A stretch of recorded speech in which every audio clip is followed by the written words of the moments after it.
morning and welcome to Sewing Street. How are we all this morning? Very warm, isn't it? 10 degrees. Oh, it was -2 last week. What's going on? So strange. I hope you're all having a good day. Very early, 8 o'clock. Nice to see you with me. Welcome to all our brand new viewers as well as our regulars. Lovely to see you all this morning. Now, let's start with an early bird, as we always do. So our early bird is always a little special offer for you to save yourself a little bit of money before we've even hit 8:02.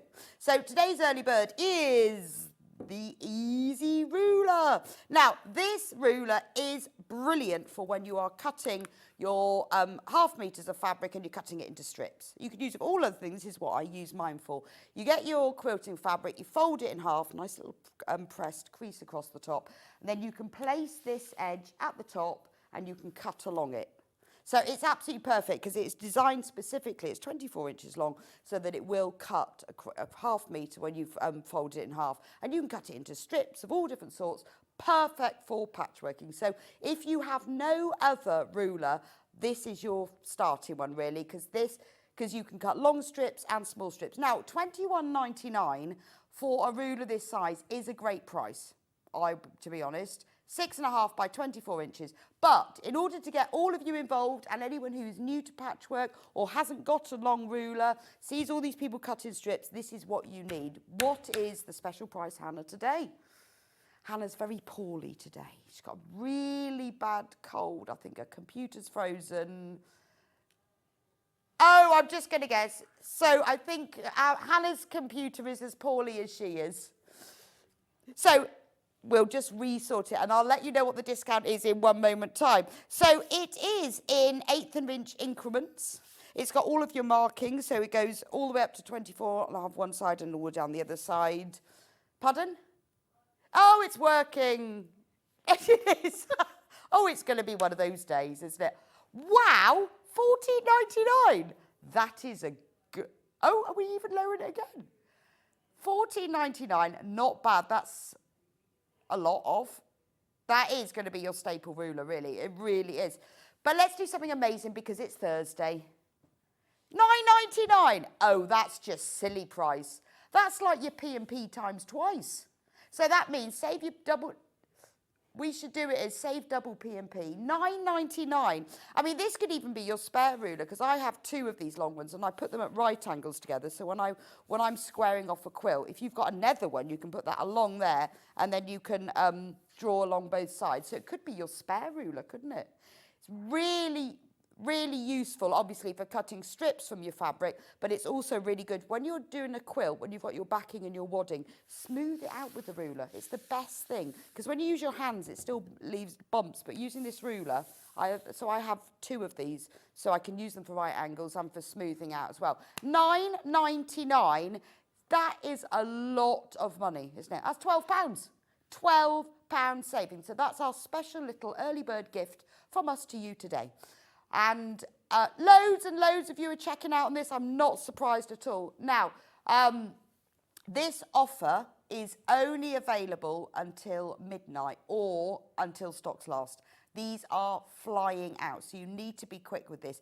If you want to save yourself £12, first thing in the morning, 8:04, then this is what you need to be buying. But it is brilliant. If you use it, obviously, with your rotary cutter, you can use it for drawing lines. It's really useful for when you are quilting and you want to draw lines on your quilt, maybe like using a friction pen. Nice long ruler, so when you want to draw diagonal lines, because if I quilt my own quilts, then I only ever do straight and diagonal lines. I always use my ruler for that, so it's really useful because you can put 2 next to each other for even longer ones as well. Do check out on that. £12 saving. Not bad, is it? Not bad. Fantastic. Get involved straight away. Also, it means once you've saved your double P&P, then that's it for the day. Everything else is free.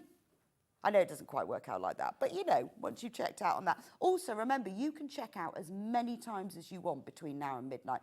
If you're a new viewer, if you've never shopped with us before, the way it works is you put it in your basket and you check out now. If you don't check out, it's not yours, but you can then check out again and again and again till midnight. You will still only pay 1 in P&P. It's not like all deals are sealed.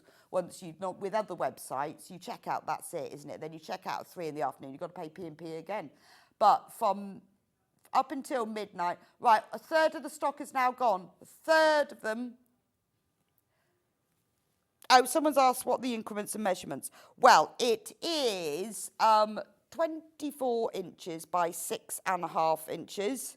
And it's yes, it's all imperial, and it is marked in 1/8 of an inch increments as well, which is useful, isn't it? Really very, very clear and easy to read as well. It's got nice big numbers with arrows on as well, so it's really easy to see. When you're doing like 16 inches, you can see they've got nice big arrows. The 1/2 inches are marked in smaller arrows, so it's very, very user-friendly. I think that's fab. Half of the stock is gone now, half the stock, not surprised. Morning all, the Bassets are eating breakfast and I'm enjoying a quiet hour watching Sewing Street from Wendy. Brilliant, brilliant. Let's hope they eat their breakfast a bit longer then. Will they be quiet with you? That's the thing. Well, what a lovely thing. Well, Wendy, I hope you've managed to get your ruler at a £12 saving. Lovely to hear from you. Do message me, and we love hearing your messages. See what you're up to today. What are you making? Well, after Sewing Street's finished, obviously. What are you planning on making this afternoon? Right, shall we have a look at see what's coming up? It's a great day, actually, because we've got 3 guests today. So let's have a look at what's coming up on Sewing Street today. So at 8 o'clock, we've got an author with us today.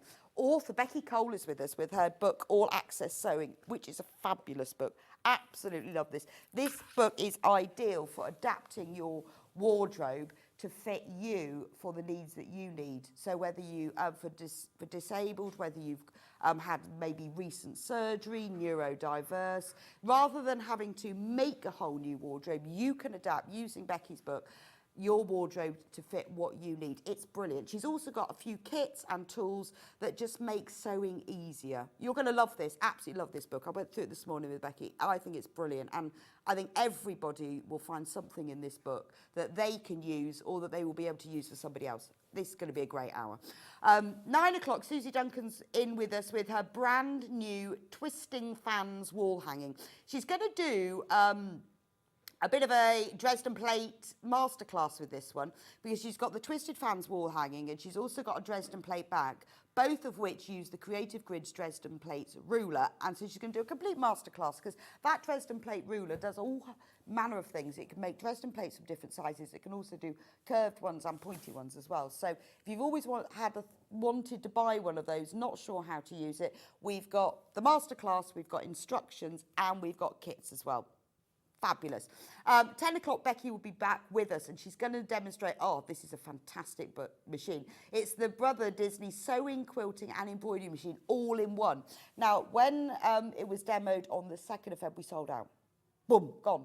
So we've got some more back, and Becky's going to show you how to use it. So if you fancy buying an embroidery machine, but you don't want to buy them separately, you think, oh, I'd rather combine them, only want one machine, this is perfect. And it comes with all these free Disney embroidery patterns as well. So that's at 10 o'clock. At 11, Suzie will be back with us with her Quirky flower tote bag. I love this. She's got patterns, she's got kits. There's also some other bags on the show as well, all different sorts. There's the pebble bag, they're really lovely. And she's going to be, there's the pebble bag on the left, and on the right is the one side of the Quirky tote bag. Gorgeous. You're going to love these, and she's going to give us a complete demo and share all her amazing patchwork quilting tricks and tips. Then at 12 o'clock, brand new, Carla Bagshaw is going to be with us. She's going to be demonstrating the Brother Scanncut Disney Home and Hobby Cutting Machine, which is amazing. I'm so excited about this. Never seen it before. We've never had it before. It's a fantastic piece of machinery. It's coming with an amazing bundle, and Carla is a complete expert. So she's going to show us how to use that. You will love it. It might end up being your new must-have piece of machinery in your sewing machine. So that's a very exciting day, isn't it? Anyway, welcome, Becky. Thanks for having me. Yeah, lovely to have you. And your fantastic book. Thank you so much. I love this book. I think it's really, really good. So how did you come up with the idea? What was the process? So it's a sort of a story that starts maybe about 3 years ago, when during lockdown we sort of started to suspect there might be some neurodivergency in our family, both of my children, and then myself. So at the grand old age of 42, I received 3 neurodivergent diagnoses. So I'm autistic, ADHD, and I have Erland syndrome, which is similar to dyslexia. And I've lived over 40 years with those and you had no idea? I just felt like this weird person that didn't quite fit. Okay. So I was over the moon to receive these diagnoses because I suddenly made sense for the first time ever. So, you know, if anyone ever says, oh, I've just had this diagnosis, like an autism diagnosis, they've probably fought really hard for it. Congratulations. Yes, it's not an Congratulations. easy one to get, it is not at all, especially as an adult woman. So I started to think, right, well, actually, now I can embrace this about myself. And the first thing I did, I'm a dressmaker. That's what I did. First thing I did, right, how can I change the clothes that I wear? And I ripped out everything in my wardrobe that didn't feel lovely to wear. Okay. And I was left with leggings, right, strappy tops and hoodies. Because this is about adapting clothes rather than actually having to start from scratch. You do not have to know how to dressmake. This is all about alterations. And the projects in here, they're designed to adapt a wardrobe to make them accessible. But actually, the skills in here, it's things like putting in zips, how to put in, how to adapt a waistband, how to alter a hem. So in here, there's a project to level this. Oh, I opened it right on the page. Get me. Leveling a seated hem, because if you're in a wheelchair, your hem at the back drops and the front rises. So of course. If you're not if you're not an ambulatory person, you don't need it to be straight. So how to level a hem? Well, this process is the same whether you're just shortening a hem or leveling a seated hem. So the projects are aimed at accessibility, but actually can be utilised by everybody. Yes, and I love the way that it is your existing wardrobe. It's not about dressmaking from scratch. So, you know, maybe somebody's had recent surgery or a recent disability, and then they can change And we've all got those favourite things in our wardrobes that we're just not, we don't want to have to give those things up. Absolutely. You know, and also I've found during my career, and I give this advice to anybody who wants to be a dressmaker or to get into making their own clothes, is if you alter clothes, you will learn how to put clothes together. Right, okay. Because my advice is always take it apart and put it back together in exactly the same way. Okay, and then you can see how it's then you're learning, you're altering the clothing, but you're also learning how to construct different parts of garments, and that in turn is then going to give you the skills to become a dressmaker. So I think it's really important to know how to alter clothes, because, you know, I don't know a single person who fits everything on the high street perfectly. No, or anything. I really do not. So everybody, you know, it's a really important skill to have to be able to adapt your clothes. It's good for the environment. So if we go through the projects, I think that, I mean, at the beginning you explain all the techniques, choosing sewing machines. Yes, so I think if I start off by explaining what I mean by accessibility, because I think this is a word that kind of gets bandied around and people don't really understand what it means. I call this the ramp of sewing books. Okay, and there's a little story why I call it that. It's a story I saw on social media about a young boy in a wheelchair, and he goes to school and it's snowed overnight, and the caretaker is clearing the snow off the steps. And the little boy says, could you please sweep the ramp so that I could get into school? And he says, I'll do the ramp in a minute, I'm just doing the steps first. And the little boy says, but if you do the ramp, we can all get in. Yes. Because everybody can use a ramp. Absolutely. That is what accessibility means. It's not about disability, it's not about neurodivergency, it's nothing about that. It is about everybody having equal access to something, okay, no, that regardless of what their challenges are. Right. So I'm calling this the ramp of sewing books. This is the book that everyone can use regardless of your situation. Okay. So it starts off with how to set up your sewing space, how to select a sewing machine to meet your access needs, what tools are good to use. So things like having a stop-start button if you can't use the foot pedal. Can't use the foot pedal. I know a friend of mine who's a dressmaker. She had an operation. She was in bed for 3 months, and she sewed with a table on her lap with her sewing machine in bed. Yeah, and things like knee replacements, you know, where you think I suddenly can't use it. Exactly. Having a thread cutter button, a speed limiter, all of these things. The knee lifts. All of these kinds of things, anything that sort of simplifies it and makes it easier to use, is going to make it more more accessible. accessible. Well, like you've mentioned the Eliso iron here. Absolutely. Because it makes it more accessible. Yeah, you're not having to lift this iron. Absolutely. You're not having to have the strength to do that. And various different options. And then what tools to have in your sewing kit. So, you know, things, can you use pins? Would you prefer, I've put in a pair of really sort of heavy dressmaking shears, right? If you have dexterity issues or energy challenges, they're probably not the best for you. I love them because for me, the sensory joy of that, when you're cutting through fabric with those, brings me so much joy. Okay. But that's an accessible thing for me. So it's all these different options. Electric scissors. Scissors, of course, because that great. makes life a lot simpler. Spring-loaded shears and snips. You know, these sorts of things that take out half of the difficulty of using scissors and shears. Brilliant. Yes, and it all makes sense, doesn't it? Yeah. So you've got all of the different tools. And there's lots of different options because not one size fits all. You know, somebody might go, oh, I love scissors. Somebody else might say, I can't use scissors. I need a rotary cutter. Okay. You know, so but the book explores all of those options. The book gives you all these different options. What to do if you can't use pins. You know, different options if you struggle using pins. So you've spoken to different people with different disabilities, absolutely. And then asked them what they do and what they use. I'm very passionate that I do not speak for anyone else. I can talk to you about what it's like to be a neurodivergent person. I don't know what it's like to be in a wheelchair. I don't know what it's like to have a stoma bag. I don't know what it's like to have MS. I don't have these conditions. Okay. And it's not my place to tell you these things. So I've interviewed various different professional sewers who have disabilities about how they work with their disabilities. Okay. So Yvonne, for example, has MS. And then you've taken projects. Yes. So there's 15 projects in here. They're split into access, adjustment, and comfort. So access is about if you need access to parts of your body. So here we've got zips. This is for maybe you don't have the dexterity to take your shoes on and off very easily and you want to be able to get your trousers on and off with your shoes on. Yeah. Maybe you have a prosthetic. Maybe it's just a case of you experience lymphedema. And there's, you know, swelling in your ankles or something, and the ability to open up the ankle of your trousers would be helpful. Or even if you've got your leg in plaster. Leg in plaster. You know, so even down if it's to that, a temporary thing. Absolutely. Opening, so, you know, in the sleeve of the arm, maybe you've got a peg or, not a peg, sorry, having chemo, that kind of thing where you need access to your arms, a port, that was what I was trying to think of.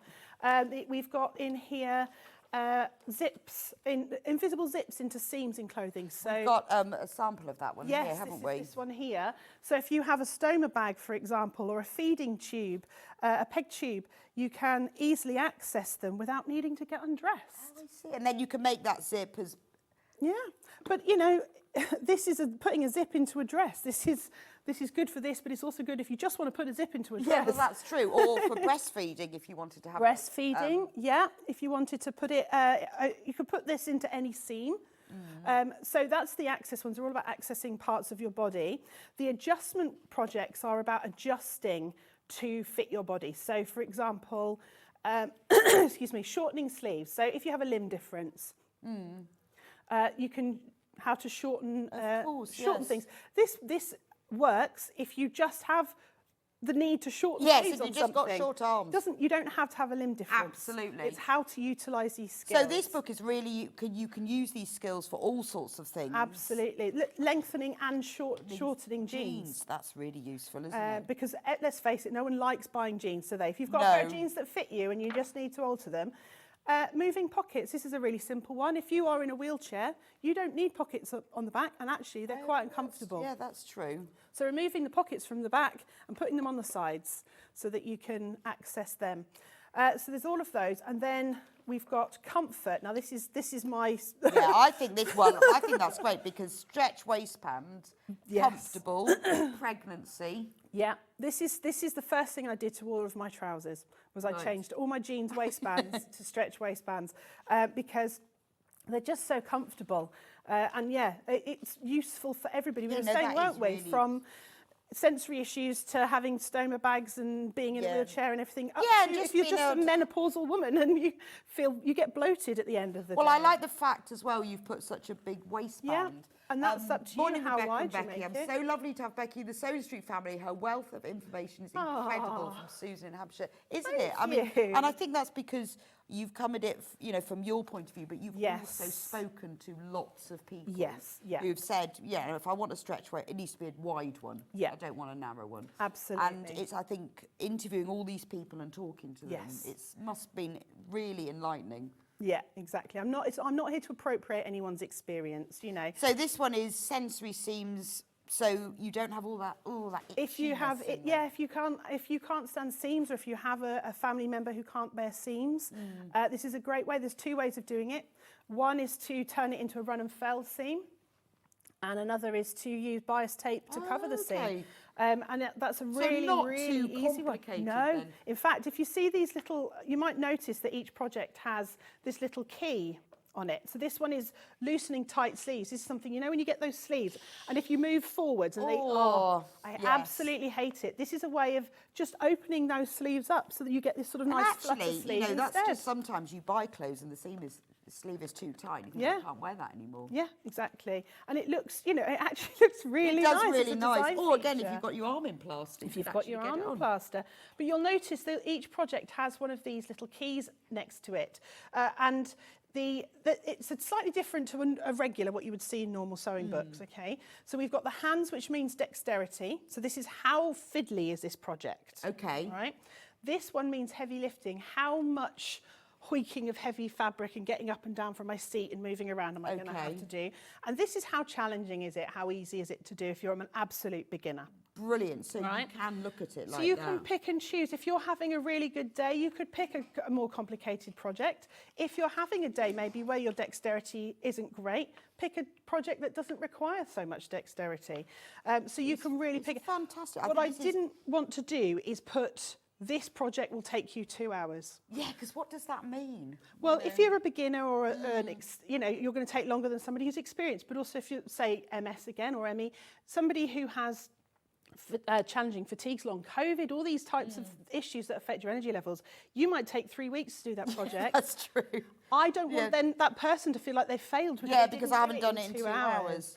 So it's really important. The other thing is, and I fought quite hard for this with my publisher because it is not what you do when you publish books, I went for a larger dyslexia-friendly font. Oh, okay. So if you have dyslexia or anything like that, struggle with small text, you'll find that it's this beautiful, that's true, dyslexia friendly thing. And also for me, this is something that I always look for in projects, is big picture, small chunk of text that relates to that picture. So it's really easy. So it's not, here's the diagram and 4 steps that you've got to cover. Because I skip to the next one and go, well, why is it saying I've got to put the zip in? I haven't even sewn the seam yet. And actually I've missed out 3 or 4 steps from before. But it's about eyesight as well, isn't it? Yeah. It's just nice and easy to read. Absolutely, absolutely. Every project has top tips. So much work has gone into this. Yeah. So much work. And I think that a passion project. Even if you buy it because you want to change the waistband, it's a great book to have and to own, because you just never know. Like you were saying to me earlier, you just don't know when any of these things are going to happen. No, well, 17% of people are born with their disability. Right, okay? Wow. So that means over 80% of the population who have a disability will have developed it at some point in their life. Okay. It could be an illness, it could be a mistimed car journey, it could be a fall, it could be just age related. You just don't know. And especially everybody's body's kind of wear and tear with age. We're all going to face mobility issues and joint issues and sight issues, as we get older. So it's really important, because I find that people don't really care about accessibility until it relates to them. And all of a sudden it's like, well, why is the world so inaccessible? And this relates to everything. So I'm just so passionate that the world should be free to access for everybody. Well, and especially with sewing, because not all of these require great sewing skills. No, Some of them are quite simple. They're but if really you can adjust just, like the seam on the bottom of your trousers so that you can get your shoes on, then fantastic. Yeah. And also at the back, there's a really massive glossary. I can't remember how many pages, about 7 pages long. And I've gone down to the finest, you know, the most obvious things you can possibly think of. But it's just so that if you've never sewn before, I'm not going to assume you know what a hook and eye is. I'm not going to assume but then there's you a know lot what of a button things in is. here that you might not have heard of that you think, oh, I didn't Exactly. realise all of these things. So it's all designed to basically be as accessible as possible for everybody. See, widening a neckline, that's brilliant, isn't it? Yeah. Just so that you can get it on and off, so it feels comfortable. Yeah. And also, sometimes you, even without needing it for any other reason, you can buy a top and you think, oh, I just like it a bit wider. Yeah. And how do I do even that? It doesn't necessarily even have to be widening it. It could be changing the shape of it, that's so making true. it a boat neck rather than. And that's a really simple, things just like that. long sleeve t-shirt that you can buy anywhere. Yeah. Every single item of clothing that is featured in this book was bought from a charity shop. Oh, was it? Yeah. Oh, wow. So it's you know, I've tried to be as environmentally friendly as possible. It's brilliant. And I mean, and when we just look at this project, look how much information that's in it. You know, what you'll need, all, like you say, really clear photos, nice, large, legible text. Very, very simple. And then tips as well about how to do it. So but the tips are, if the project doesn't work exactly for you, then ways of altering it to work better for your situation. Right, okay. So it's just ways of adapting it again further if you need to. I have a stoma bag. Thank you for including us, Becky. Oh. Sylvia in Somerset. You're very welcome. Well, Sylvia, I hope you can change everything now. And I think that's really important, Yes. isn't it? Because you get a stoma bag, you suddenly think, what am I going to do now? Yeah. Thank you for all of the info and for taking time to get the research right from Fran in Greater London. Oh, you're very welcome. I think that's so important because with a book like this, if you hadn't done the research and you hadn't got it right, it would have sort of ruined it because then people would have just ignored it, put it one side. It never have happened by anyone else then. So as this is kind of like the first book, it's brilliant that it's so right.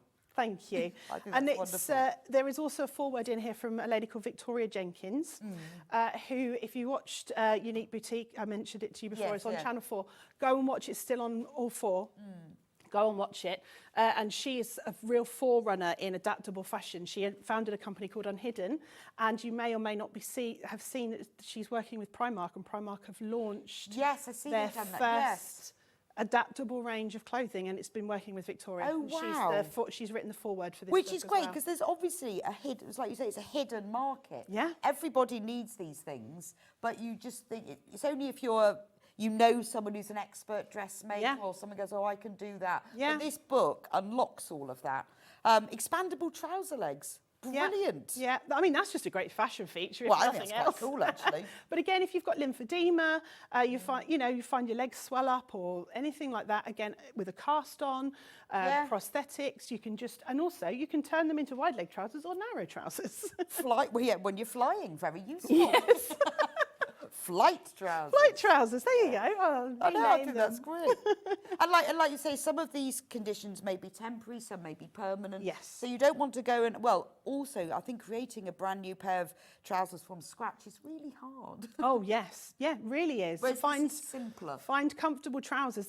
I'm very passionate about if you've got an item of clothing that works for you, don't throw it out, make it adapt it. You know, and something I've always done is, but if something I wear it and it wears out, is I cut it up and use it as a pattern and then make it again because I know it's going to fit me perfectly. Yeah, no, well, that is true. Yeah, because quite often people say, "Oh, I love that. Where'd you get it?" And you think, "Oh, we've only had a pattern for it," but just cut it up. But again, every project, really clear photos. June says, I've got a stoma. I'm finding clothes to suit my changed body is a constant battle. Oh. Thank you, Becky. Love, June. Oh, well, yeah, and I'm sure it is because you must have to be looking at clothes all the time thinking, oh, well, is there a seam there I can undo? How do I do that? Poonam says, good morning, Becky and Rebecca. What a fabulous book. As a carer who loves sewing, this is such a helpful book to many. Thanks, Poonam. Oh, thank you. And also, if you really sort of feel like this is something that you want to kind of get involved with, on the front of the book, all the books are also going to be signed. Fabulous. So you will get a signed copy. Everyone who buys one will get a signed copy. Whether you want to Becky. or not, I'm going to sign it. Yeah. Just scribble it out if you don't want my writing. But basically, on the front is a little sticker that says come and join us, and there is a Facebook group called the All Access Society. the people in the group named it. I put it out to a vote, they named it. And it's basically a very, very open, supportive, friendly group of all like-minded people, and we share tips. But then you can ask questions in there as well. And also, if you've done something that really works, you could say, oh, how I've done this, and that gives other people ideas. Yes, I do lives in there as well, and yeah, I'm always on hand to answer questions. So the book, 1999, there's the code up on the screen there, absolutely flying out, and I'm not surprised. I'm sure we all know somebody, whether it's us, whether it's a family member, whether it's a friend, whoever. This is a book that is going to come in so useful, isn't it? And you, like you say, it can really change someoe's life. Yeah. Because if it means that you can go out. Yeah. Because your clothes are fitting you, or they're more accessible, or like, you know, you've put a gap in for your stoma. Yeah. That makes a massive difference, doesn't it? Well, I've even written on the back with, you know, the blurb kind of sums it up about, you know, imagine if none of your wardrobe clothes fit, and if they actually caused you pain or made you feel completely invisible, and what if you couldn't even get yourself dressed? Yeah, yeah. Literally one day you're fine, and the next day suddenly you can't even dress yourself. Well, I love the pattern in there that's for putting magnetic buttons. Magnetic buttons, because that's a big difference. So, you know, whether you just do have dexterity issues, or, you know, you've broken a hand or something. Yeah. How am I going to actually get dressed? Just a little addendum to this: if you have a pacemaker, please don't put magnets in your clothes. Okay, just saying. Have to put that one in there. But yeah, I mean, this basically turns a garment, a very fiddly garment, into something that can be And this might be your favourite silk shirt, blouse that you save for special occasions. Yeah. And now you can't wear it anymore. And the whole project, if you look, has got buttons on the front. In fact, I've got the actual shirt here. The way that we do it, it's not been ironed, I'm afraid. Terrible behaviour. Oh, wow. So it looks like buttons. So you put this, you stitch the buttons back on over the old buttonholes. So if you've got a machine that does that for you, so you're not having to fiddle around. And it's... That's amazing. So you would never know. No. So there's your magnet. Wow, you see, I was expecting to see the big magnetic snaps. No. So you don't even need to snap them in. No, they're in there. You just need to sort of lay one on top of the other. I do plan to, at some point, source all of these things to offer, so different fastenings and things. And so nobody would know. Nobody knows. And that's the thing, you don't want your clothes to look like you've adapted them. Can you show us a few? It's quite, now you, as they're there. Well, this is the one with the open sleeves. The wide, you know, we talked about loosening tight sleeves. So I'll turn it around this way. So really simple. I mean, it doesn't look like it's been altered. No, this is what the sleeve looked like originally. Okay. Okay. And all we've done is you slice it open to here, and you undo that seam slightly. You curve it off if you want to. I curve it off because I find it easier to stitch the bias binding on. Stitch your bias binding on, re-sew up your head, the sleeve head, done. And then it will fit. And it fits. And if you've got, like you've got a big plaster cast on. Yeah, and then or even just can do that. Well, yeah, that's true. That's true. Yeah, so all sorts of things here. Well, it's nice to see the reality. I can't believe that blouse, but I quite fancy that. I do buttons up. That's the waistband. This is brilliant, because when you buy, I mean, I know like maternity clothes, they're not always the nicest ones, are they? No. Or whether, you know, you've got your favourite pair of green cords. This is fab because it's not a little waistband. No, no. If you prefer a narrow waistband, you can absolutely do a narrow waistband. But, you know, you can make it, if you are pregnant, maybe you want one that's sort of this wide. Right, okay, and that's all explained in it, isn't it? Yeah, you just alter the widths. You know, even if you struggle, like, you know, I can't undo my zip and my buttons and I just want to be able to go to the toilet easily, fantastic. Exactly. And you're getting all of that in this one book. I mean, I think it's amazing. I think it is worth, for the way it will change your life and those that you know and you're sewing for, it's worth way more than $19.99. We've got a few of the others. Yes, we have. I didn't know if you wanted to have a look at the stretch ruler while we were talking about the waistband. Yeah, let's do that while we're talking about the stretch stuff. So Becky's also developed a few items as well to help to make sewing more accessible. Yes. So because stretch fabrics are so brilliant. I love them. Yes. There's no other word. They're brilliant. They are great if you have comfort issues or need your clothing to fit a certain way. But they're becoming more and more popular because they are just more comfortable. The same as an elasticated waistband is popular because it's comfortable. And in the book, I will show you. I've tried to make it as simple as possible. And I've given you all these little sort of, let me find the trousers that we're looking at now. Oh, they're in the back. I always forget where they are. I put it together. So this is another project that uses the same thing. There's quite a few in here that talk about how to deal with the stretch, how to remove stretch from something. Now, I tried to make it as simple as possible, and I've put this little table in here to help you do the maths. However, that's still not accessible. Well, that's, yeah, because you've got to, you think, well, have I got a calculator? That's really complicated. What does that mean? Exactly. If you have dyscalculia or, anything that, for me, if something, because I've got ADHD, if something feels too challenging and it's going to take, unless I'm hyper-focused on it, my brain goes, well, I'm not doing that. I don't care how much I want these trousers, I'm not doing that. So I wanted to find a way of making it easier to use stretch. And now there are other stretch rulers out there. I've not invented the stretch ruler. However, this is the first stretch ruler that is dyslexia and dyscalculia friendly. So I'll show you what I mean. Okay, so I've got some stretch fabric here. All right, this is just sort of a ribbed stretch. Okay. Now, when you're using stretch, the biggest stretch wants to go around the body. Okay, not down the body. Okay. Right, so what you want to do, when you are using stretch, so you can see the ruler a bit better when it's against the dark fabric, when you're using stretch against a non-stretch fabric, so the jeans and the trousers are stretch, the waistband is stretch, you've got to remove the stretch. You know, when you look at a cuff, this is another project that uses the same idea. The ribbing on the end, you need it to stretch out so that it kind of comes back in again and grips. Otherwise, there's no point in having the stretch. What did I just throw on the floor? My extra finger. What did I throw on the floor? So you need to know how to remove the stretch. Now, this hasn't got a huge number of numbers on it. So you don't need to use calculators for this? No, not at all. What you need to do is take a amount of fabric. So we're going to say, we're going to put this against the edge of the fabric, and we're going to hold here where this little arrow ends, okay? And I'm just going to, actually it's better to fold it in half. You get a better, more accurate measurement. Is to just hold it here and pull it until it feels comfortable. You don't want to overstretch it. If I really pulled it, I could get it. You just want that comfortable stretch, which is about 20%. Can you see I've gone from here to here where it says 20%, right? So I know this fabric has a 20% stretch. But you might have others that have got a 50%, so different fabrics will have different amounts of stretch. So it's important that you use the ruler to work out how much stretch is in your fabric. Got it. And from then, you can then calculate how much you need. So this is basically how to work out how stretchy your fabric is. But that's what the ruler does. Now, what you've then got to do is a bit of maths to work out what you then... So imagine your waistband is 40 centimetres, okay?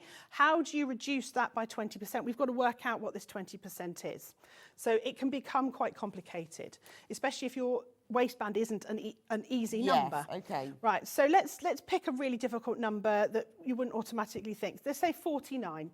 This is not many people have got a 49 centimetre waist. Yeah. So, we'll go with it. For example. We'll go with it. When you get your stretch ruler, it will come with instructions, and on those instructions is a QR code. You scan that, and it will take you to a page on my website, which has full colour picture instructions on how to use it. So if you prefer to learn visually, that's on there. And you can download either the metric or the imperial versions of these charts. So once you've worked out the stretch of your fabric from the ruler, you go to the chart, and that will tell you how much you need fabric. Now these might look a bit complicated, but trust me, they're not. Okay, so we're going to say our waist is 49 centimetres. Okay, we know our fabric has got 20% stretch, so I'm going to go across to the 20% stretch. I need to cut my new waistband to 39.2 centimetres. Fabulous. So that takes all of the complications, all the difficulties, all the maths. So what you do is add on your seam allowance to that, and then once you've got that, then the sewing on is fine. Yeah. So Because otherwise, how on earth would you know? Fabric doesn't come with its stretch labelled on it, does it? And if you prefer to use imperial, which I don't, but I've done an imperial one anyway, and this made my brain melt. So I need everyone to show some love for the imperial one. I can imagine it. Because you can put this into like Excel or whatever, and it'll do it for you. You can't with inches. It goes, I don't know what you're talking about. So, you know, say 23 inches there, 20% stretch, you'd cut it to 18 3/8. Fabulous. So both options are there, so you don't have to do any maths. Wow. And that comes as a free downloadable. When you buy the ruler, the QR code will take you to download that, and you will get a set of instructions as well. Yep, so you get written instructions with the ruler. So $14.99, you get the ruler, but you're getting so much more. And actually, to be honest, whether you're using this for accessible sewing or not, if you work with stretch fabrics, you need this ruler. Exactly. It stretches. I did it because I didn't like how I was forced to explain how to work with stretch in the book. It's good because you can still do it even if you haven't got the ruler, but I needed a more... Third of the stock of the ruler has now gone, so you need to get checked out on that. Anyone who works on with stretch fabric, whether it's for changing items or whether it's you're just making yourself a brand new piece of clothing, you need this. Absolutely. That is the most challenging part about working because I've always stretch. wondered how you work out what the stretch is, because they don't often tell you. They just say cut this, but if you've got... There's so many different stretch fabrics, whether you're using a thin jersey or a Ponte Roma or a scuba, it's massively different, isn't it? And in here, the neckline, widening the neckline, you would use this. Adapting the cuffs, you would use this. The waistbands, you would use this. There are so many opportunities. And the fact that you give them these is amazing, isn't Done it? the maths They for are you. amazing. All the maths is done. You just, Done and the you maths can for use you. your ruler as well, you see. Yeah. Once you've worked it out, you can put it along the line. And actually what I would do is actually highlight the square. So get yourself a highlighter and just colour in the square that is the one that relates to you, so that you're not... And it covers everybody because you've got all the different measurements. Yeah, it doesn't matter whether it goes you're doing... all the way from 15 centimetres. It's not just about waists, it can be about cuffs as well, which is why there's little ones. Goes from 15 centimetres up to 150 centimetres. Brilliant. The maths are done. And in the imperial, it's 6 inches up to... And and you get both... 60.5 inches. And also I've popped a little diagram on there that shows you what the, you know, if you're not familiar with inches or imperial measurements, what they look like. And, you know, just visually, you can kind of see it there, which line it is. It takes away... especially with dyslexia, things like that, when an Erlen syndrome as well, and it jumps off the page and starts doing the crazy things, and you're like... Then that sort of this lands is going, it again. oh, all right, so I need the fourth line, right? I can do the fourth line, right, done. Well, otherwise you do count, particularly if you're doing like 11/16, you're counting, but you can just see there, can't you, that it's just the one inside the 3/4. Exactly. Absolutely brilliant. So anyone who sews with stretch fabric, you need this. Because that is going to make it's going to improve the accuracy and the finish of your stitching. Yeah. Or if it's just that you are changing the waistband or adding new cuffs. Yeah. Absolutely brilliant. Yeah, and again, accessible. It works for people with accessibility challenges, but also for people who just want to work with stretch. Absolutely. Should we talk about the pattern weights next? Because I think these are really clever. So you develop these? Yes. Because obviously it's easier to sew if you can weight to cut if you can weight it down. Yes. So I personally am a pin gal. I do like my pins, but I can handle pins. And I know that a lot of people can't. Even with the, you know, all your gadgets that you can get and your big, you know, easy grip pins and all that kind of thing. So when I was exploring in the book, the sort of how to use things that aren't pins, you know, if you can't use pins. So here we are, we've got, you know, things like the easy grip pins, clips, if you can't, the ODIF spray for putting your patterns on your fabric, that kind of thing. But pattern weights. Now, in my experience, your pattern weights, you either get like the beanbaggy type things. They're not heavy enough, in my opinion. Right. I need something that's going to really, because I'm just going to knock everything. And then it's, you know, you need something really heavy. These weights here are brilliant, and they're really heavy. And they're brilliant because they hold the pattern down perfectly. However, they're not easy to pick up. Well, no, they're not. They're not, actually. Whether you've got dexterity issues or not, they're not easy. They're not easy. And they are quite heavy. So I created this kit to make 4 of these. These are the Easy Grip Pattern Weight Kit. So in the box... So they've all got one of these big weights in, but they've got little rings so you can easily hold them. And because they've got this wadding in and the ring, that feels a lot lighter than that. It's weird. isn't it? Yeah. Oh, that's so strange. Yeah, I think it spreads the weight. There's probably some physics involved in that, which I have no idea of. But it means that they feel lighter to lift Loads, around. like half of the weight. Yes. That's weird, isn't it? But it's exactly the same thing. In fact, there's more in that than there is in that. Right, yeah, that is weird. Right, so in the box, you're going to get your complete instructions. Again, same theory, clear pattern pictures with very clear, dyslexia-friendly, large text, one picture, one task. You're also going to get your pattern piece, okay, which is there. There's your pattern piece. Brilliant. Tells you what to do. You're going to get 4 weights. Whoops. Okay. You're going to get 4 little rings. Perfect. Like that. And you get a fat quarter. Now, the fabric is all lovely fabric. I only put lovely fabric in my kits. But you can't select the fabric. It is potluck. It's going to be random surprise fabric. The boxes are already sealed. I can't even go, oh, that's that person. Sounds like a nice person. I'll send that one a nice one. They're all lovely fabrics, but it is potluck. And in here, and you also get a little bag of wadding. So everything you need? Everything you need. So this could be like your first project as well, couldn't it? It could. It's a very, very simple project. And again, you know, for accessibility, they're brilliant. But if you just want some really nice pattern weights, they are lovely. Yeah. And they're easy to pick up. I think they're brilliant. And once you've got the pattern, you can make as many as you want, really. Obviously, you need to get the weights and things, but But that does make it a lot easier. I want Christmas weights for making my Christmas absolutely. projects, They are brilliant. And they are very tactile. You just aren't they? just want to hold them and swing them. I don't know why, they're just lovely. Yeah. What a brilliant kit. $15.99 for the kit. There's the code on the screen. I think this is a fab thing. And also quite a simple project as well. Yes, it's a really good first project. It's a great, as a starting project. And it will be something that you will find so useful, whether you're doing accessible sewing or not. It's just a really useful thing, isn't it? Exactly.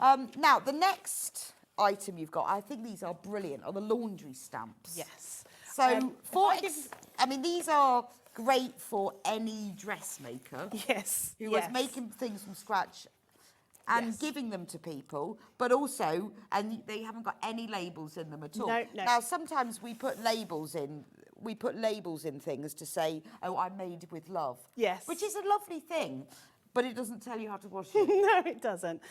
These were, I was so excited when I kind of came up with the concept for these. And I searched scoured the internet, and nobody had done it before. And I was like, wow. You know, how many rubber stamps are out there in the world, and nobody's done a laundry set? I think they're lovely. So, I mean, if you're a paper crafter, I think these are quite cool little details on your cards anyway. This is how you look after me for Valentine's, Valentine's, whatever. So you can get the stamps on their own if you're already a stamper and you've got all your inks, or if you're not, then there's the kit. So on the screen is the kit, $25.99. But the reason you developed this was because a lot of people have to cut the labels out of their clothes because they're scratchy. I do. My kids do. If you have sensory issues... But even if not, they are scratchy. They are scratchy. They are scratchy. And they're always here on your waist, aren't they? Yeah, they really are. And if you cut your label out, you now don't know how to care for it. But also, if you're making your own garments or bags or actually anything out of fabric, your own quilts, etc., especially if you're gifting them, you need to let that person know how to care for it. Now, you can buy pre-made labels, fabric labels to stitch in, but that only works for that particular fabric. So you've got to have all these different labels. Yeah, that's true. Whereas this is make your own. This is make your own. So you get, in the kit, you're getting your stamps. Which have got all the different washing things, from the different temperatures to hand wash, ironing, you've got dry cleaning. And if you're not sure what any of the symbols mean, they're on the back as well. See, there's me. I'm trying to go, now that is that. That's what it tells you, like, don't wash at 30 degrees, dry flat, all the different ones that you see. Okay, so they're... Only 6 of these kits left once everyone's checked out, so you need to be quick. So you get your little stamps. You get your stamps. Again, you're going to get your full instructions, all right, and stamp care instructions, how to look after your stamps that last you forever. You get 3 different colour VersaCraft inks. Now, I presume these are fully washable. These are. So these are designed for, you pop them onto fabric, you then heat seal them with an iron, and then you can wash them and they won't wash out, they're permanent. Now, the reason why you've got a black, a white and a yellow is because putting white on a dark fabric doesn't always work. Oh, okay. Okay. Sometimes you need a yellow. If you've got a white fabric, if you put black on there, it's going to show through. Good point. So if you do it in yellow, it's going to stand out from the white, but it's not going to show through. So you've got 3 different colour inks there. You've also got your mounting block that you can put your stamps on. So can you show us how they work? I'm going to, absolutely. And if you struggle with picking these up, like I clearly do, you've also got a little suction cup in there, which if you press on, gives you a handle. Oh, so again, with fabulous. accessibility, you can pick this up. Okay. So pop those all back in there, and I'm going to show you these in action. It is, as soon as you've ironed it, it's permanent. Right. I think this is a lovely way, to be honest, of decorating things. It's like having a salvage, isn't it? I'd like to just put a little row of these across something. Yeah. Or just put silk. Yes. When it's not. No. And there's also 100%, 75%, 25%. So you could even put, if you've made something, I mean, it'd be even good if you did knitted garments, wouldn't it? So you could put in your sort of 75% cotton, 25% viscose or whatever. Yeah. Exactly. Because for knitted garments, you've never got that. No. You never know about the hand, so it'd be brilliant. Not at all. Now, I've got a label here that I cut out the top, and here's my symbols that are relate to my garment. Okay, so you could just copy them. Yeah. So it's the top line here that I'm looking, these ones underneath are more international. So there's the top line I'm looking for. So I'm going to get my stamp pad, and I need the 40, which is there. Right, there's 7 left in stock, and we've got 16 in baskets, 18 in baskets, so you're going to need to be quick. Goodness me. Right. Oh, so you line up, you just copy the label so I'm just and line them all up. I'm going to do it that way. Oh, a bit of fluff. Okay. But the good thing is you can choose, because you can think, well, I'm only going to put the 40 degree in, or I'm just going to put 100% cotton. Absolutely, you don't have to do the full label. I'm going to, because it makes for a pretty it looks stamp. Really professional though, doesn't it? It does, and you know, I'm a stickler for the rules. rules. You don't have to stamp a label and sew it in. I mean, you can if you want to, so particularly if you were doing like a knitted garment or something. But you can just stamp straight onto the fabric. Yeah. Now this came from a garment that's 100% cotton, so I can take my 100%. Hours of fun. I just want these to play with. 2 left. 2 left. Oh my Lord. By the time Becky's stamped this, and 17 in basket, we need more of these. I'm so sorry. More of these. These are fabulous. I'm so sorry. Oh, and because and then you put all the ink on. Put your ink on. Right. It's like so. When because I'm not a paper crafter, I don't get to play with stamps very often. So when I did that, when I first got the samples through and I had to go, and I was like, oh my God, this is amazing. Right. There we go. And obviously you can use your little suction cup if you want to. Fabulous. And then do you have to put a cloth on before you iron? You can do if you want to. It sort of depends on the fabric, really. But yeah, you pop, these pop that over with the have iron. sold, the kits have now sold out. Oh. But we have got just the stamps on their own. Right. Which are about to sell out. Oh my goodness. So we have got just the stamps on their own. So that's just a packet of stamps. Obviously you won't get the inks and everything. Oh, I love that. I just so satisfying. I know, but you just I can imagine even on like a little quilt block or something, you just put 100% cotton here and there. Yeah. I mean, this is fantastic. The use of these. These stamps are a great idea. I always cut the labels out of my daughter's clothes as she hates the texture of them, collect in Merseyside. Well, they are, and you get some things. I've got a few tops where I'm constantly scratching just because they're in the wrong place. Yeah, yeah. They are brilliant. We're going to have to get you back in with more. Oh, I shall have to order some more, shan't I? So if you want just the stamps on their own, we do have those, but half of the stock is gone. Obviously, you'll need ink, and it needs to be. Are you looking for like machine washable?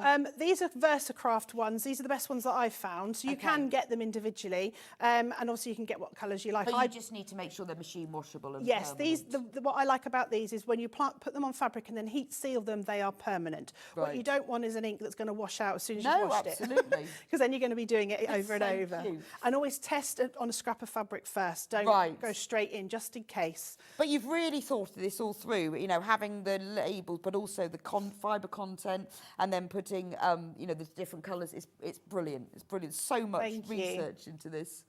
Right, we are getting very low on stock of the stamps on their own. we've got loads of you multi-buying these. Well, I mean, they're a great product to give to somebody, aren't they? Yeah, thanks. Everybody, well, I think so. Everybody needs these. I think so, but it's always nice to, you know, when other people sort of get the vision. Right, we have 8 left once everyone's checked out of just the stamp sets on their own. So if you want those, you need to get checked out on them. I mean, they're brilliant. Let's just put the book back in for a moment because we haven't got long left now.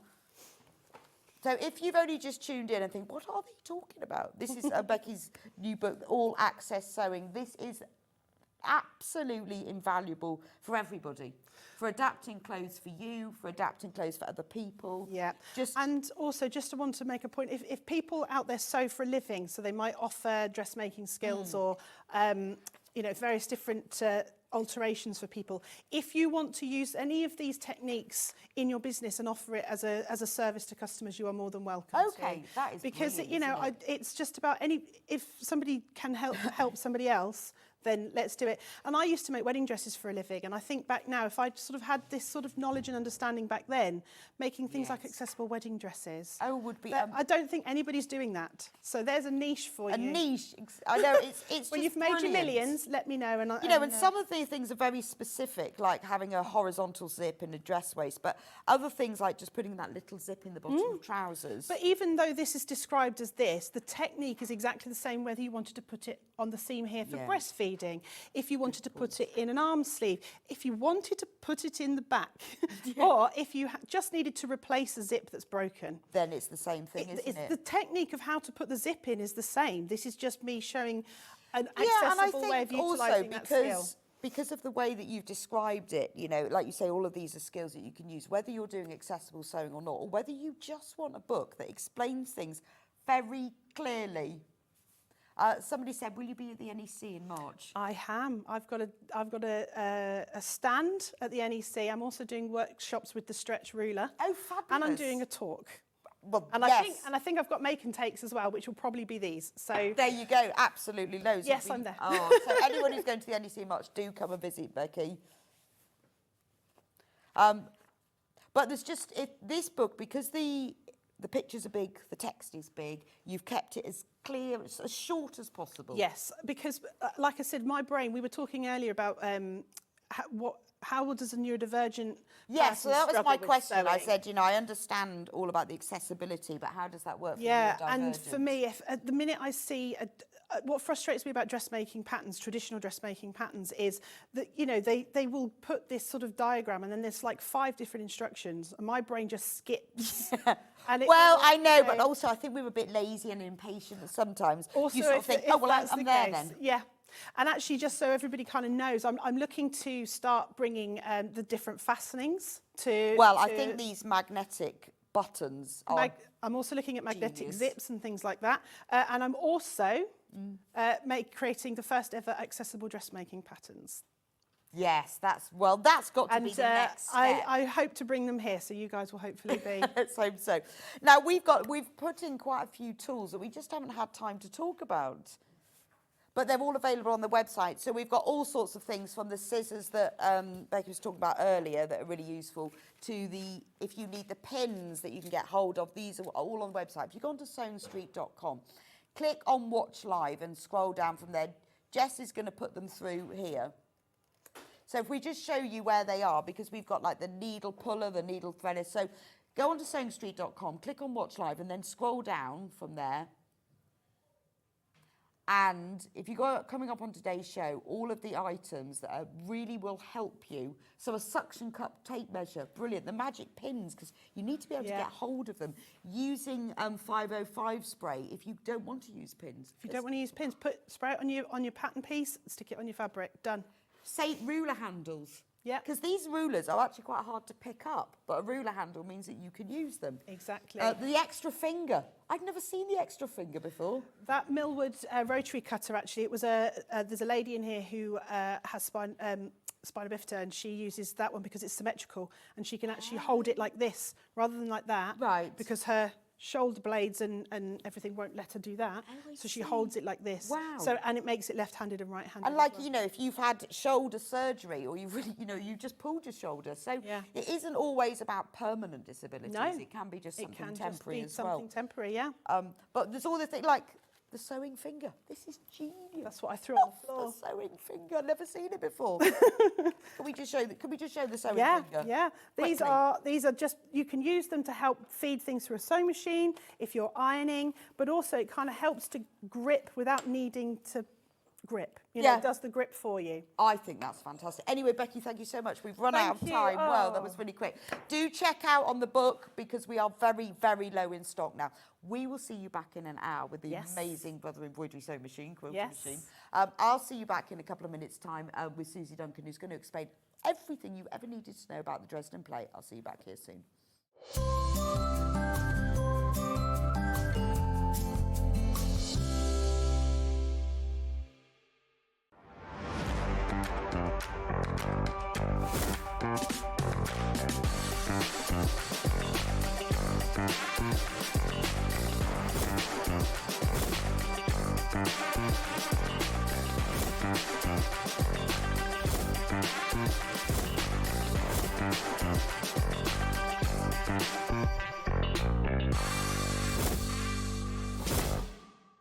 Every day, our experts will bring you a wealth of knowledge.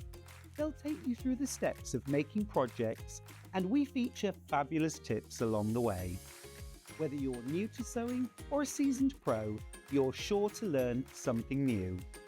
We're live every day from 8 a.m. till 1 p.m, and you can also watch back all of the demonstrations featured on the show on our YouTube channel.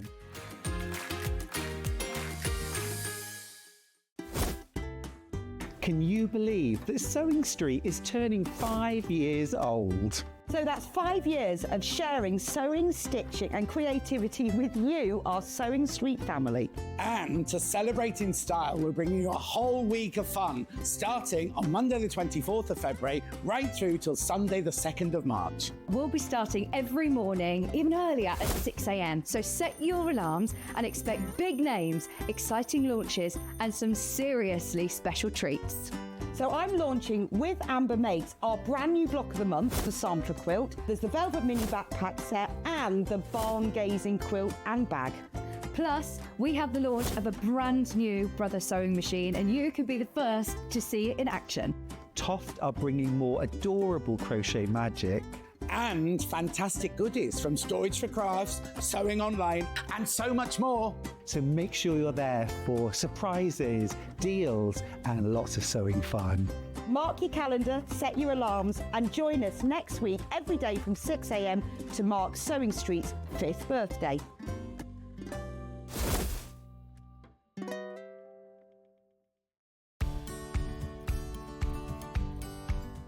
Before you start to sew, you need to mark up any dots, pleats, tucks or lines on your pattern that's going to help you put it all together.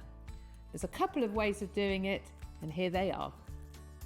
You can use a pen to mark up your dots, pop a pin through the marking on your pattern and then use your pen to mark it on either side.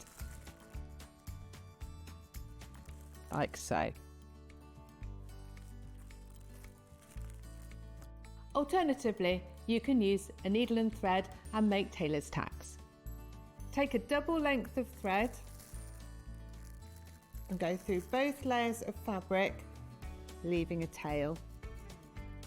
Go through again, leave a loop, and snip off, leaving a little tail.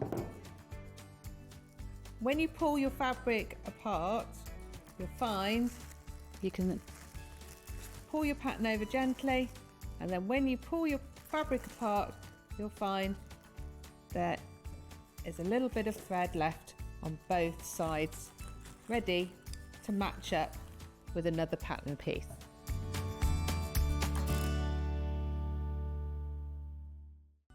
Never miss a show by watching on the go with the Sewing Street app. Head over to your app store now and search Sewing Street and simply download to your smartphone or tablet. You can watch the shows live and see your favourite presenters and guests. Click on the Today button to shop all of the products that are featured in today's show. Want to know what's hot? Then click here to see today's bestsellers and highlights. Have you missed a show or want to watch one back? Then click the schedule button and you can go back 7 days to watch and shop, and you can also see what's coming up over the next 7 days. Want to say hello or ask a question to our guests? Then send a message to the studio. You can also keep in touch with all the latest news, events, product launches and much more by clicking here for our social media pages. Never miss a show by watching on the go with Sewing Street.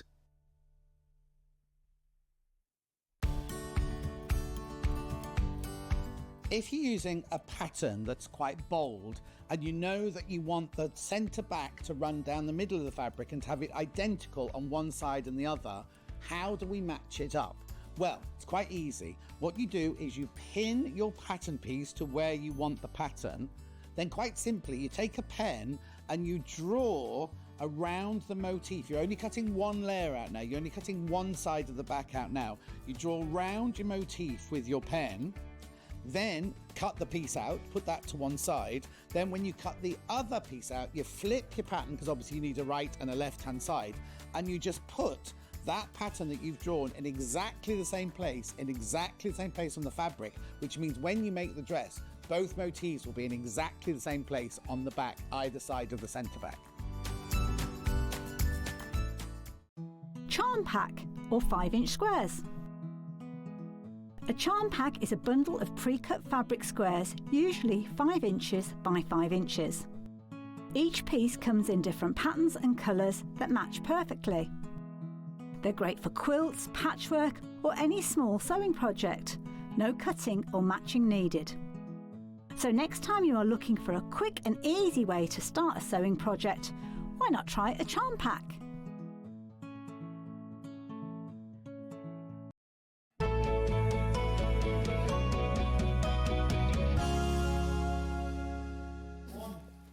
Welcome back to Sewing Street. Oh my Lord, wasn't the last hour brilliant? I hope you checked out on that book. We've had so many lovely messages from you about how life-changing and what a difference the book's going to make you.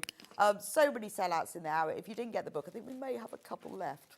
Anyway, so Suzie, this is Dresden Plate. It is. I love a Dresden. I love Dresden plates. I think they're fab. And I love the Dresden ruler because it makes them easier. Absolutely, yeah. Isn't it? Yeah. But this is your new design. It is, yeah. It's lovely, beautiful. We've both renamed. Which we both said, I think this is the Very Hungry Caterpillar. It's not supposed to be that. No. But if you did it in green, it would be. So it can be a wall hanging. It could be vertical, it could be horizontal. I think it makes a really nice mat, though. It is, yeah. Isn't it? Personally, I don't know about you, Bex, but I stand my sewing machine on a mat. And no, I don't. And I keep thinking I must do. Because someone told me that it makes a big difference and it's better for the machine.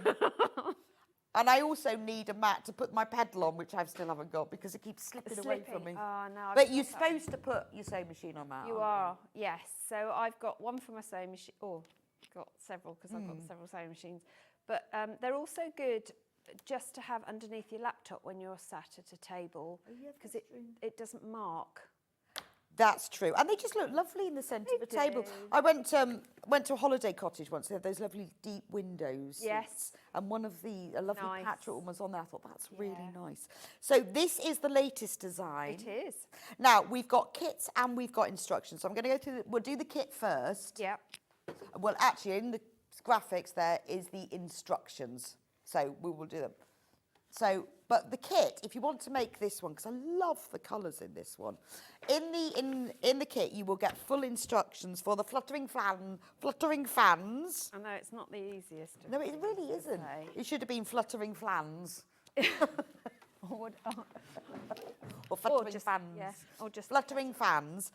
Then this. I love the Lewis and Arion Bumblebees. It's very patriotic, this colourway, isn't it? It does, actually. Beautiful. So we've got navy red and blue. You get 1/2 metre of each of those, and then you get 1/2 metre of ivory.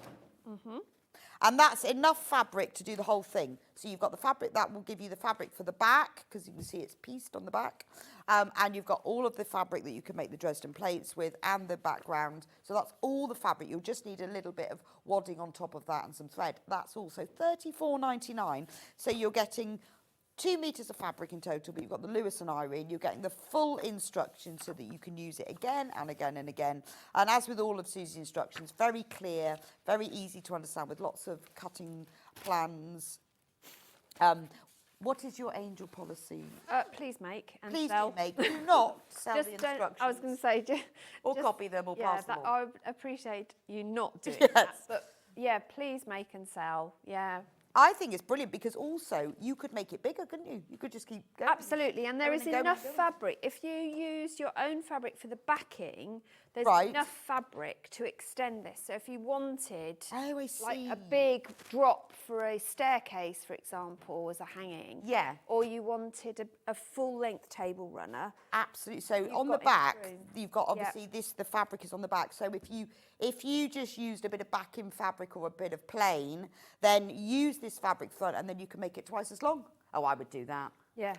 Yeah. Well, I was very tempted and then thought, no, actually, I have to make it as the pattern. Yes, there is that. But it is good to know that you could just use your own fabric on the back and then you've got enough. So $34.99, you're getting full instructions. You're getting 2 meters of fabric in total. You can make it twice as long as if you want. And then you've got the instructions for using it again.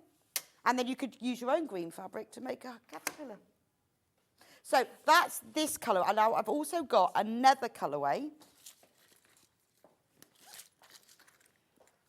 This is the Liberty. Well, it has to be Liberty if it's Suzie, doesn't it? I'm surprised to see Lewis and Irene. I mean, you know, really. Well, really? I do like a bit of Lewis and Irene. We're allowed that. Yeah. But mainly Liberty. Mainly Liberty. So this is That Wiltshire makes it Shadows. sound awful. This is it's Wiltshire Shadows. I get better at this. Emily Bell? Yes. Oh, yes. I said on Sewing Street the other day, I was naming some of these. I said, I could do Liberty as mastermind. I went, no, I couldn't. So that's Susie's job. It's really sad. I get sent photographs of fabric. People I said, say, but I could do needles. Yeah, you could do. I could do needles. Yeah. And then you've got, what is the green called? Because they always have lovely names, don't they? This is olive, I think, this one. They always have great names. It's either olive or chartreuse. Ochre, what? The ochre is the Emily olive. Bell. Ochre in the Emily Bell. And this is pale lilac. Yeah, August Meadow. So pretty. That's the Lazenby. So they're all from the heirloom collection. Right, so they're all from the Liberty heirloom collection. Yeah. And then you've got a half a metre of cream. Yeah. So that's lovely. Now, Susie's going to be demonstrating with this. I am. You'll see what it looks like when it's all cut up. And you get full instructions as well. So $37.99, that's for the Liberty one. Remember, there is enough fabric. At the moment, it's 14 inches wide, 26 inches high, but you could make it double that length if you use your own fabric on the back. So $37.99 for a 52-inch long runner placemat. 2 hangings. Which would go across the foot of a double bed as well. So they're absolutely gorgeous.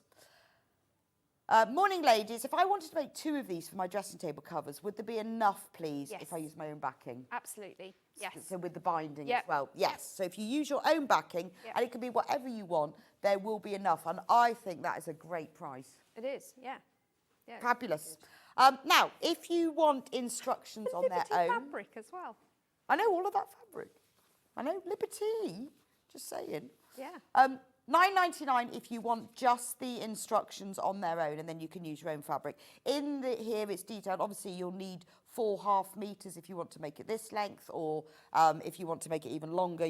All the fabric details are listed in here, exactly how you do it. $9.99 for the instructions.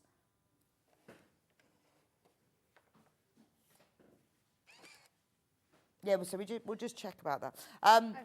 $9.99 for the instructions on their own. That's the printed. Now, if you want to download them as a PDF, that's the code. Same price, just a different code. It means that they're normally available, once you've checked out, they're normally available to download straight away, so you can start making this. You can. And it doesn't, it's not a long make. That it looks like it's going to take forever, but it doesn't. Well, there we go. You can have that finished, Really can't you? easy. Now, you will also need to do this, the ruler. Yes. Let me just move my items a moment. I don't own many rulers, specialist ones. This one I do own, strangely. But I really like it. I love this. Really like this. Yeah. So, strangely, we don't know why. It's available on split pay, and we're just going to keep with that. So yours will come like this. It has a QR code with a full video tutorial, so you can see what you do with it. Also, the little instruction booklet in it explains exactly how to use it very clearly. What you'll get inside is you'll get a wedge and a circle.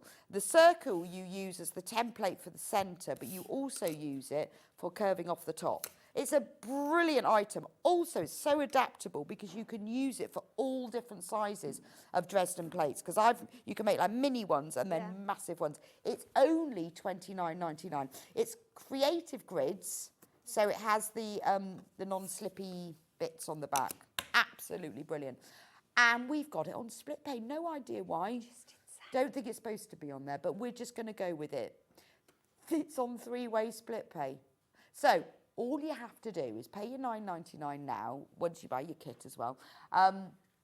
And then we'll send it to you straight away, and then you pay the other 2 instalments afterwards. And I think it's great because it's just a way of making it easier, isn't it? You can just get it now. It makes it more, spreading the payments a little bit more affordable at the moment. We don't charge interest on that or any admin fee or anything. So if you want this, it is a brilliant ruler. Absolutely love this. Got absolutely stacks them going in baskets because you can make little ones because of all of the measurements, and then you can make really big ones. So it's a very, very useful. So I presume we have to have the ruler to make the project, Susie. Ideally. Otherwise, you're going to have to get out your protractor and draw yourself an 18-degree circle. Right. And but you won't regret it because it makes Dresden plate making really easy and accurate, and that's what it's all about. So I would get this, and I'm not sure it's supposed to be on 3-way split pay, so take advantage of that today. It was probably something that was done as a special offer on a manager's special... I think we had a week where they did that. Something like that, and we've kept it there. So I know. I was horrified. So you'll get the... Don't lose the circle, keep them together. No. But with the ruler itself, if you're thinking, well, I'm not going to do Dresden that often, I'm quite shocked at how much I use these for other things. So that is a bag rounding off corner. But it's also, for applique bubbles, if you're doing anything like that. You can use it for coasters, circle coasters, all sorts of things. I actually also use it when I'm marking my quilt stitch lines. Oh, yeah, because I know I've got accurate angles, and you can use I've got a perfect it's a nice circle. short ruler. Yeah, it's one of those that you think, well, I'm not going to do Dresden that often, do I, don't I? And then you suddenly realise that actually this is out of its bag. And if you're always drawing round mugs and egg cups. Or I have been known to draw around bins. All sorts. It's crazy. Right, so are you going to show us how to do it? I am. So by the end of this hour, hopefully you'll know all you can do with that ruler, and then you'll see how useful it is. What a great price it is as well. So we're going to start with this fluttering fans, also known as the Hungry Caterpillar. So that's the code that's on the screen at the moment, £37.99. It's the kit that Susie's working with. So if you love this fabric, then you can just pop that one in your basket. So a bit of getting to know the ruler bit. So depending on what size you want, you're going to cut yourself strips, and it's all explained in the downloads or in your leaflets. Okay. What size strip you need for what size fan, what size you'll end up if you do a complete circle, so you can adapt it to what you need. Obviously for this project there was a specific sizing, but on your ruler you will see there's not a lot of lines. There's vertical lines marked in 1.5 inch increments, and they go both ways. And you've also got your seam allowance 1/4 inch marked as well. I will say that, as I always say, practice your 1/4 inch because it needs to be spot on. Otherwise you'll get a wonky Dresden. Okay. And no one wants a wonky Dresden. So I've already cut strips, and now we're going to start cutting our Dresden. So I know I can line up my edges with the line on my Dresden ruler because I've cut my strips using my stripology. Of course. But the other thing I'll say is don't forget to change your blades and your rotary cutters every so often. You know, like pretty much every project would be ideal, depending on how much cutting you've done. You're going to cut off the selvage. Now I tend to do this in this step, take that away, and then I'm going to flip that round. If you've got a rotating cutting mat, obviously you don't need to do that. But remember your ruler, you don't have to just use one way. You can turn your ruler the other way because the markings are clear and you can see what you're doing. So I can line up with that cut edge, realign my straight So it doesn't matter whether you're right-handed or left-handed, it'll Absolutely still not. work. So I've got 2 cuts straight away. Oh, brilliant. And Because, absolutely accurate yeah, as well. absolutely. I haven't got to get a protractor out. So let's cut one of each so we can see the pattern emerging. That's what I think's clever about this, is that you cut the strips. Yeah. And then the ruler then just does it automatically. Absolutely. I haven't got to think. That's what I love. And do make sure that the tip of the ruler is on one edge of your fabric, because if it isn't, your Dresden plate shape will be the wrong angle. It measures from the tip, so that's important that the tip is on one straight edge. Okay. So we've got those, one more. Yes, so that's the same edge logo. for whatever size Absolutely, you're using. yeah. Is the short end. Yes, yeah. But you see, the ruler comes with the instructions for all of It this. does, yeah. I haven't got to remember them, which is even better, because let's face it, you know, if I sleep, which is a rarity, I will forget everything. Right, so we've got these. So what I'm going to show you now is how to curve the tops, because with Dresden you can do spiky tops, you can keep them flat. So I've done them flat for sun rays, for example. Oh, okay. And just overlaid. And I've cut different sizes and layered them, but kept them flat like that with a circle in the middle, obviously for the sun. But it means I've got a different shape. But we're not going to do that. We're going to do a curved edge. Now, to do a curved edge, what you want to do is to press these in half. Now, you can finger press. You don't have to press it with an iron at this stage. But the reason for that is we're going to curve the edge. And you're going to use your circle for this. So you want a nice crisp centre seam. So if you prefer to press it, then please do. But it's wrong sides together. I mean, right sides together even. See, I told you. A minute's sleep and I'm useless.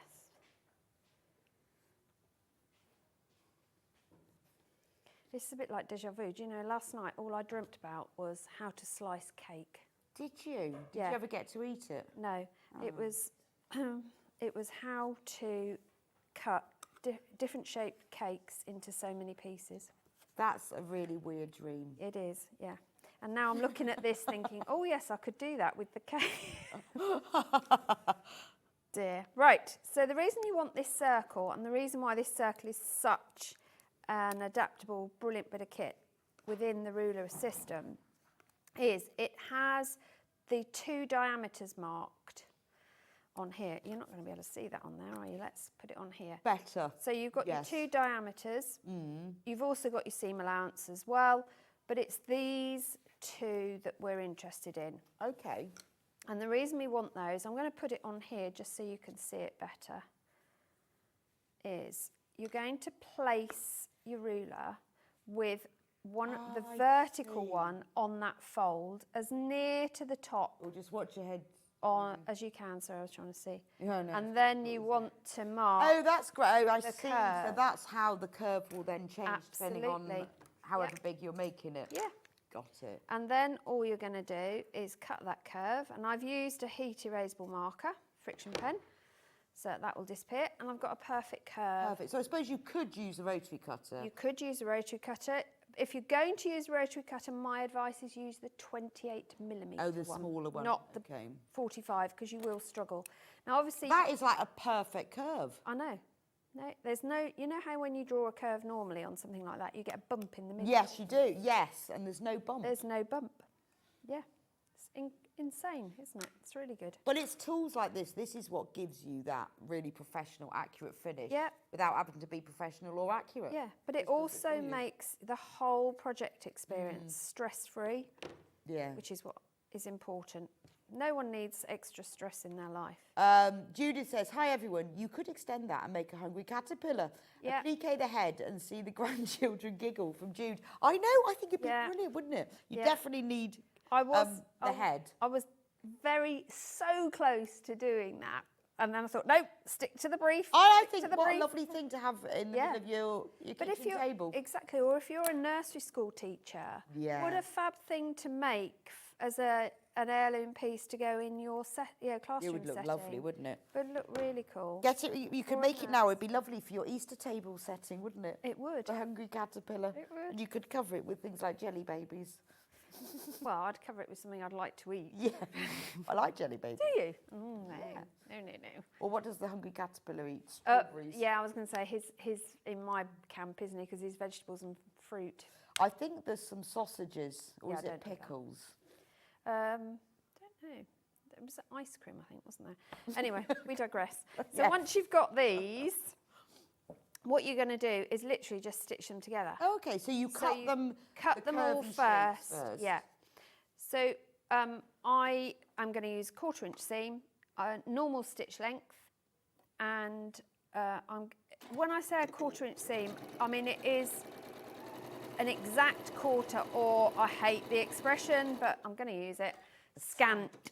So that just means you're a stitch off a quarter.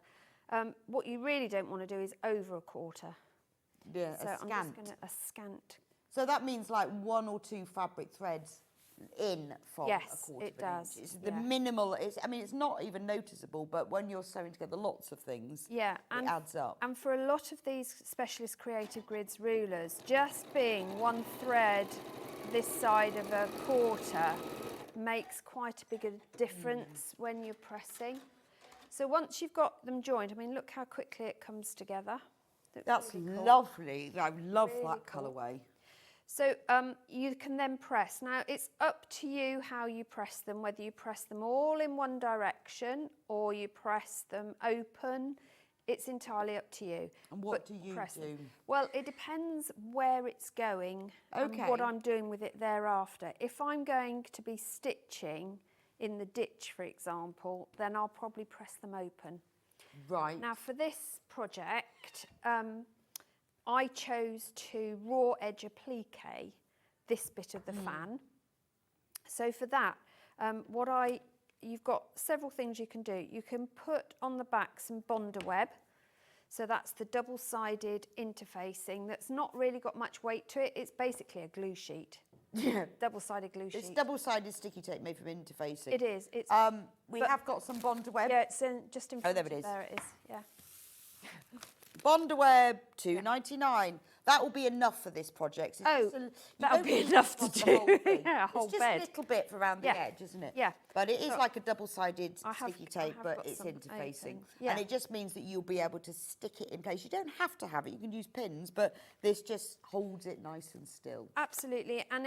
But it also gives it a bit of body. Yes. So if you wanted it as a wall hanging or a mat that you're going to put stuff on, then it just gives it a bit more stability and leeway. So that's one method. If you don't want to use Bonder web, you'd put the Bonder web on the back, and you can Bonder web your fabric before you cut if you want to, but then you're going to waste Bonder web. Yeah. And I mean, you know, I know you've got a lot in the packet, but you know what I'm like. I can't waste anything. You don't need to do it all the way over. I personally just put a strip across the back, but it's entirely up to you. But once you've got your strip, you then peel off the paper backing. I suppose you could use 505. You can. That was going to be my next one. Okay. Yeah. I was just thinking, what could you... Yeah. So you could spray... the only thing is you have to be really careful when you spray fabric with 505. Yeah, I've never tried that. Most fabrics are fine, but some blotch. Right, so do you have to test what I would suggest you do is test it, but spray a little bit further away than you would normally. Okay. So you've got a wider sort of aerosol zone of spray rather than a directive spray. Right, okay. And then it's less likely to blotch. I'm not saying it won't, but it might reduce that. The other thing is the Soline glue pen. Oh, yeah, that's I mean, true. if you have not got one of these in your sewing kit... Why? Yeah, you need one. You obviously don't sew, is what I'm going to say. And you've never put a zip in. Well, they're just great for so, Yeah. I mean, for so EPP, many different things, everything, aren't they? FPP. Yeah, so... $6.99 these are. I mean, they're brilliant from everything from EPP to zips. Yep. Wendy Orlando was using them last week for, you know, when you do tabs with rings in, just to stick the tabs together, just to hold things together while you're sewing. Yep. It's not a permanent hold. No. It's just to hold it there while you're sewing, and it all washes out. And they're you can really sew good to through keep in your handbag. If your hem Oh. drops, you can quickly glue it into place till you can get a needle and thread at it. Always keep a fabric. Always keep. I have about 6 on the go. I've got one in my so I'm going wrong. EPP, one in my kit for here, several at home, and there's always one in my handbag somewhere. Jess says it's like lip balms, although to be honest, Jess, you wouldn't want to don't mistake put them. this on your lips. It's not edible. No, Okay, we're I saying wouldn't want to mistake now. that. It's not edible. But yeah, all you would then do is put a bit on the back, and you can see this is the bright yellow refill I've got in here. Tip for when it's at this stage. So mine is looks like it's run out because it's level with the top of the insert. There's loads of glue in here. So if you get the top of your turny tool or a flat, a darning needle that's not sharp, you can scrape out and still use the glue. So there's a lot of glue in there. Fabulous. Yeah. I don't like to waste anything. I know. I bet you cut up toothpaste tubes as well. I'm not saying. I'm not the person that goes through the recycling bin at all. Oh, no. No. So when you've Quick message. created... Morning, Rebecca and Susie. I have 3 glue pens. See? There you go. Love the Joy? Dresden from Joy. Joy, it is brilliant, isn't it? It is. Absolutely brilliant. For this project, you actually need 5. I don't know why I only did 3, but you need 5. And then you're going to glue them into place. And for raw edge, all I did was use a blanket stitch and just stitch the edge. Now, I don't mind having this edge looking slightly off, with fraying. That doesn't bother me. But if you bond a web your fabric strip before you cut, your edge will not fray. Right. Because the bonder web will hold it. So if you don't want the fray, but you still want to raw edge applique, bonder web your fabric strip before you cut it. Yes, and you could do just that top bit. Yes. Okay. Yeah. So that's the way you can avoid that. And if you look at the sample... Yes, let me just show you. Do you want me to have it so they can... Yes, can just... you do close-ups? Then you can do a close-up of that. You can show you... So you can see that all I've done is done quite a small... Can we zoom in? It's coming. We're getting there. Somewhere around here would be good. There you go. Yeah, there you go. Brilliant. So it's quite a small blanket stitch I've used. But you could use satin stitch, you could use hand sew it if you want to. Do whatever you like. Yeah, I mean, I think it would be nice even with just a running stick. Yeah, and I know that would look fray, really cool. But it would just look lovely. Yeah, it would. Yeah, but I think, especially if you are going to turn this into Hungry Caterpillar, the fray thing would look quite cool, it would wouldn't actually. it? So once you've done all that, you're going to do the circles. Now, the circle is slightly different, so I'm going to pass you that back. Thank you very much. Good morning, Rebecca and Susie. We've just read that one. Yeah, we have. Joy's got 3 glue pens.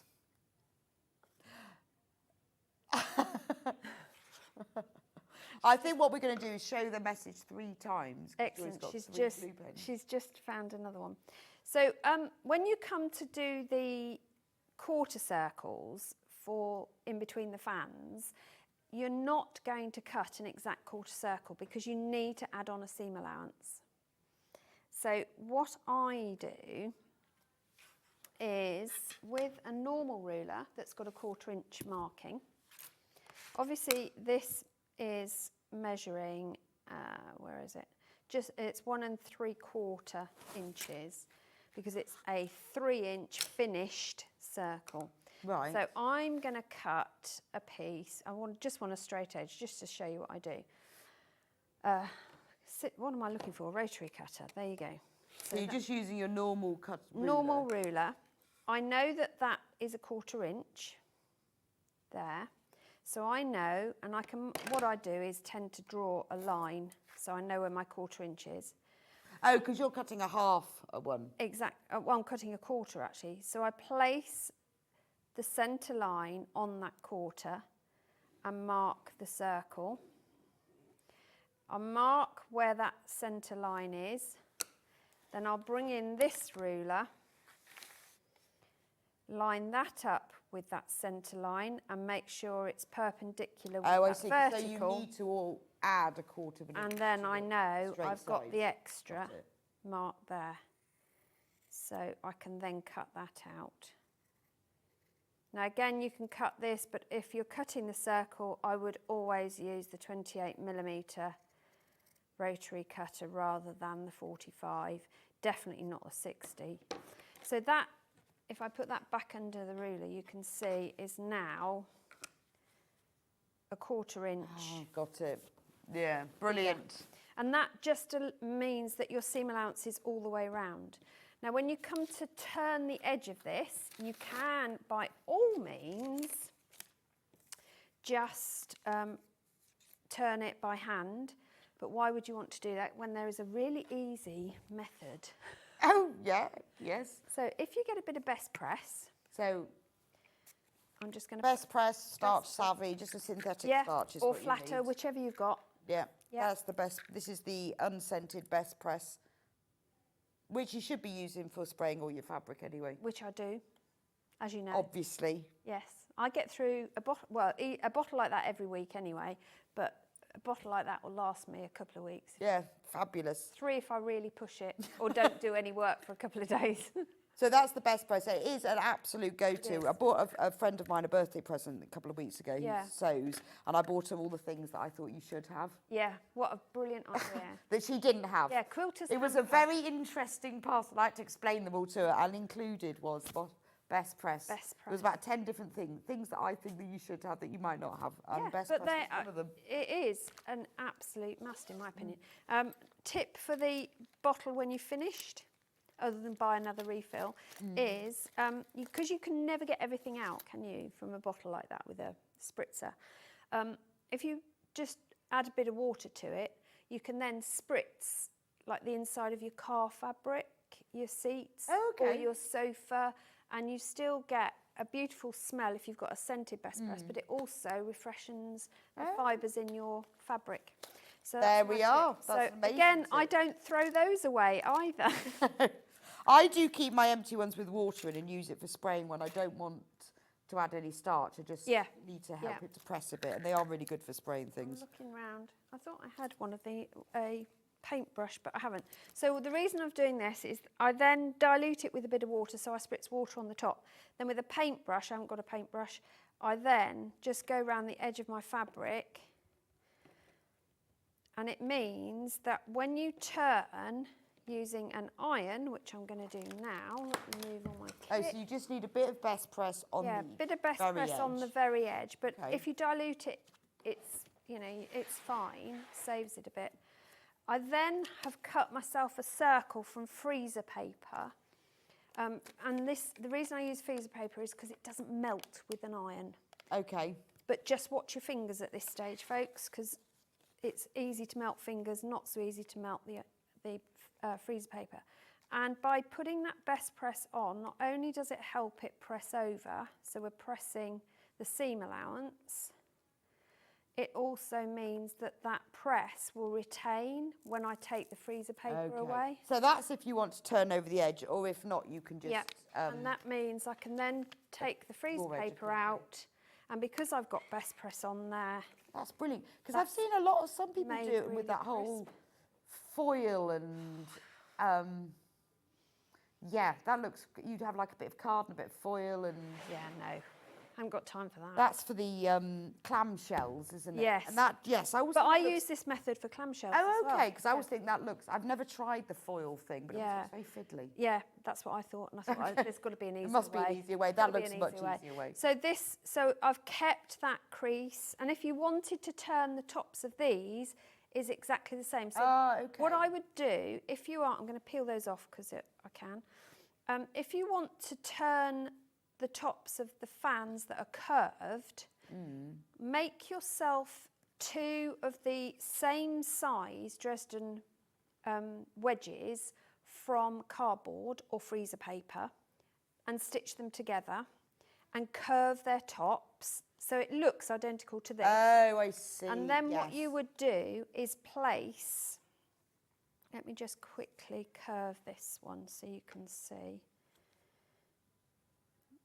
You'd place your, do the freezer at the there's the freezer paper on the screen at the moment, £7.49 for a 12-metre roll. Yeah. Absolutely invaluable. A bit like your glue stick, you use it for so many different things. Do. And it's a really good household product as well. Well, yes, and also for freezing meat. Well, there's that, or I actually line all the shelves and drawers in the kitchen because you know how jars, it doesn't matter how good you are at sealing them. Yes, they do. They leak, don't they? It stops all that. Amazing. So you'd put your best press on the edge, as we did before, and then you've got a perfect curve then, which you can line the seam allowance markings in, because these would be sewn together. So your turning would be a perfect curve, and the bit in the middle would be retained. So you'd still get that wedge. So that's what it just all depends. Well, that's great because that means it's really adaptable. So you can do raw edge applique, you can do needle turn, you can do whatever you like with this. Yep. So on the screen at the moment, £37.99. That is the Liberty one. So that's the kit that Susie's using at the moment. In that kit, you get full instructions. You get 2 metres in total. So you get half a metre of plain ivory, and then, sorry, it's cream. Then you get half a metre of Wiltshire Shadows in olive,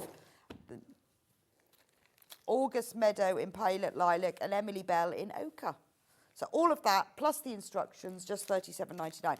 Now, you can use that kit to make one this size, or if you want to have fabric to back it, but if you want to make it twice the size, twice the length, there is enough fabric to do that. So that's the Liberty one. If you want to make the Lewis and Irene Bumbleberries one, which is this blue, red, white and blue one that Susie's made for our sample, full instructions again, 14-inch wide by 26-inch in length, or height, depending on how you hang it.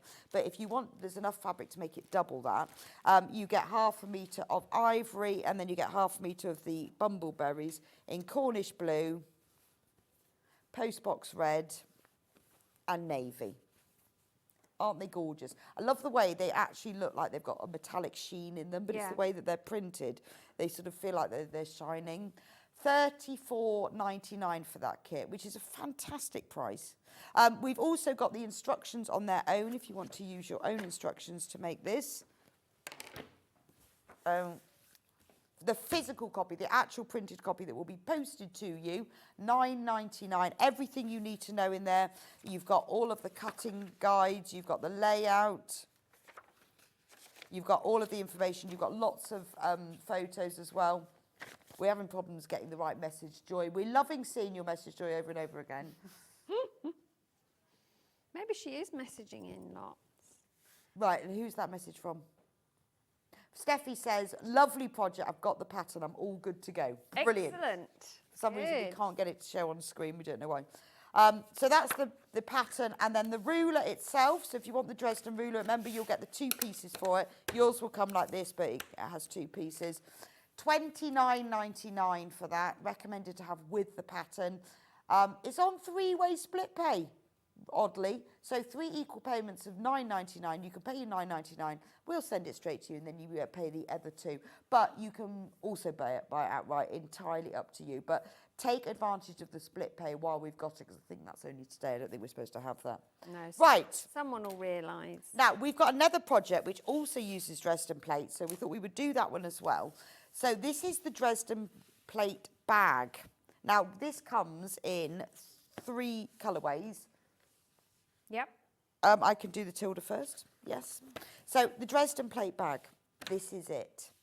So this was a design that you've done in a previous show. It was. But using the Dresden ruler. So it's got the full Dresden plate on the front. Yes. You get half of one on the back. Yes. And then it has the blades. Down the That's side. what they call the bits are called the straight Or bits are petals, called they call them both, don't they? blades or petals, and that's down the side. Isn't that lovely? $29.99 for this kit, so you get the full instructions to make this bag.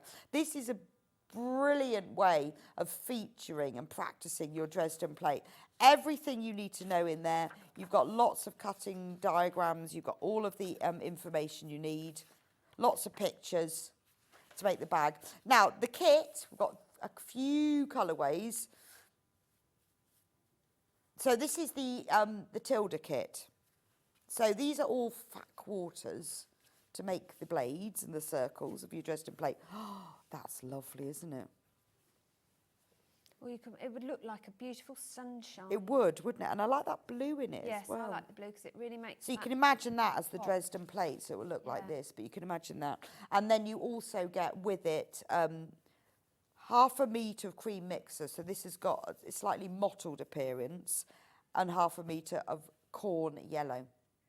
So I presume that's used for the lining and the... So you can choose which is going to be your bag front and sides, and then the other gets incorporated into the Dresden pattern. Oh, okay. And the bag lining as well. So you could have one front, one colour, one the other. I like the fact that it has the the half Dresden plate on the back. Yeah. That's really effective. But that means it opens it up to bespoking as well. So you could embroider someone's name on it. Oh, lovely. So this was first demonstrated by Suzie on the 14th of October. So if you want to go back and watch the full whole show demo, 14th of October at 10 o'clock. So that's the sunshine yellow version. Then we've got a Liberty one, of course. Of course. Which is not the one that you were demoing. No, I didn't. Gosh. See, I didn't know about any of them. I just got sent this. So with the Liberty one, you get navy as your background fabric. Then you get half a metre, obviously, of Liberty, of Wiltshire Shadows in indigo. Beautiful. And then these are your Dresdens. Emily Bell, I think, blue. Marine. You get this blue sort of cloudy mixer. Yeah, that's not Liberty. That's not Liberty, that's just your mixer. What's this one called? August Meadow. Meadow. Yeah, August Meadow. August Meadow. And that one is Snowdrops. It is. So it's beautiful shades of blues, but I like the little pop of the teal and the pink. The pink, it just makes it a little bit lighter and fresher, doesn't it? Absolutely gorgeous. $34.99 for that. Remember, so you're getting 2 half metres and 4 fat quarters and full instructions to make the Dresden plate bag. And then the final one, which is the one that Susie's going to be demoing, so you'll be able to see what this one looks like, is the Henry Glass one. And in this one, these are the 4 fat quarters.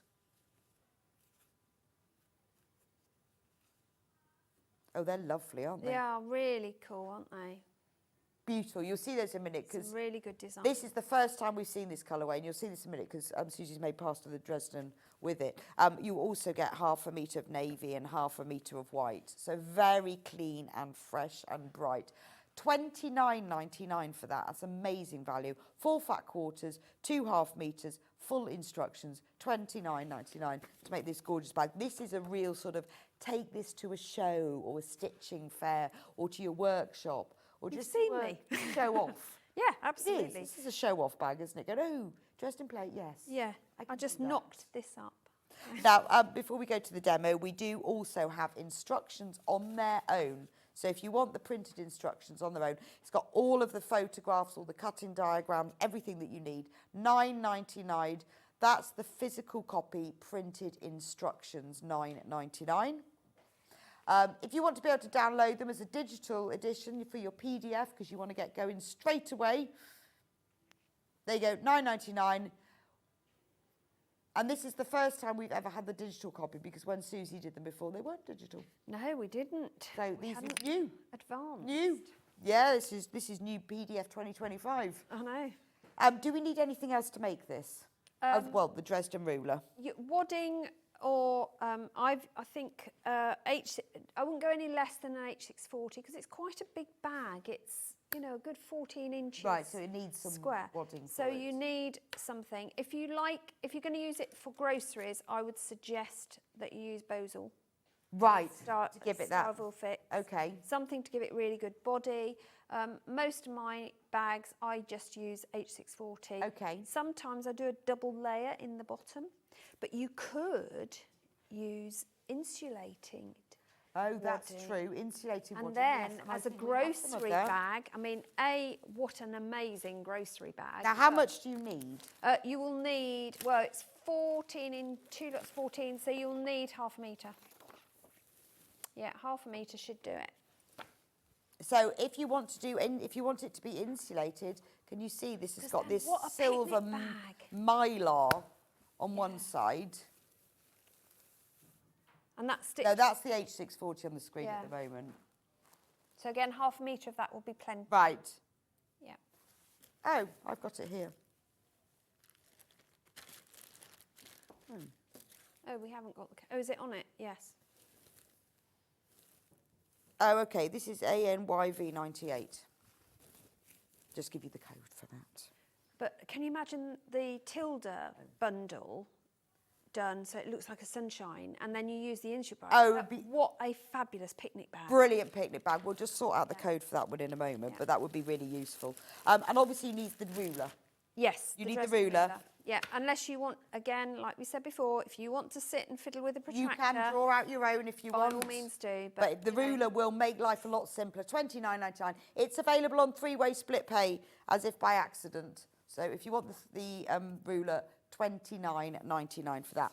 Right, okay, Susie, right. we've only got 10 minutes left. Yeah, I'm going to show you. So we've looked at curving the edge. So I'm now going to show you how, instead of curving, you would achieve the pointy bits. Because they are what, when you say Dresden, that's what everybody thinks about, doesn't it? These pointy flowers. I mean, because they do look stunning. And this is where I use the ruler a lot for making petal shapes. So same principle, you're going to cut the strip you require, and the strip size is in the instructions. One thing I haven't said about the ruler is because it's see-through, you can fussy cut if you want to. Oh, nice. So if you've got a bigger print. Yeah, or if you wanted this flower, for the example, in the centre of your plate, then you could just fussy cut that and it would appear in the middle of your plate, which would be amazing. But it's the same principle. You're going to cut your strip. You're then going to cut your wedges or blades or petals, whatever you want to call them. So that's our first job. The second thing you're going to do is fold it in half, right sides together. Now, I would recommend giving this a press with your iron at this stage so that that central crease is a bit more durable, and you'll see why in a second. So now what I'm going to do is stitch from that fold, because then your needle is less likely to throw a fit and chuck it out and get stuck. You're going to do a 1/4 inch seam across there. So I'm going to quickly do that. And I would chain piece. So I would cut all my blades and then chain piece. Then get a good pair of scissors, and you're going to take off just a tiny little triangle, not cutting the stitching. So you're just reducing the bulk at that fold edge here. Then if you get your thumb and push it into that top, bend the seam to one side, doesn't matter which, turn it through, you get a point. And then I just go in with a ball-ended tool. Because it's so neat. It's so neat, so precise. And it's hemmed. And it's hemmed, and we haven't got to worry about it. And the great thing is, because I've got that central crease, that's why I press it, I can line up my sewn seam with the centre, so I know the point lies exactly in the middle. So then I'm going to give this a good press, and if you've best pressed your strip before you started, well, your fabrics before you start, then even better. So you can see I've got a really sharp, neat point going on there. So that I would then attach. Now when you're doing a circle, don't try and do the entire circle in one hit. So your circles, the size I've given you, are made up of, I think it's 6 or 8 pieces, but basically you want to do it into a half, 2 halves, and then join the halves together. That way you're less likely to get it to warp and the centre will lay flat. But when you're joining them, all you do is try and match the point tops at there and your edge, and you stitch down 1/4 inch. So that's your points. Again, if colours you want, are amazing together, they look aren't amazing, and I've cut the background, so these are going to be going on here. Whoa, really How bright. good is that? And then you would choose one of the fabrics really, to that's cut a your centre stunning circle, which we've already done. We know how to do the centre circle. But I would choose one of the fabrics to go on there as my centre, or one of the plains if you wanted to. And then what I do is when I'm quilting, I use a ruler, follow my line, the angle down, and draw my lines so I get radiating stitch so you quilt lines along the lines. Yeah, that's what I do, but you don't have to. So that's the point. Now to do the sides of the bag is the third use for this ruler. So you'd get... It's the ruler that keeps on giving. It is. That's what I said. Everyone needs this in their I know, it is a great ruler. I have to say I use mine a lot for just drawing lines. Yeah. 'Cause it's just a really small It ruler is. that's just really handy. But it's got, having that 1/4 inch seam allowance marked on it makes a big difference to what you can use it for. It's very good for FPP trimming. Yeah. Which is not what it's invented for, but it works really well for that. I've spent the last week and a half just doing FPP in some form or another. Really? Brilliant. Yeah. Now I can do FPP in my sleep as well as cut cake in It's fantastic. Well, it's both very useful skills. Absolutely. Welcome to the world of Suzie. So you're going to cut a series of these blades, wedges, whatever you want to call them. And when you stitch these, you're going to stitch them opposite ends in alignment, and that will give you... Okay.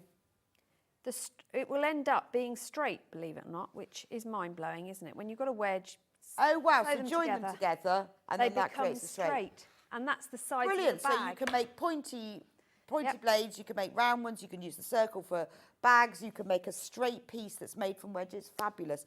Right, the kit that Suzie was working with is this one here. You get the full instructions, you get 1/2 metre of navy and 1/2 metre of white. This is a fantastic value kit. Then you get 4 fat quarters of Henry glass. It's called it's from the Henry Glass Blueprints collection. Yeah. Absolutely stunning. It's quite a showstopper of a bag. The sort of thing you'll really enjoyable to make, but you will use over and over again. Only $29.99 for all of that. And obviously once you've got the instructions, you can use them again with your own fabric. If you want the tilde, if you want a little bit of sunshine in your life, then choose that, because you're not getting any from outside at the moment. Certainly not. I think it's just due to rain. You get the cream mixer, you corn yellow, and then you get 4 fat quarters of tilde, beautiful shades of mustard, nutmeg, and then that lovely tealy blue. Love that collection. So that's your sunshine bag. If you would like a Liberty version, and why not, for a little bit of luxury, with the Liberty, you get 1/2 metre of navy, and then you get 1/2 metre of indigo Wiltshire shadows. So you could use that one for the main part of the bag. Loads and loads, you've got this in baskets. I would use that for the main part of the bag. I would. Because you really want to show off that Liberty. And then use the navy for the lining and the other wedges. And then you get in 4 fat quarters. So you get a Liberty fat quarter. You get the Snowdrop Liberty fat quarter. The... what's that one called? August Meadow. August Meadow. I thought it was autumn. I thought, no, it's not autumn because it's August Meadow. And then you get a fat quarter of the blue mixer. In September. Beautiful. Right, if you want just the instructions on your own, if you've got a few fabrics in your stash that you'd like to be able to use and you just want the instructions, $9.99 for these. absolutely brilliant purchase, because again, sort of thing that you can make over and over again. Only £9.99 for that one. If you want to be able to have the digital download because you want to get going straight away, or you just want to have them kept on your computer or your iPad and you don't want to print them out, this, once you've checked out, they will be emailed straight to you and then you can download them. £9.99, that's the PDF version. Entirely up to you how you want to do it.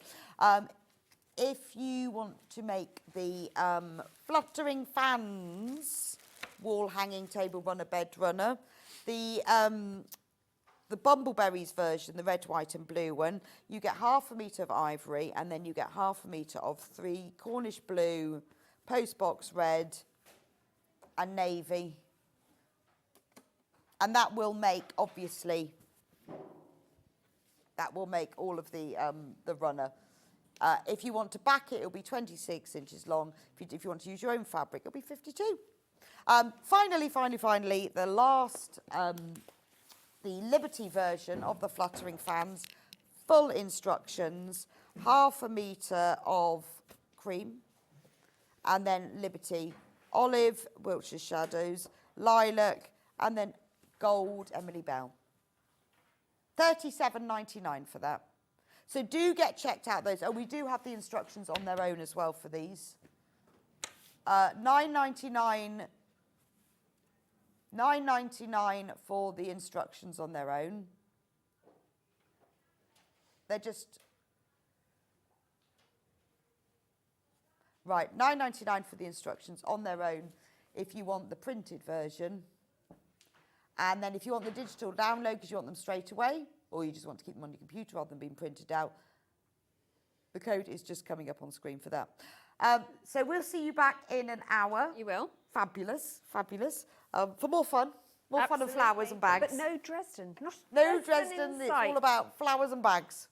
And more fantastic top tips and quilts. I'll see you back in a few minutes' time where Becky's going to be demonstrating the Brother Embroidery and Sewing Machine. Sold out a couple of weeks ago. Got it back in stock. You are going to love this, so don't go anywhere.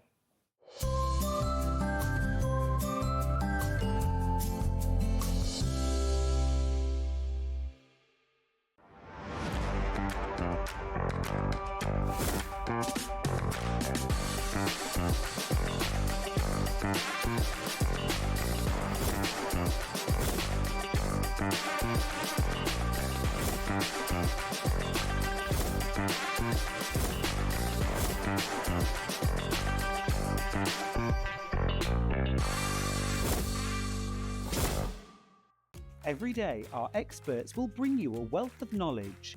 They'll take you through the steps of making projects, and we feature fabulous tips along the way. Whether you're new to sewing or a seasoned pro, you're sure to learn something new. We're live every day from 8 AM till 1 PM, and you can also watch back all of the demonstrations featured on the show on our YouTube channel.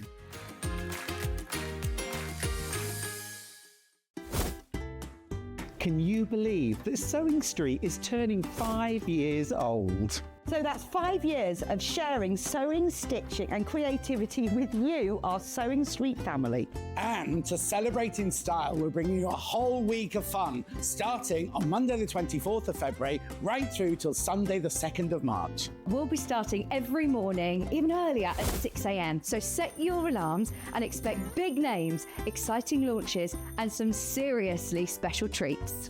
So I'm launching with Amber Makes our brand new block of the month, the Sampler Quilt. There's the Velvet Mini Backpack set and the Barn Gazing Quilt and Bag. Plus, we have the launch of a brand new Brother Sewing Machine and you could be the first to see it in action. Toft are bringing more adorable crochet magic. And fantastic goodies from Storage for Crafts, Sewing Online, and so much more. So make sure you're there for surprises, deals, and lots of sewing fun. Mark your calendar, set your alarms, and join us next week every day from 6 AM to mark Sewing Street's 5th birthday.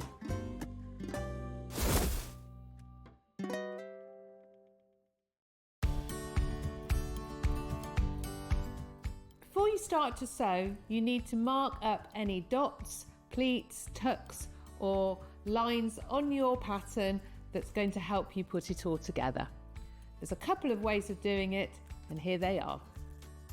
You can use a pen to mark up your dots, pop a pin through the marking on your pattern, and then use your pen to mark it on either side,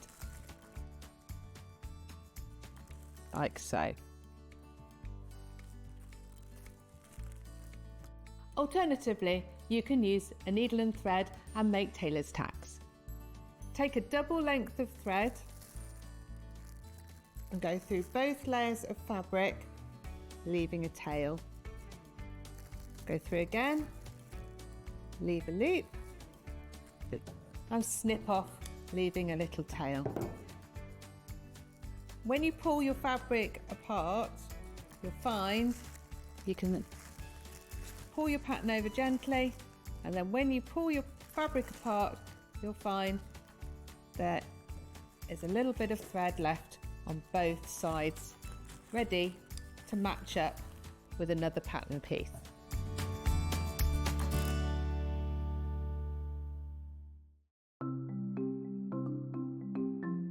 Subcutting is a really useful technique that we use in patchwork for cutting one piece of fabric into strips and then subcutting them into smaller strips. It makes the whole patchwork process quicker and easier, and I'm going to show you how to do it. So if you want to cut a piece of fabric into strips and you want to use the whole width of fabric, fold it in half to start with, and then have the top fold level with one of the lines on your cutting mat. You can then trim it to start with because this is nice and level. So I'm just going to line up one of the lines on the ruler so I know that this is at right angles. Then using your rotary cutter, just cut all the way along the line. You can discard that piece, you don't need that. Now I'm going to cut it, say I want to cut it into 2-inch strips. If it says in your pattern cut 2-inch times width of fabric, line the 2-inch mark up on your ruler and then cut it, and there's a nice 2-inch strip. Now with subcutting, you want to cut this strip into smaller pieces. So 2 ways of doing this: line up the strip on one of the straight lines, and say I want to cut it into 2-inch squares. Again, I'm going to trim the end off just so I've got a nice right angle, and then lining up the 2-inch mark, I'm going to subcut into 2-inch squares. So you can work 2 inches. If you then put the 4-inch mark, make sure you keep the lines on the top of your ruler parallel. So I've now subcut one strip into smaller pieces. If you want to subcut more than one strip, you can do this all together. 2 ways: you can either lay them on your cutting mat like this, one on top of the other, making sure they're nice and level, or if you've got more than 2, because I wouldn't cut through more than this number of layers together, put one below the other. Just make sure that they're all nice and straight and even. You can put them in a row like this. So I can now cut 1, 2, 3, 4 strips at the same time. Again, trim off the end, making sure it's nice and level. Discard those pieces. And if I wanted to cut them in maybe into 4-inch pieces, so I've got 2 by 4 inches, I can cut through all those 3 layers in one go and then carry on. And I've got now accurately subcut pieces from one larger piece of fabric.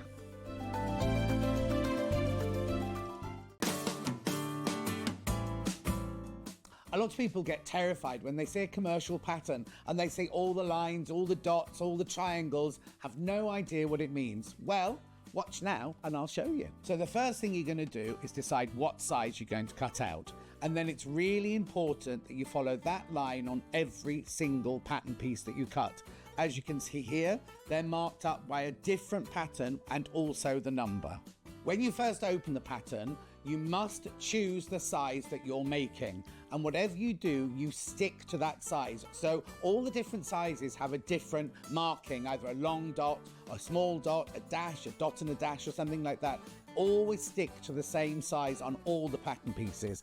And the notches, all of the notches are there for a reason. All the little triangles and all the circles are there to be copied, and they must be transferred onto your main bit of fabric. Whenever you see this symbol here, I know it's written down here, but sometimes it's not written. Those 2 arrows on a square they are always cut on the fold. And what you do is you fold your fabric in half, you lay this line along the fold mark, and you're cutting the whole piece out in one. And then what's very important, if you want to lengthen or shorten a pattern, don't just add it to the bottom. What you do is you take this line here, and to make it longer, you cut the pattern through there, you open it up by how much you want to extend it by, put a piece of pattern paper behind it, and then redraw this line in here so that it's an even line. Because as you see, the bottom of the pattern isn't a straight line, and if you were just to add to that, it would throw the waist seam. What you need to do is extend it or shorten it from that line, then you keep the waistline. Obviously, I've just shown you the blouse, but the same principles apply for the sleeve. Remember, the back of the sleeve always has 2 notches, the front always has 1 notch, and also the skirt, because the notches will match up to the seams that are in the bodice. So make sure you always follow all the lines on the pattern. Our UK-based call centre is always on hand to assist you 24 hours a day, 7 days a week.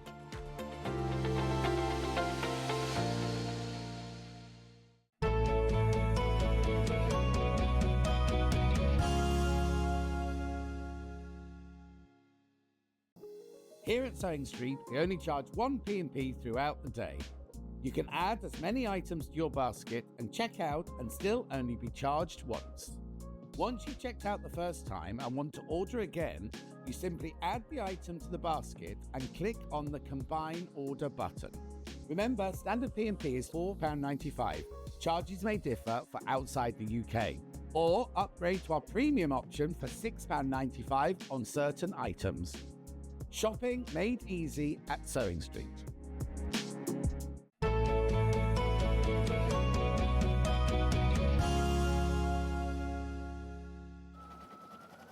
Welcome back to Sewing Street. So if you were with us at 8 o'clock, Becky was with us then with her fabulous book. Now you're back again to show us this amazing machine. My other favourite thing, brother machines. It is brilliant. So this is a very special machine because it's an embroidery and a sewing machine. Yes. And it has loads of Disney motifs preloaded into it. Preloaded. Which is brilliant. Now, obviously, there's the whole issue with copyright and everything, so getting the Disney motifs is quite cool, isn't it? It is, because you can, I mean, the Artspira app that we're going to look at in a bit has a new feature where you can download Disney, but you have to pay for them. Right. Because it's a licensed product and Disney are very, very, very hot on this. You can't get them for free. You have to pay for them. Okay. So if they are in the machine, it means Brother's done that for you. Brilliant. Okay. But it has many others as well. Absolutely. So I know there's a lot of people who already have a sewing machine and think, oh, I've seen these embroidery machines, I'd quite like to get one. Or you think, well, I don't want 2 machines. This is the best of both worlds. Absolutely. There are always pros and cons for whether to go for separate machines or combined machines. There's no right or wrong. Whatever works for you. So the price for this machine is very, very affordable for what you're getting. Absolutely. £2,599, and it's available on 5-way split pay. But we have got a special discount today. We're going to take £100 off. Special gift to you today, £2,499. And it's available on 5-way split pay. If you've never used split pay before, it's a way of us be able to spread the cost for you without having to pay any interest or any admin fee. You pay 5 equal payments of £499.80. You pay 1 today. The machine gets sent straight to you, and then you just pay the other 4 instalments. So it's just a way of you spreading the cost. So the machine comes with a free 1-year warranty. Oh, 3. 3-year warranty. It was free. It was because just said free. I thought it meant free. It is free. 3. It's for 3. Free. That's all. A free 3-year warranty on the machine as well. Yeah. But for domestic use, obviously. So you get a 1-year commercial warranty. So if you are planning to use it as a business in a box, Brother will still give you a warranty, but it'll be a 1-year one. Right. And Brother are actually the only domestic brand sewing machine I'm aware of that offer a commercial warranty. Amazing. So I think that's incredible. Wow. Yeah. Now we've got loads going into baskets already, so I know you're thinking about it. It is a considered purchase, but what does it do, Becky? So as we said, it's a combined machine. Yes. So the things I love about a combined machine, you're only buying one machine. And you're going to see later on, it has a special foot that comes with it called the side cutter, which you may or may not have seen before, which acts as a sort of interim overlocker. Oh, wow. So in fact, this could be classed as 3 machines in one. So it's going to cut your fabric if you want it to. It's going to do all your sewing, and it's going to do embroidery. And it's going to do your embroidery. When it comes to servicing, 1 service charge. Yeah, Sorted. yeah. Storage, 1 machine. So I think there's lots of plus points for having a combined machine. There is, you know, when you buy like a combined washer dryer, right? Yeah. It doesn't really wash very well. It doesn't really dry very well. It's pretty rubbish. This is a combined machine, but I can promise you it is the best sewing machine and the best embroidery machine because essentially we're asking to do the same thing, just in 2 different ways. Yeah, I guess so. It's not a completely different task like a washer dryer. So don't think you're compromising any either. So this is it's set up as embroidery, and we are going to turn it into a sewing machine live so you can see how easy that is, because it is really easy. Now, as an embroidery machine, I'm going to look at my notes because I'm rubbish at remembering numbers. We have 313 embroidery designs. You've got all in there already? Already in there. You don't need to connect or anything? No, you've got 55 Disney. Okay, you've got 13 quilt borders, you've got 13 embroidery fonts, and you've got 2 monogramming fonts as well. You have 2 embroidery hoops. That's a lot of fonts. There is this one, which is 26 by 16. That's a really big one, isn't it? It's huge. And I've got the smaller one under here somewhere. I say smaller one. It's 10 by 13. So these are huge. I mean, if this is one of the largest. Yeah, because I would say this is normally the bigger one on the machines, isn't it? Yeah, quite possibly. This one has a stitching area slightly smaller than A4. Okay. So to put that into a really visual context of the size, and this is one of the biggest Disney designs in there. This is one of my favourite ones to do. I've stitched this so many times, but it's a 1 colour design. You can just put it going. So in about 5 minutes, 3 or 4 minutes, that will have finished. Okay. We can show you the design. But that's a design that's also in there. And I love these embroidery machines that you just let it go. Yes. And it just does it. Now this is a full colour editable embroidery machine. So we have a colour screen and we can edit. This means that this will work in conjunction with your scan and cut. Right. See, Carla's bringing you the scan and cut Okay, so at 12 o'clock, Carla's going to be demonstrating, bringing us the Brother Scan and Cut, which is amazing. And these 2 are compatible. They will work together. If you have a Brother embroidery machine that has a colour screen with full editing capabilities, it will work with your scan and cut. Obviously, with this, we've also got Wi-Fi capability in the Artspira app, which also works with your SDX scan and cut. Right. So, I mean, this is the dream team here. Like, having all of these machines together. And Brother is such an amazing brand. They're so good at creating very simple, intuitive machines that kind of the iconography goes all the way through. So some of the iconography that you see when you're managing this machine, you'll recognise from the scan and cut, and you'll recognise from their I mean, it is really useful. I think the Brother are very good at creating high quality but affordable machines, aren't they? They really are. I think they make them accessible. They put them down into the price points. Yeah, and they also, I mean, they're made in Japan. It's a Japanese company. They've been around for over 100 years. So once everyone's checked out, quarter of the stock is gone. So we did sell out the other day, so you need to be quick with this. I know it's a considered purchase, obviously, but 2499, save yourself £100, free 3-year warranty, and you're getting a sewing machine and an embroidery machine. And an overlocker foot. Oh, and an overlocker foot as well. So let's see a few examples of what you've made. Yeah, sure. So everything that you can see I mean, look, this is my favourite thing. Look, a Becky's denim jacket. I mean, that is amazing, isn't it? Now, I'm going to find the booklet out. I mean, that is fantastic. It looks, it's like a designer jacket. It's, yeah, I love this. I mean, that is genuinely my jacket that I wear all the time. Well, I'm not surprised. It's absolutely gorgeous. And I'm just going to apologise for my hands because I was signing my books in the green room and the inks got leaked all over my hands. So these are the booklets that you get with it. So you're getting, these are your non-Disney designs in here, and these are your Disney designs. And I've brought this out because you've got the jacket there to show you that this is a design that is in this book. If I can remember what page it's on, there we are. So here you can see these are the motifs. Not sure how the overhead is working. Oh, okay. So there we go. There's that motif. So the design on the jacket is this, and then reversed, right? Mirrored, sorry, and then this one at the bottom. So that's actually 3 designs. Wow. So that's the scale of the kind of... And that's the sort of thing you can do. I mean, it is stunning, isn't it?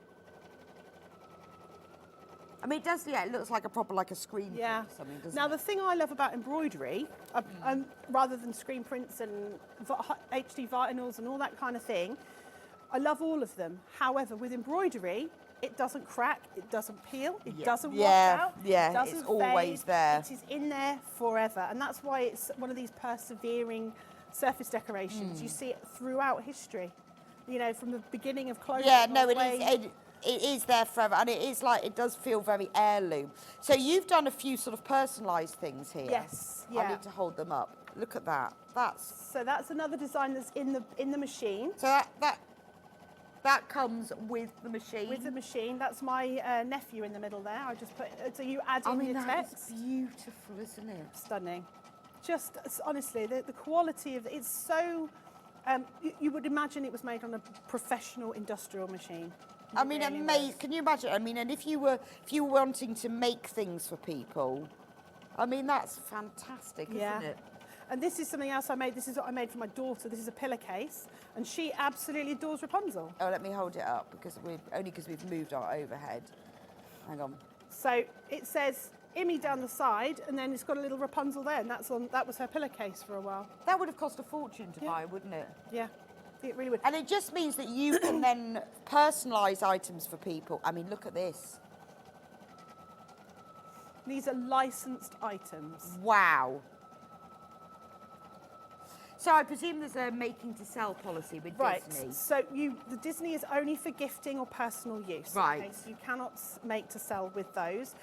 With the generic designs, there's not so much copyright on those, but I will show you in the Artspira app, because obviously we have thousands and thousands of designs in the Artspira app. You can actually filter them by commercial license. Right. So if you want to use the machine as a business, then, you can and you're not sure, you're not quite sure about can't I use this. In the app you can filter them. But obviously if you're making them for gifting or personal use, absolutely you like. Fine. Beautiful. That would be really nice on a jacket, wouldn't it? Yeah. Look at that.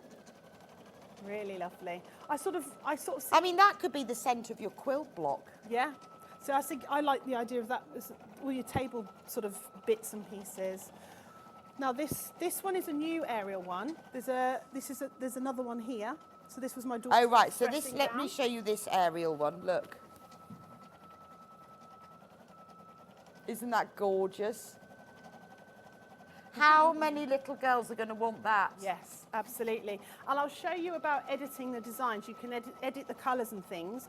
With the Disney designs, there are fewer editing options than the non-Disney designs. Yes, however, you can change the colours with the Disney. I mean, and when it comes to the Little Mermaid, I love this fact because obviously with the new Little Mermaid, she had different colouring. I always 90s see. Ariel. So if you have a child who relates more to the 21st century Ariel, then you can change the colour. Then you can change the colour of that. Can you ask Becky, please, could she show me how to set my needle in the middle position? I bought this machine a couple of weeks ago and I'm struggling. Oh, gosh. Okay, I would definitely, when we're in sewing. Yeah, we will show, Alexandra will show you when we move into sewing mode. Yes. So these are just a few examples of what you can do. So these are decorative buttonholes in the booklet again. Wow. That's a big buttonhole. Well, yes. Yeah, these are the larger ones. These are the larger ones. So I think this would make like belt loops and things like that. It would be amazing, wouldn't it? Look at that. But you get a whole range of buttonholes here that you can pick from. And then on the other side, you've got all your little motifs that you can stitch around. So if you've got like a belt, you can have that. Oh, that's amazing. Yeah. Oh, it's finished. No, the bobbin thread is almost empty. Right, so it tells you that. So when you're doing it, it tells you if the bobbin's empty. The bobbin thread is almost empty. There you go. Use the move frame key to move the embroidery carriage. The embroidery frame can be removed or installed. Right, so I'm going to cut the thread. We'll use this as an opportunity to show you how to wind the bobbin. So I've pressed the thread cutter button. That's cut my thread. I'm going to press this button, which... But it knows, though, that it's in the middle of a design, so it's going to know where to go. It's going to pause exactly where it is. In fact, I was doing this in the green room. I turned it off, I brought it in here, and I turned it back on again, and it knew exactly where it That's amazing.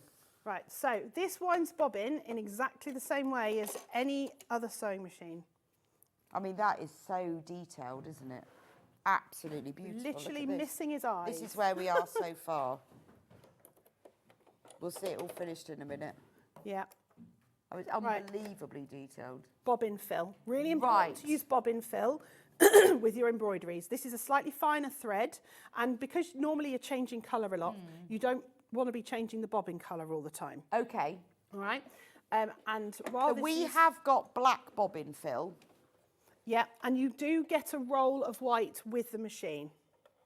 In fact, the roll I'm using now is the one that came with the machine. Oh, so the machine comes with a white bobbin fill? Yes. Right.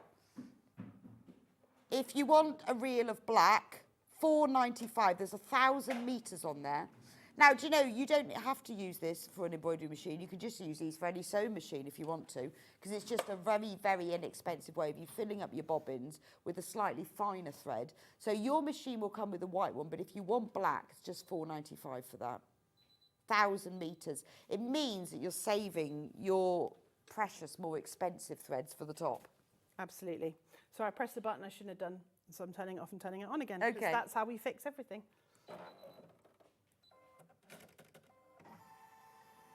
Right, we've also got extra bobbin cases, because we always need those, don't we? Because obviously this isn't just an embroidery machine, it's a sewing machine as well. Now, these are specific. We always recommend use the brand bobbins for the machine that you're making. Really £10.99 for 10. It just means that you can wind them up and you don't have to keep doing them. Exactly. Obviously, when you're using the embroidery function, it's better off to use the bobbin fill. But if you're using the sewing machine function, then you might have different coloured exactly. bobbins. And I just think you can't have enough bobbins. No, I know. I think I've about 30 and I still haven't got enough. And actually, when you look at so you get 4 bobbins with the machine. When you look at the amount of storage you get, you can, on mine, this section is just full of pre-wound bobbins. Oh, wow. Because then you're not wasting thread as well. Brilliant. So £10.99, and those are for the specific brother bobbins. So if you've got another brother machine, you need some bobbins, do stock up on these, because it is best to use the brand of bobbins. The brand of the bobbins. You can end up doing your machine a damage if you don't, and then you've got really expensive maintenance costs, which cost more than the bobbins in the first place. So, I love the fact that you can just take the design out and then put it back in, and it remembers where you are. The main thing is, do not take it out of the frame. Yes, well, yeah, that's Once it's out of the frame, you're scuppered.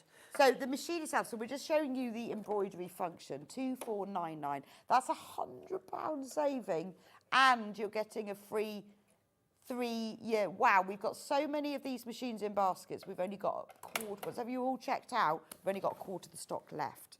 So you need to get checked out with this. I'm looking forward to seeing what this finishes. So this looks really simple to put in. It is. So literally all I've done, so I've wound the bobbin, I've put the bobbin back in. That acts exactly the same way whether you're in sewing or embroidery function. Now here we have this little lever, and on the side of both of the hoops there is a bar here, like this sort of plastic bar, and that just slides in. You can't go wrong because it won't go in any other way. This comes down to clamp it in place, and now I'm going to lower my presser foot. The little button's going to go green. I'm going to press that, it's going to start where I stopped. And it knows where you were. When I turn the machine back on, because obviously I turned it off and then on again to correct whatever button I pressed by mistake, it said, oh, do you want to recall your previous memory? You press yes. Okay. Oh. Well, I've obviously done something wrong there, haven't I? It says check the other thread. Broken my needle. Don't know what I've done there. Have you got a needle? I have a needle. You get needles with the machine, so there you go. Yeah, I don't know what I did there. Don't worry. Proves it's live, doesn't it? So what comes with the machine then? So we get the bobbin thread. Out, yes. So we get two embroidery frame hoops, a large one and a medium one. You're getting 16 feet with this machine. This is the one I'm using now is the embroidery one. Now you'll notice that at the back, why am I so gammy-handed today. I can't, man. It's putting a needle in a sewing machine, Becky, come on. Right, if in doubt, rethread. That's what I always say. Rethread it. So you get, so for the embroidery function, we're getting 2 hoops. You get the bobbin thread. For the sewing machine function, 16 feet. The 16 feet includes your embroidery foot, which is now attached out. And you can see at the back where my finger is. You'll notice. So that just plugs in to there's the back. A plug, yeah. Right. This is because, sorry. There we are. Right there. There's like a headphone jack, an old-fashioned headphone jack that goes in the back there. Now that is basically where your. Oh, this is what happened. It got wrapped around there. Basically, what that does is it gives it intelligence. It gives you laser technology. Why? Wow. And what does that, is that what makes the embroidery work, or does that keep it straight? It is about precision. Right. Right, and in fact, this is the perfect, you see all of this I've done on purpose because now I can show you. I'm going to show you the needle threader as well, look. Because you don't want to be faffing around, you're going to be changing the colour a lot. There's a little lever on the side here. Okay, ready? Done. Threaded my needle. Easy. Easy you don't have to pull the loop out. No, you don't have to pull the loop out. The bobbin is ready to go. Right. Now, where it was stuck, basically what had happened is the thread had got wrapped around the spool and was tugging. Okay. That's why it broke the needle. Can you see these stitches that we've done here? I don't know if you can. Just the stitches that I've just done, you can see they've not worked properly. They've pulled the bobbin thread to the front. Don't worry too much. They're not pretty stitches. Okay, so what I need to do now is go over that bit again. Otherwise, I'm going to have a part of my embroidery that isn't pretty. All right. Now on the screen, if you're able to see the screen, there you are. There's a button down the bottom here that's got a little needle point and it says plus or minus. So I'm going to press that, and it's going to give me the ability to jump back and forwards some stitches. Right. Now up here, I'm going to press this button, and now I have a little light on there. I've got a little laser light. Right? Yeah, which is where my that needle little red point one. is. Yeah. So I can use that now. So I can go back 1, 10 or 100 stitches, or forwards 1, 10 and 100, or I can jump through colours. So I'm going to press 10, and what I'm going to just do, I can see with that laser exactly where my needle's going to hit at that point. Okay. So that's where, if something does go wrong, yep, then you can start it again in exactly the place you want it to. So I've gone back to before those stitches that messed up, and now it's going to. And is that what that facility is for? It's one of the purposes. Right. The other purpose is there are a lot of, I mean, there's loads of uses. These are the main ones that I sort of think of. There are a lot of quilting borders in here. So here are your some quilting squares. We'll have to show those. Hold over All right. So you've got quilting squares if you want to do blocks, quilted blocks. Now let me find. So I'm just gonna. You want to see the squares, and I shall find the. There we are. Right. So that's the other page I want to show you. Right. So, they're lovely, aren't they? So there's some quilting squares, some blocks, and also we have these border frames. Okay, these are just a selection of them. Now, if you look at them closely, I don't know how close you can get, but there is a point where the stitch starts, and then this is my favourite because it's got like a little sewing machine and pins and a. You know, oh, gorgeous! Yeah, I can see it now. Yeah. Now here, this is where the stitch starts. You can see that little line, and it ends on the other side of this bobbin here. Right? So if you are wanting to do a border, repeating border all the way around your quilt or whatever it is that you're embroidering, you can do it in the frame. You can then move the frame along and use that laser to line up. So that's a real, I think that's such a bonus having that. And we've got a few questions. Okay. Right. Good morning, please. Could you demonstrate how you put a pillowcase or a T-shirt on the embroidery frame? Marianne from Limiting. Lots of people have asked that. I can show you. I don't know if I've got a T-shirt here. Well, the pillowcase we can do. Now, there's two ways. We'll use the smaller. So It's like putting things into the frame is like reverse picture framing. Okay, yes, so the larger one goes on the bottom. So if it's a pillowcase and you want to just do this end, it's very easy to pop that in there. There we go, and we can just slide it in. And you just pull this part. Actually, what I like to do is turn it inside out. Okay. So that I know that the excess fabric is on the top. So if you were doing a T-shirt then, yep, you just have to pull the rest of the T-shirt round and out of the way. Sometimes you do want to undo things. You might want to unpick. Okay. So for example, this is finished now, so I can get this out. Yeah, so if this was a T-shirt, you would just put it in, but then you can just move the rest of it out of the way. If it's a stretchy fabric. Right. Or if you're right in the bottom, you could unpick the seam. You could unpick the seam if it's an easy thing to put back together. If it's something like a T-shirt, maybe it's a stretch fabric that you've got a bit of give with it, what I would recommend, use an adhesive stabilizer. Right. Because you can adhere that to the back. So we've got you know that's not going to move. A couple of stabilizers. Okay.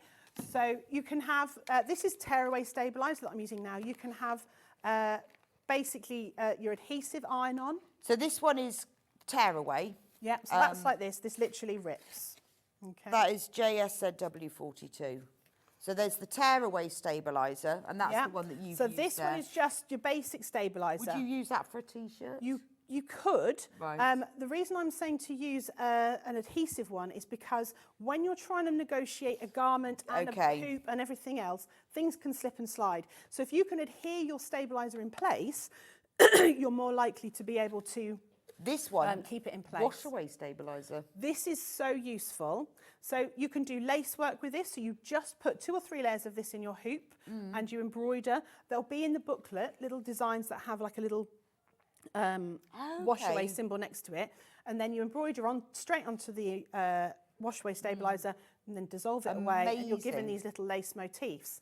The other thing is, if you are doing something like a jersey or a stretch fabric or a toweling like this, something with a pile or any kind of stretch, you want to double stabilize. All right, so that is where you put stabilizer on the bottom, either your adhesive or your tearaway or wash away if you want to, and then you put another layer of wash away on the top, and then you hoop it all up together.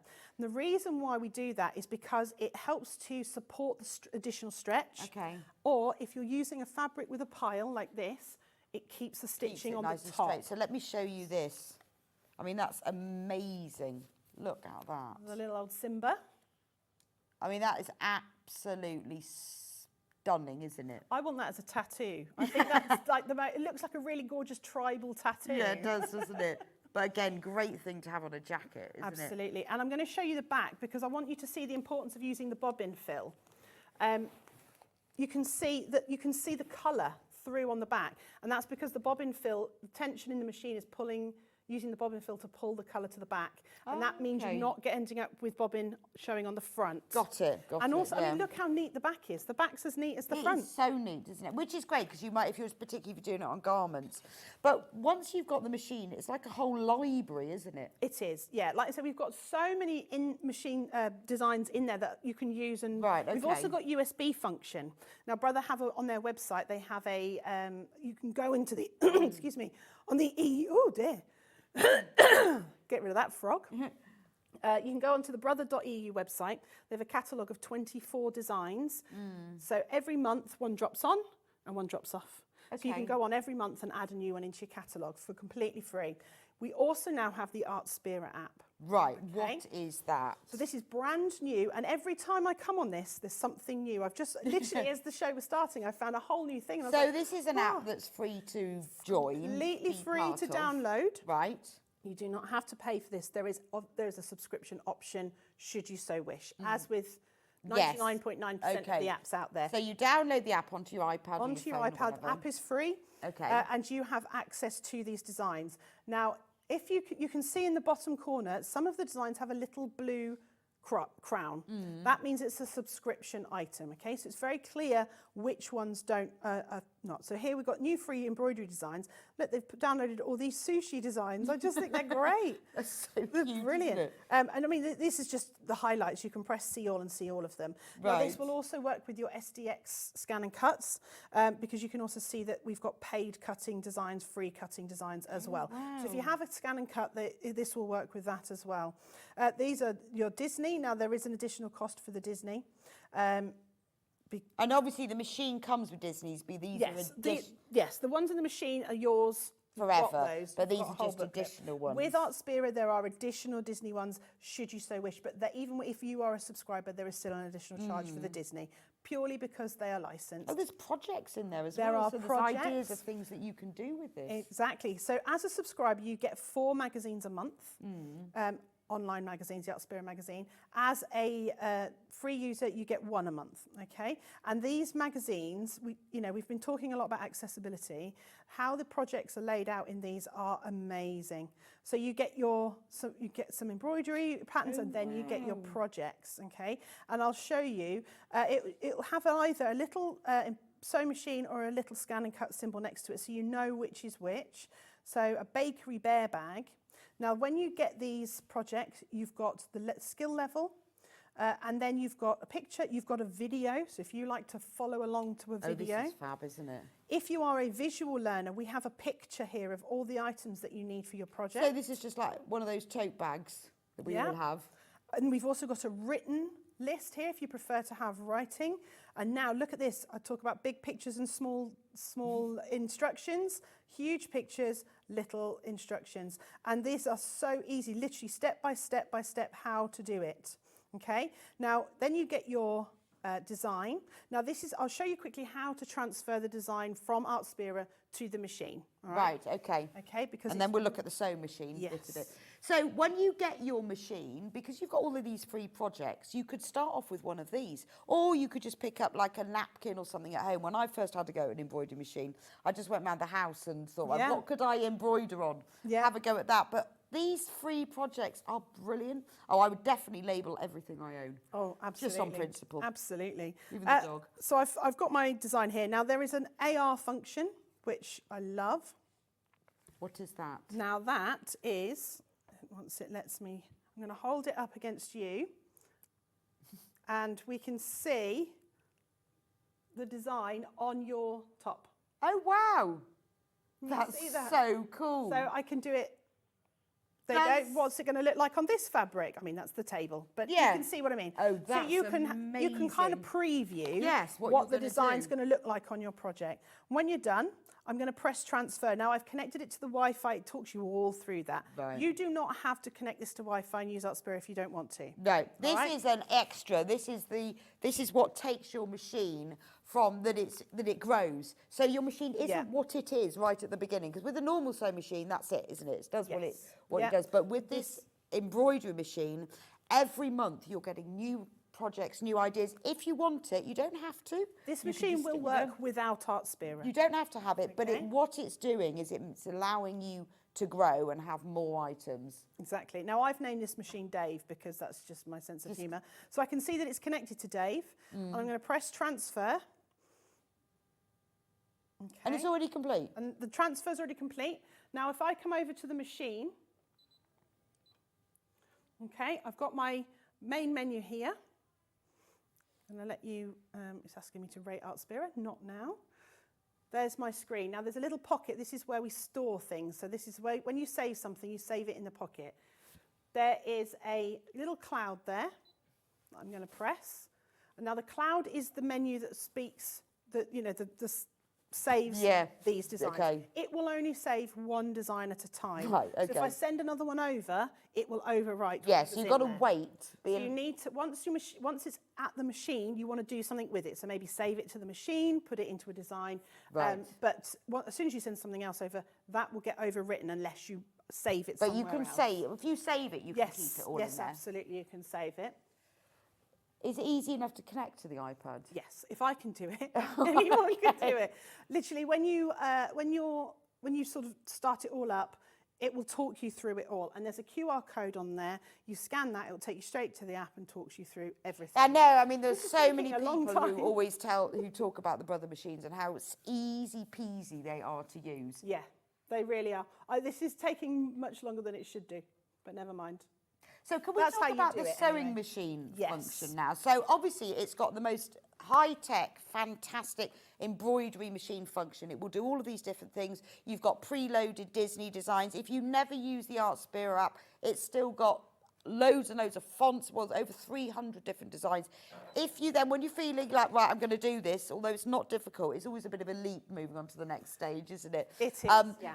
Once you go onto the app, it's limitless, and I love the fact that for free you can have all these projects. If 1 month you think, actually, I want some of those designs, you can just pay for the subscription for 1 month, have them. Well, it's also got a month's free trial, so you can have a play around with it then to see if you really want to, if you want to subscribe to it or not. Right, so how do we turn it into a sewing so I'm going to show you this live on air to show you that it's not scary at all. It's very easy, and transferring it back is easy as well. Now, the most important thing is to press the button on the screen that says always press when removing embroidery unit. Okay. Don't forget to do that bit, because what it does is it's going to move this arm. Okay, so that has moved to the end. The embroidery arm's moved to the end. Now, when your machine arrives, this unit will be in a separate box inside the big box with its own polystyrene packing. When the arm is set here, it will fit in that polystyrene packing. Keep that and always store your embroidery unit in there, because if this bit gets broken... Yeah, well, I think that's quite a good idea, isn't it? Unless you've got the space on a shelf somewhere, but the polystyrene's a good idea. It's just going to protect your investment. This is an investment at the end of the day. Now, I've turned my machine off. Now, you can see at the end of there is a little hole which fits the hand under nicely. All right? And can you hear that? That's a huge button the size of the gap, so you're not going to miss it. So I'm going to press that, and I'm going to pull it out. Now, you do want to be, I'm obviously stood up now anyway, but you want to be stood up to do this, or have your centre of gravity as high as you can anyway. So I'm going to pull that off, move it to the side. So that's, I'll have that. So that's the embroidery unit. Now, I'm going to spin the machine round. If you can see from the front, there's a gap. Bring it this way. If you've got this in your basket, just warning you, we are very low on stock now. We've got so many in you need to check out before you lose out. So that's the bit. So this hole here is where the embroidery unit slots into. Okay. So when you take the embroidery unit out, you just want to slide that door closed. That's going to protect. It's not going to get lint and dust and everything in there. All right. So that's really easy. There's no screwdrivers involved. No, the only screwdriver is to change the foot. Okay. And that's a fairly standard. That is fairly, but turning it from a sewing machine to an embroidery machine is seconds. Seconds. Look at that. It's now a sewing machine. Yeah.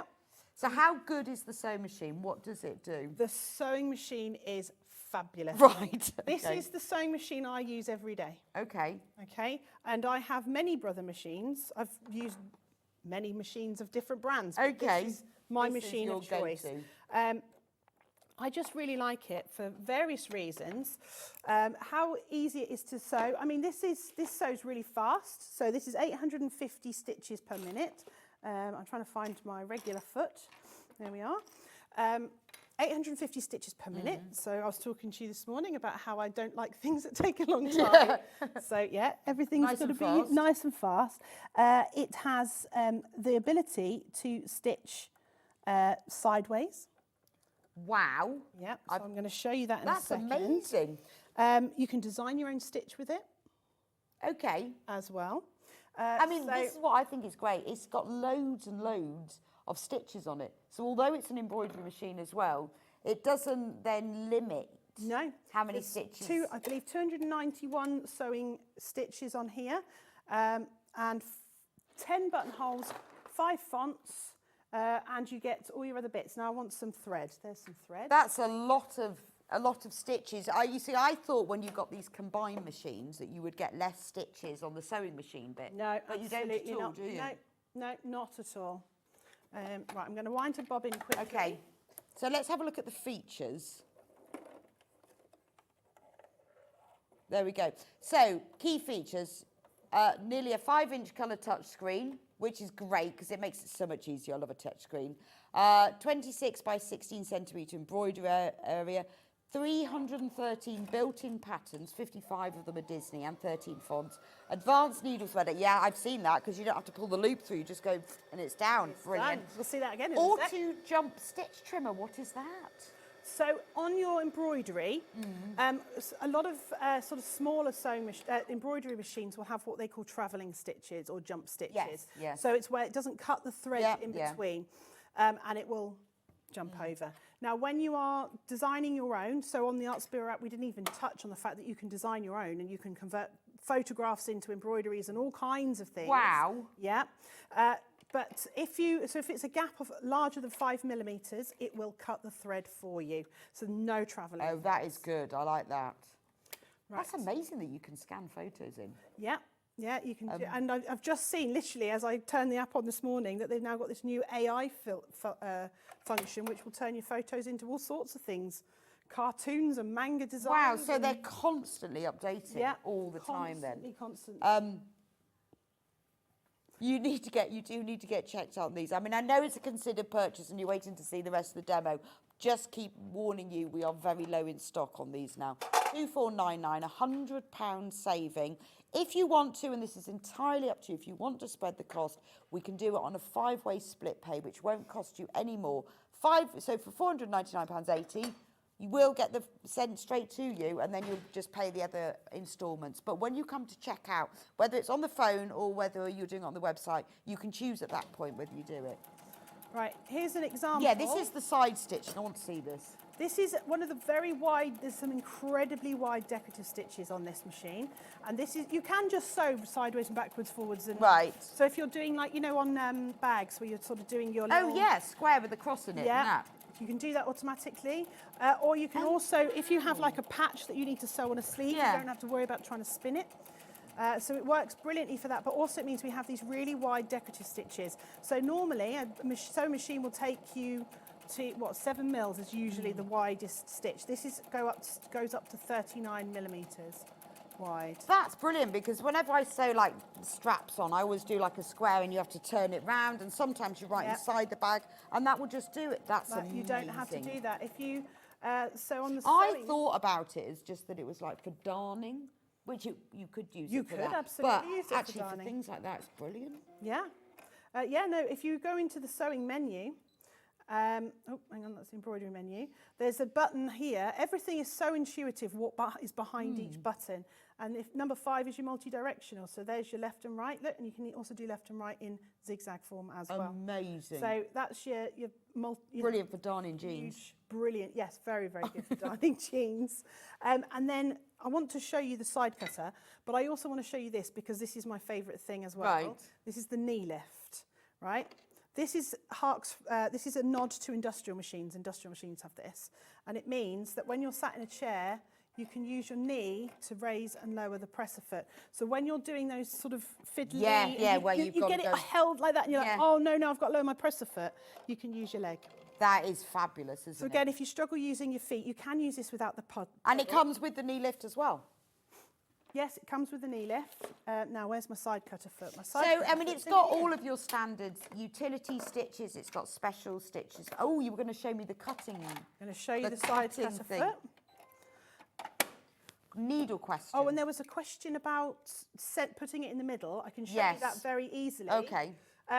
On brother machines, you have this. It will automatically start to the side. If you want it in the middle, if you can see the screen. Okay, so number 1 is set to the left with a dash, meaning it's going to be a traditional reverse stitch. Number 2 on this machine has a dot, which means it's your your single stitch to secure your stitch, put to the left-hand side. Number 3 and number 4, you can see that the needle is now in the middle. Right, okay. So it's a different stitch on the majority of the sort of more modern brother machines. Okay, now right, so now this is what you don't normally see on a sewing machine. This is worth nearly £50 on its own. Oh, wow. So they all just clip on, this foot clips on. I'm just going to line it up. There we are. Now, It's got a blade in it. So what's this foot called? This is called the side cutter foot. Right. And in your utility stitches on this machine, you've got your quilting stitches, your patchwork stitches, and then you've got these stitches that say S next to them. And these are your side cutter stitches. All right. Okay. Okay. So you can select one of these. So I'm going to select this one. So so if we're stitching like jersey or something. Yep. So there's stretch versions and all sorts. But so I'm just going to give it a starting helping hand by just doing a little slit. All right. And there we go. I'm going to pop that under there.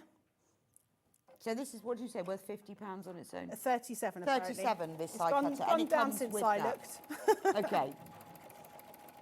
So if you're stitching 2 pieces of fabric, so just like with an overlocker, stitching 2 pieces of fabric, but you want it cut at the same time. Yep. I have never seen this on any other machine. This will work on other brother machines, but it comes free with this one. And it means that, don't get me wrong, it's a lot slower than an overlocker. Yeah. And it's not got the versatility of an overlocker. However, if you don't have any inclination, maybe you don't have the budget, maybe you don't have the storage space to have an overlocker, or maybe just the idea of threading up an overlocker terrifies Yeah, but this is, you. I mean, the fact that you're This will getting bridge that gap. an overlocking function, I mean, it is no way, it's not a replacement for an overlocker, but it's an overlocking function. It will bridge and an the gap. embroidery machine and a top level sewing machine. Yeah. 2499. That's There you go. unbelievable value. Let's say, oh, the needle question is, needle morning question. everyone, can you tell me what needles should I buy for the embroidery part of this machine, and are they different from the ordinary sewing part? From Teresa. I think we have embroidery needles on the show. The difference between an embroidery machine needle and a normal machine needle is I think they're slightly wider eyes, so it will allow for the embroidery thread to go through. So, I mean, it's pretty much, you can use the same needle. So we've got the embroidery needles. Now, the only difference, honestly...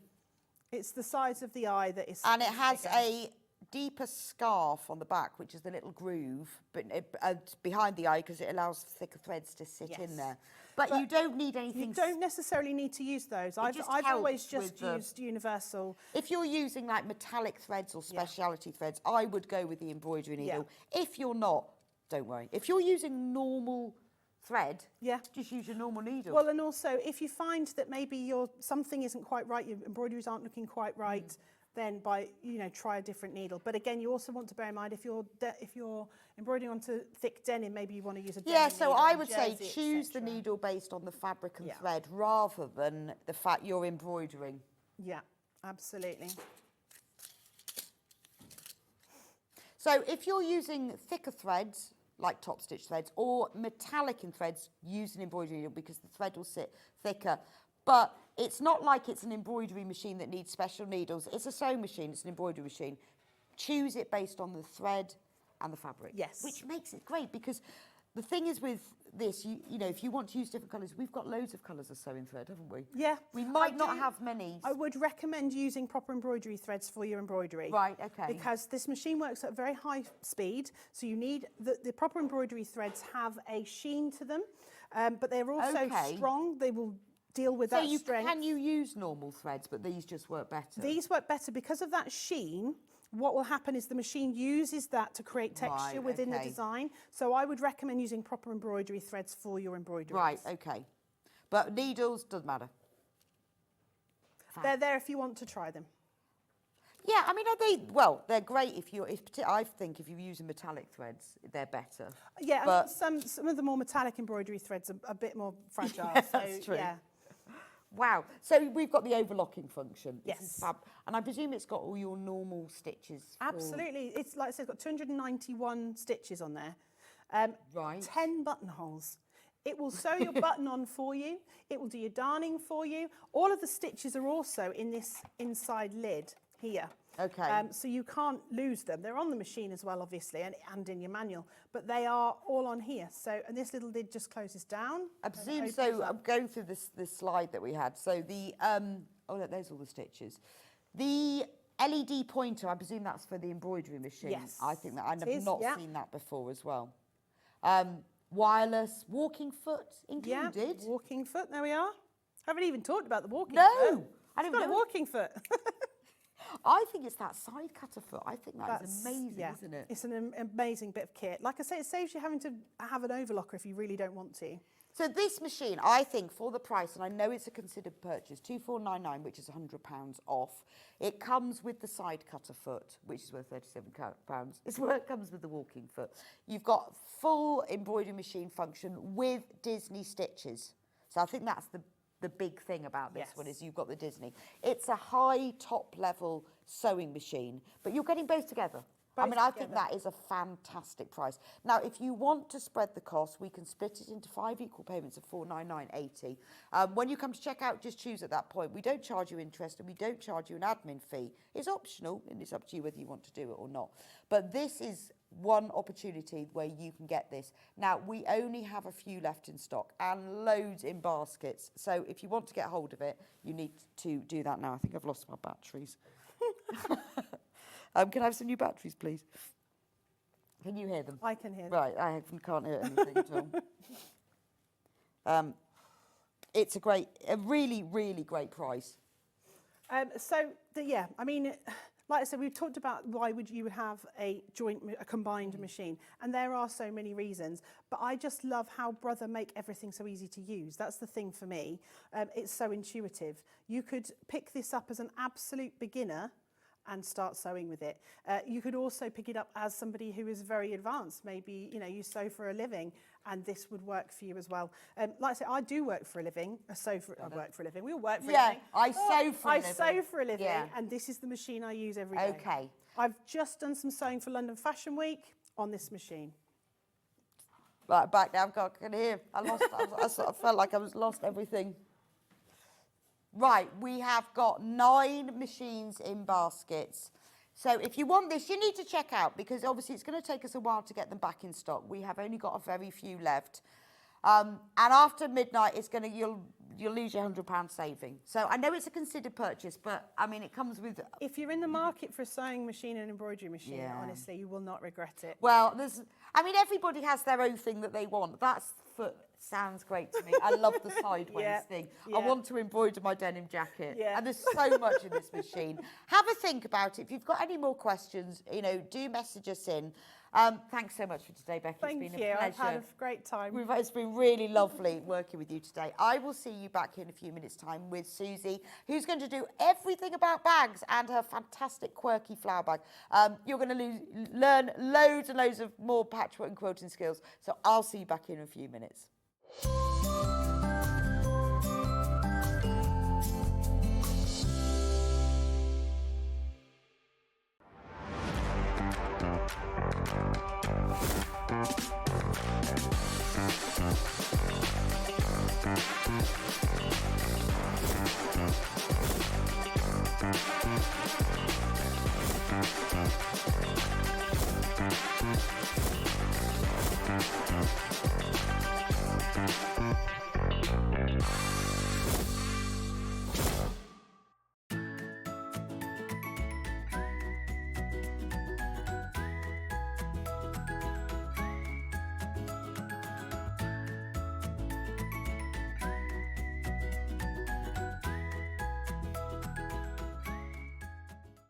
Every day, our experts will bring you a wealth of knowledge.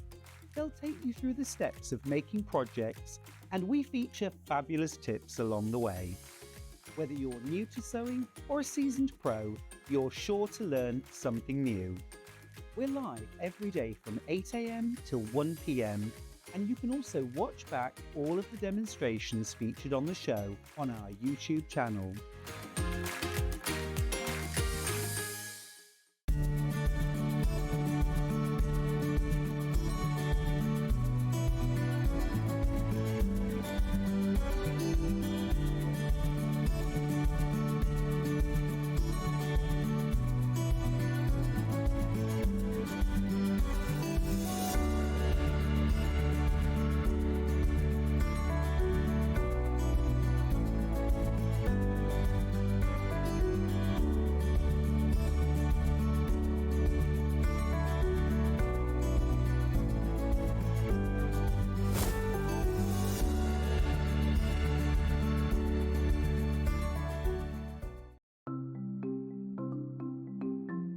Subcutting is a really useful technique that we use in patchwork for cutting one piece of fabric into strips and then subcutting them into smaller strips. It makes the whole patchwork process quicker and easier, and I'm going to show you how to do it. So if you want to cut a piece of fabric into strips and you want to use the whole width of fabric, fold it in half to start with, and then have the top fold level with one of the lines on your cutting mat. You can then trim it to start with because this is nice and level. So I'm just going to line up one of the lines on the ruler so I know that this is at right angles. Then using your rotary cutter, just cut all the way along the line. You can discard that piece, you don't need that. Now I'm going to cut it, say I want to cut it into 2-inch strips. If it says in your pattern cut 2-inch times width of fabric, line the 2-inch mark up on your ruler and then cut it, and there's a nice 2-inch strip. Now with subcutting, you want to cut this strip into smaller pieces. So 2 ways of doing this: line up the strip on one of the straight lines, and say I want to cut it into 2-inch squares. Again, I'm going to trim the end off just so I've got a nice right angle, and then lining up the 2-inch mark, I'm going to subcut into 2-inch squares. So you can work 2 inches. If you then put the 4-inch mark, make sure you keep the lines on the top of your ruler parallel. So I've now subcut one strip into smaller pieces. If you want to subcut more than one strip, you can do this all together. 2 ways: you can either lay them on your cutting mat like this, one on top of the other, making sure they're nice and level, or if you've got more than 2, because I wouldn't cut through more than this number of layers together, put one below the other. Just make sure that they're all nice and straight and even. You can put them in a row like this. So I can now cut 1, 2, 3, 4 strips at the same time. Again, trim off the end, making sure it's nice and level. Discard those pieces. And if I wanted to cut them in maybe into 4-inch pieces, so I've got 2 by 4 inches, I can cut through all those 3 layers in one go and then carry on. And I've got now accurately subcut pieces from one larger piece of fabric. Our UK-based call centre is always on hand to assist you 24 hours a day, 7 days a week.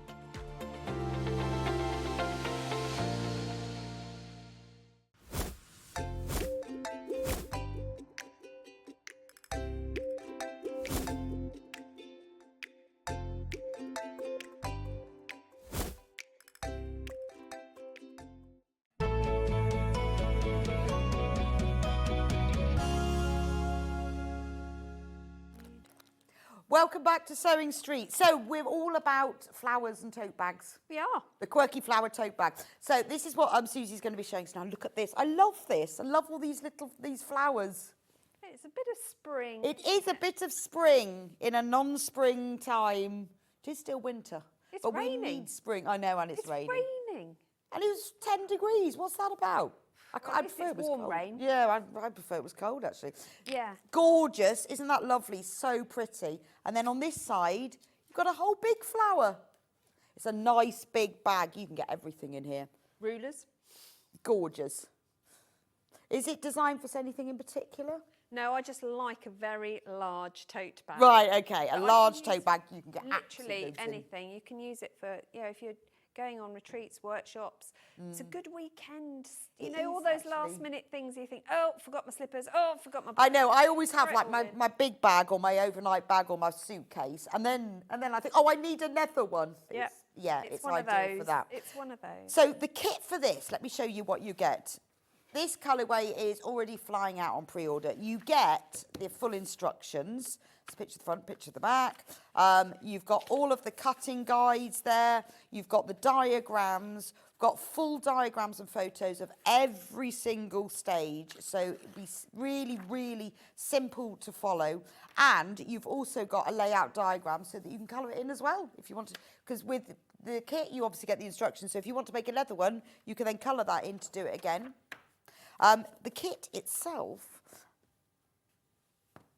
you get a metre of blush. Now, the blush is used to line the bag and also for the background. So you've got the metre of blush. So that's Rose and Hubble Quilting Weight. It's an amazing price, $24.99 for this bag.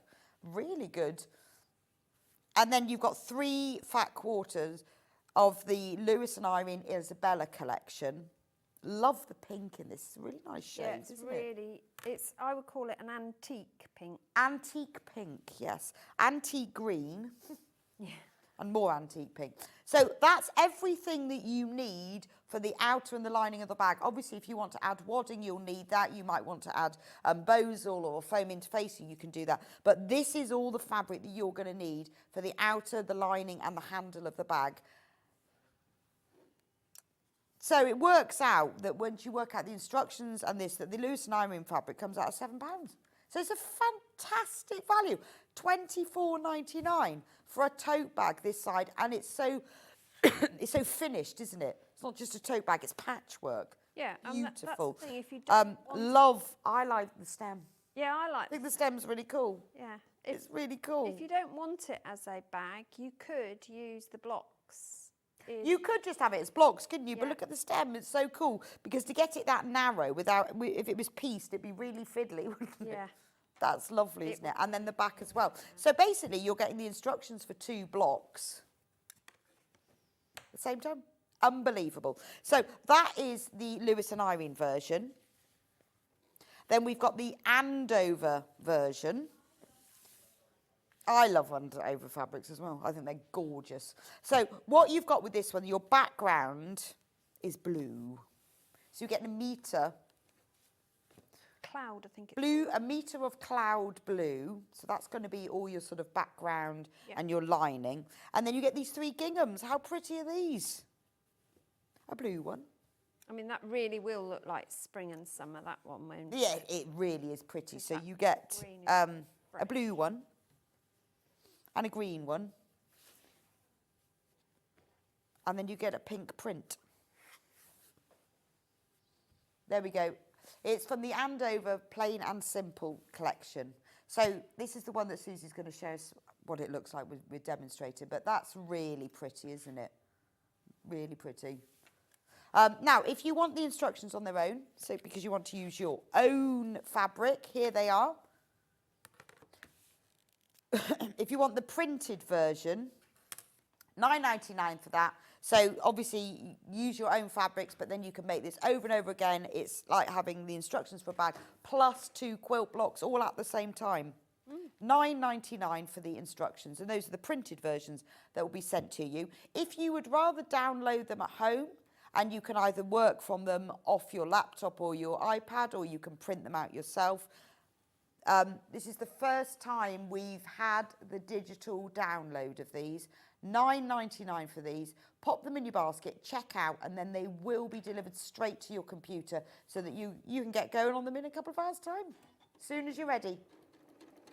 Right, do we need anything else for the bag, Susie? I presume we need H640. Yeah, you just need your H640. If you want to add a clasp, you could add... So you just need some H640 wadding or something to give it some substance. If you want, you don't have to. No. But if you want to give it a bit of stability, you'll need that.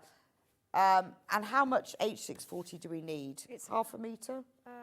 Wow. Or metre? It's 16 by 26, so I would... Yeah, so you'll need to buy 2. I'd buy 2. You'll have some left over, but get yourself 2 units of that. That will be sent as a whole cut piece, so when you check out on that, just put 2 units and you'll get a metre, and then you'll have more than enough. And I guess that will do your handles as well. And that will be enough if you want to put it in your handles as well. What a gorgeous bag. Yeah. There you go, off shopping. Get your laptop in there. Absolutely you can, yeah. And then, you know, you can choose if you want it as a longer handled shoulder bag, you can make them longer. If you want it as a shopping bag, you can have it shorter. You could put all your rulers in there and just hang them on a hook in your sewing room. Yeah, and it just that would look gorgeous, wouldn't it? Protected as well. Yeah, I mean, I do have all my rulers in different bags depending on the task. And then they can just all hang up, but how lovely. Absolutely. What a nice gift for somebody as well. You don't even need to put anything in it. It's a good one to hang on the back of the door in the wardrobe with all your scarves and things in as well, because it's pretty, keeps them in one place and out of the way. You know, that is a good idea. I always have bags hanging on doors with all sorts of, normally other bags in them. Bags with bags. For all sorts, but I think that it could be a bag for bags. A bag for bags. I think it's gorgeous. Yeah. Right, how do we make the bag? How do we make the bag? So, sorry, I'm skipping ahead. So do best press your fabrics, because some of it you are going to do on the bias, because you are going to make some half square triangles. So if you are new to the process of quilting, bag making, anything like that, this is a project that you can easily do. Don't be put off. It's not difficult because you are sewing straight line. Okay, an achievable project. It is totally achievable.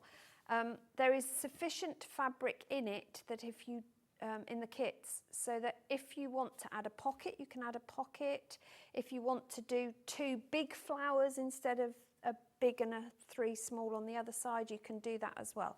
So there's plenty of scope there, which is why I've put the design page in for you. One thing I would recommend, and I know I'm renowned for this, as you cut, label your pieces. Right. Whether you do that like I do by labelling clips, or you put bits of paper on them, or you write with your fusible heat fusible. Yeah, I usually just like scribble labels on a bit of... You can scribble on the back. Scrap paper. And yeah, because then it makes the process so much easier. So we're going to start. I'm just going to cut those because I leapt ahead. So I'm just going to move those over there. And it's just right sides together and we sew a seam. So the blue that I've got, the gingham, is going to be the centre of the large flower. It's a 1/4 inch seam. Oh, so we're making the large flower? We're making the large flower. Well, I was going to do a small one. I thought, well, no, why go tiddly? Let's go big. Let's make the but large the small ones are made in exactly the same way, but obviously different dimensions. You do need to press as you go, so set yourself up an ironing station. Put your iron on, that's always a good start. Best, really. So I'll wait a couple of minutes for it to warm up. So yeah, have that set up next to you because that makes the whole process a lot quicker.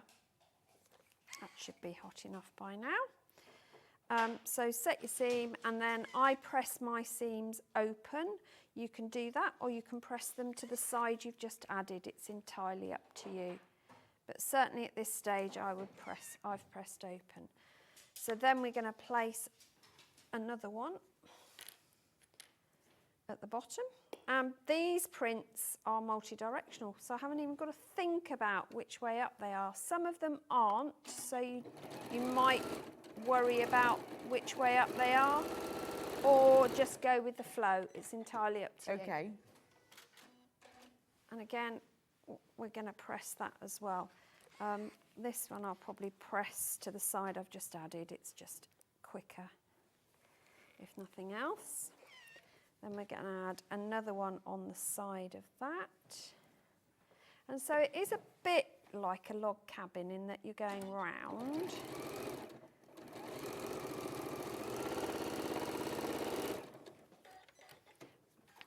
So we've created the centre, nearly created the centre block of the flower.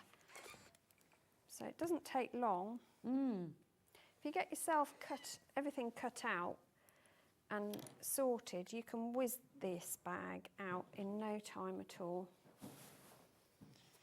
Unless like me yesterday where my bobbin kept running out and it was just, oh, for goodness sake.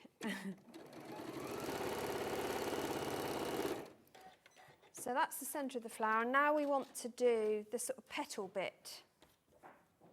So if I just press that out. I love the leaf detail on the gingham as well. It adds a bit of interest, doesn't it? It's lovely, isn't it? I guess you can choose. Yeah, you can mix and match. match. Amount of fabric. Absolutely, you can mix choose what and you do wear. Although I think the pink works very nice for the petals. Well, yeah, thought I had to go pink flowers. So what we're going to do now is for all of the petals around the outside of this, we need rectangles and squares, and all of the squares I mark one diagonal. It's not essential to do that, but I like to follow a line rather than wing it. Yeah, no, I do. If I'm doing that, I think I know it's a little square, but I still think I'd go wrong. Absolutely. Back to our fabric glue pens. Okay. Told you need them. If you just put a squidge. Another brilliant use of the fabric glue pen. In each of the corners, and if your fabric has a direction, then think about that as well, and where each one is going to be positioned on your flower, because obviously some of them will be upside down. And what that does is just hold those pieces in place, which means I can now chain piece all of these without pins. I haven't got to faff about taking clips off. It just makes it super easy.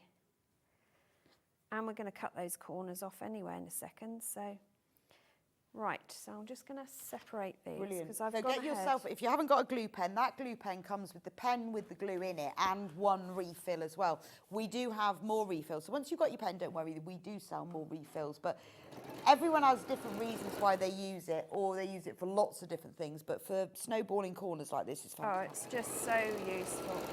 So all I'm doing is stitching exactly on that diagonal line.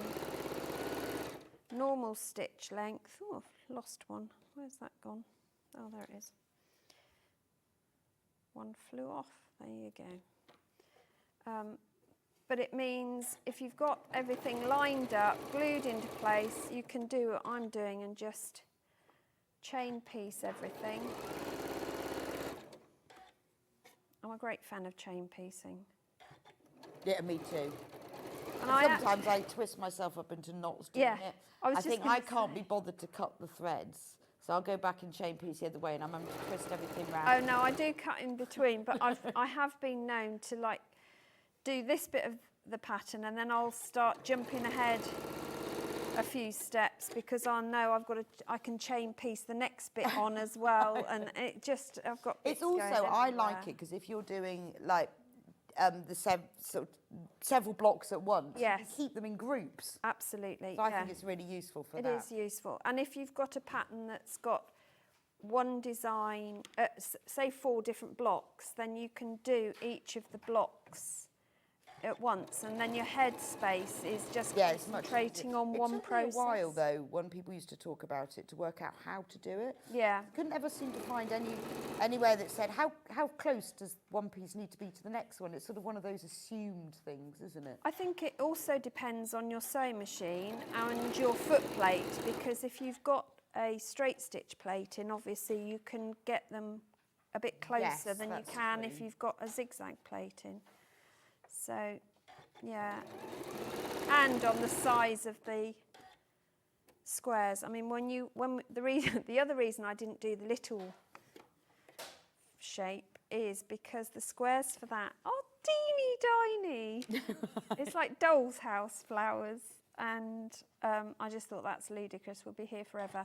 Those I don't actually mark the diagonals on because they are so small. Okay, that you can see from one side. You know, 4 stitches and you're across it. Okay. So they are that small. Right, so we've got all these, and then what we're going to do is cut those little corners off and press out. Some people leave them Would you like me to do that for you? untrimmed. Oh, that would be brilliant. If I trim, you can press. There you go. Some people leave them untrimmed, which is totally acceptable, but you will have totally unacceptable. Well, you'll just add a lot of layers, don't you? That's the thing. But it would give texture at the edge. So I guess it would. You know, I've never ever done that. Maybe I should give it a go. What do I do? When they're really tiny, I sometimes do because it stops it warping. Yeah, I guess so. You know, it's one of those things that you sort of think, oh, I should never. Yeah. Oh, you must always. Yeah, sharpen, take a breath. Yeah, I know. Yeah. Really? Yeah. Is there CCTV around? Yeah. Yeah. It's like when you don't trim your threads, you just hope that somebody isn't watching. I know. Or you use your fabric scissors for cutting paper. Oh no, that's a big no-no. No, I've That's done a that big before. no-no. It's like, oh my goodness. If it's like, say if I'm labelling something and I need another piece of paper just to label it. Yeah. And I can't bother to go, and then you think, I'm just doing it really fast and nobody will notice.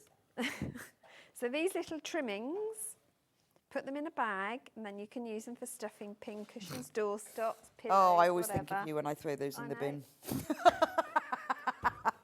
What? See, I was trimming a load of half-square triangles yesterday, and I had like this thin, and I had a handful of all the trims.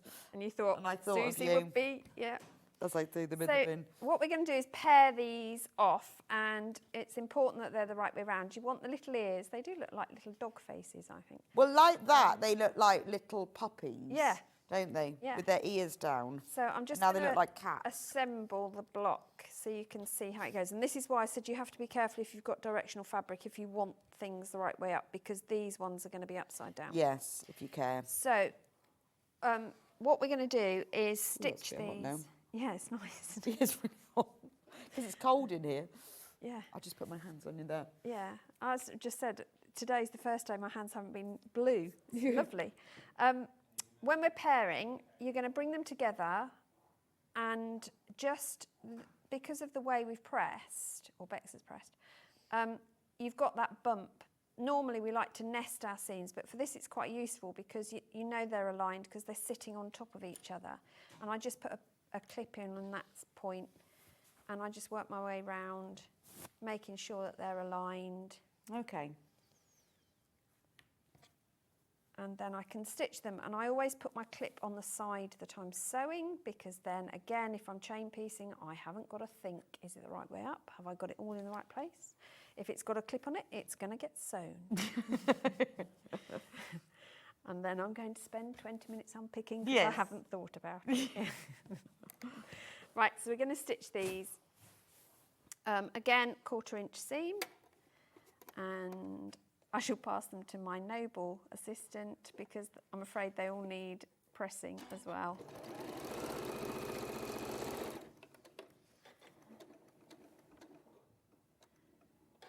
Are you going to stop? Thank you. A quick question. I'm loving this pattern. Could you tell me if the completed bag on the desk has wadding? Sue from Lancaster, yes it does. Yes. It has H640, which is a fusible wadding. They call it fleece, but I don't know what the difference is. But I think it's the loft, isn't it? But I think people think fleece. When they say fleece, I think they think of it as like fleece that you make clothes out of. Yeah, or that flannel type Yeah, stuff. but it's not. Yeah, it's like wadding. Yeah. So it's got H640 in it, but you could use any wadding. Yeah. Wadding will of like. choice. Can I get you to press Yes. those two? Thank you. Or you could use foam interfacing. Yes, whatever. It depends what you want the bag for. Again, like... Open or to one side, madam? Could I have them open? You can please? choose. Thank It's you. entirely up to you. So with 2 of the pairs, you're going to put a plain piece either end. So I'm going to stitch those while Bex is putting I've got a pair of cats now. You've got a pair of cats. Yes. Oh, we've progressed from puppies, we're on cats. Yeah, well, when they've got their ears down, they're puppies. Right. And now they've got their ears up, they've become cats. Okay, to be fair. And in a moment, they're going to become flowers. And it is going to be a quirky flower, Amazing. no less. It's called the chameleon bag. It is. Changes from one thing to another. Nearly there, hang on. Nearly there. So these, again, you can chain piece.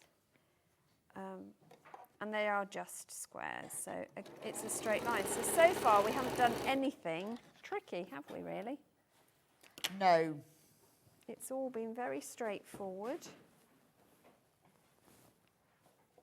And I would start with if you're going to do the large flower, I would start with the large one. Then you understand the process and you're not fighting yourself with little pieces. Morning, Rebecca and Susie. Can you tell me what's snowballing? Well, yes, I can. I was doing it the other day. So snowballing is the process, I read this the other day, of cutting off a corner of a fabric with another, with smaller pieces of fabric. So where I've cut the corners off, that's snowballing. So you could do that by cutting that into a diagonal and then sewing a triangle on. But can you imagine the faff of that? So some quilt blocks get you to do that and measure angles. And Why would you? It's like, no, just get a square. So basically you're turning, because it comes from the fact that you'd have a square and you would cut off all 4 corners and that square would then become a snowball. Well, not really, but I think that's where it came from. But originally. snowballing is cutting off the corner of a square or rectangle with a smaller piece of fabric to create a vaguely circular shape. Absolutely, yeah. And then if you take it to the next level and start FPPing it, you can get it to be round by doing hundreds of layers of fabric. But yeah, it's just so, I mean, it's just, where obviously it uses more fabric to do that, but very little more. Yeah, generally the size of square or rectangle in some instances that you're using is so small, it's really not worth mithering over the fabric, is it, that you're losing? No, and it's just a lot easier, I think. I love a bit of snowballing. So what I've done now is stitch the 2 pairs that had no end planes. Yes. To the sides of my flower. And then you can sew and then my noble assistant is going to press the seam for me. If you could press the seam can go outwards if you want to. Yeah. I don't mind. With these you can press one seam one way, one the other if you want to as well. That's a possibility. But it's up to you. And it is ideal, you can see where we nested, if you can get the snowball square to meet. That will be perfect. Yes, but if it doesn't, it will not stop a bus and nobody will care. Exactly. And also, if you look at nature, that's not perfect, is it? Have I missed? No, you have I caught it's all right. Do you want it's so close to the edge. I think I can just. We're all right. Yeah. Remove the fabric threads. When you come to put the sides on that have got your plain square, we have got a bit of seam matching. So this is the first time we've had to seam match, folks. How good's that? That is good, actually. Yeah. Because it looks like a seam matchy thing, doesn't it? It isn't a seam matchy thing at all. So we do have to seam match. So because the way we've pressed these, we've got nice nesting seams, so everything's going to line up for us. Pop a clip or a pin in, whichever you prefer. And I do the 2 seams that have to nest and make sure they're in place.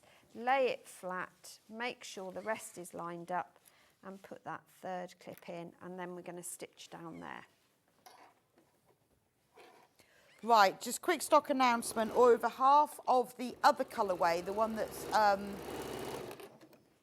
the Lewis and Irene, I was trying to remember what the make was. The pink one, let me show you. The pink and green. This one here. This one. The Lewis and Irene one. Over half of the stock has gone.